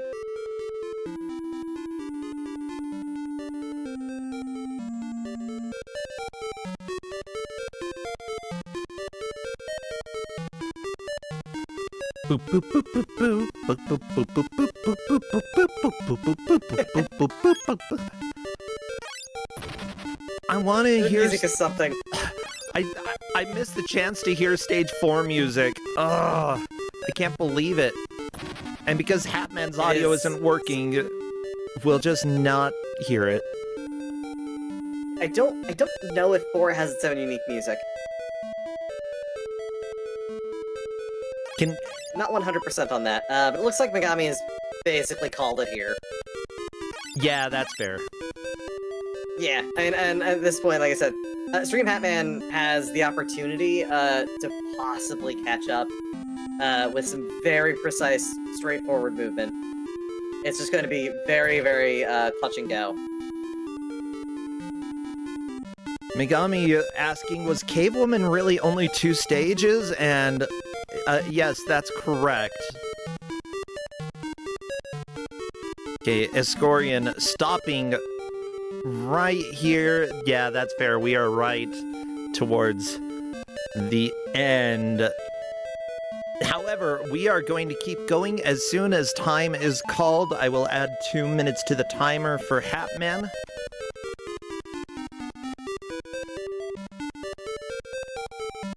And hopefully our other players at least keep the music going so that we can hear a little bit, or whatever. If they stop the music, I can listen to something good. See if I care. Yeah, we can listen to something that's not the same repetitive nonsense over and over and over again, yeah.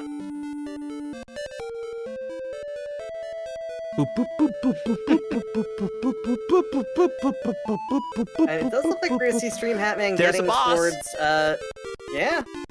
Stream Hatman getting to level 5. This is impressive again. I did not expect people I were mean, gonna if get that far Hatman in. can get up to the boss and kill it. Okay, up to the boss. It's fine. You can do it. You can do it, Hatman. doesn't- You can do it. There's collision. I mean, we assume, yeah, Oh, there's this definitely frog some dragon collision is somewhere. ugly. Yeah, I don't even know what it's supposed to be. It's like a pig and a... Yeah. It's a weird pig dragon. I think, Hatman, that is a game over. Oh. And if Hatman is willing to call it there, then I figure that is good enough. Yep, Hatman has indeed go. called it, which means that, everybody, is time. Give it up for the players. Megami coming in first, Stream Hatman second, but Strife in third, almost beating the boss of level 3, Kusogrande in fourth. All of them making a good push, all of them doing much better than the players at Kuso Live. It's just Megami blew me away here. Holy guacamole. I'm going to go ahead and invite them to come and chat if she wishes. Yeah, how do you feel they did? Oh, this was an excellent match. This was blew away all of my expectations. I was prepared for the idea of seeing stage 3. I had no idea we'd see someone get to stage 5. It's absolutely amazing to see that kind of progress out of it, especially, again, if what we saw at Kuso Live.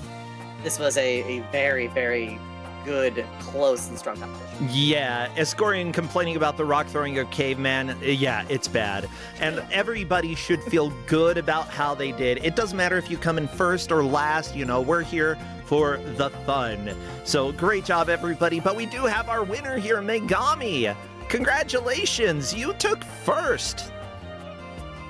I was actually surprised at first, because at first I thought I'm gonna lose, because that first stage was terrible. I think the worst part of it was that it was basically 2 auto-scrollers, all with one-shot deaths. Yeah, that is kind of dumb.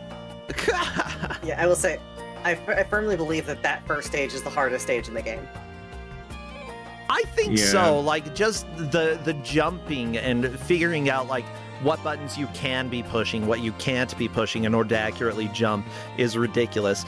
Like, everybody figured out a lot of the weird controls relatively quickly compared to what I've seen in the past. I think everybody learned how to run. Maybe there was 1 or 2 people who didn't, but, like, that itself is hard to figure out. Did you figure out how to run?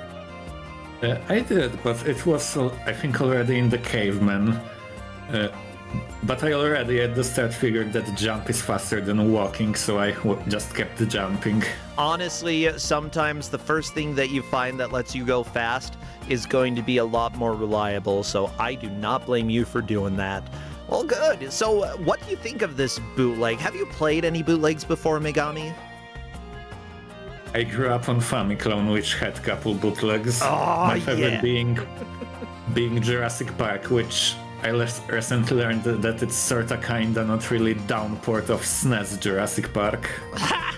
I do like the Super Nintendo Jurassic Park, but yeah, the NES version, woo, that's rough. Yeah, this one? I kinda liked this one, although you got I one. didn't like the first stage, and then I didn't like that there was, what's its name? Fall damage, that if you fall for too long, you will just suddenly die. Yeah, considering that happened in stage 4, I wonder, because when you throw rocks, it sort of resets some of your momentum. It could potentially reset the fall damage timer, but I'm just trying to remember because it's been so long since I've played this. Oh, I haven't even think of trying that, but maybe that would work. Maybe. Yeah, I mean, it's always worth trying everything that you can, but simply put, what you tried worked because you got to the final stage of the game. You did very, very well. That was the final stage? Yes. Yes. It I indeed I was was. surprised by the 5th stage because there were 2 stages for Cave Woman, so I figured out there are gonna be 2 stages for Caveman. Nope. And then this 5th stage appeared. You got an extra stage there. We were talking about it before the event in the refs with the refs about the fact that there's multiple compilations of it where it jumps back and forth between Caveman and Cavewoman. So ideally, there being 5 stages, it would jump back and forth between them each time. But yeah, in this compilation, it's just the Cavewoman into Caveman. That's 2 and 3. I see. Yeah. Well, great job. Megami, do you do streaming these days? Or if not, are there any games that you've been playing lately that you've really enjoyed? I've been streaming. Recently, I decided to join Big 20 NES race and been preparing. Although my last training session ended in me rage quitting because baseball game included in this race's lineup is just... I just don't like it. I mean, that's completely fair. Every once in a while, there's a game that you just do not jive with, and that's fine. Well, hopefully the Big 20 goes well. I should do one of those one day. That would be a lot of fun, but there's always so much going on that you got to pick and choose what you enjoy, and hopefully it goes well for you. Well, great Yeah. Glitch. Anything else that you want to let us know before we take off for the weekend? Because was the last match of the day. No, I think I'm good. I mean, y'all can find me if you're looking for the kind of stuff I do. But like, yeah. Otherwise, got nothing else. Sweet. Well, everybody, we will be back later on this next weekend. I may stream during the week. The weekend for sure will be Kusogrande. We will occasionally have some matches during the week, so feel free to keep your eyes on the schedule. Check it every once in a while. I do announce on Discord and on Blue Sky when I go live. And if you follow me here and want notifications, you certainly can have them. Otherwise, we're going to go ahead and raid Fastest Furs. They're currently doing a little showcase, and they extended their submissions to their May marathon in Atlanta. They extended submissions through the 8th. So let's go ahead and raid them. Do we have a good raid message, everybody? Anything fun? Anything neat? Also, yeah, huge shout out to everybody who's been supporting the channel as well. The follows, the raiders, those who have subscribed and dropped bits. All of that goes a long way. Like, yeah, a little goes a long way. Smacky, smart keyboard. Why can't primitive Metroid crawl? Cave, whatever. I'm just feed Sluster. Feed. Let's just do. Yeah, that sounds good. Clades, I dig that. Feed Sluster is a fiend hunter. Feed Sluster sounds like a sentence, but no, it's a name. All right, everybody, take care. See you, Grey Googlitch. Take care. Bye.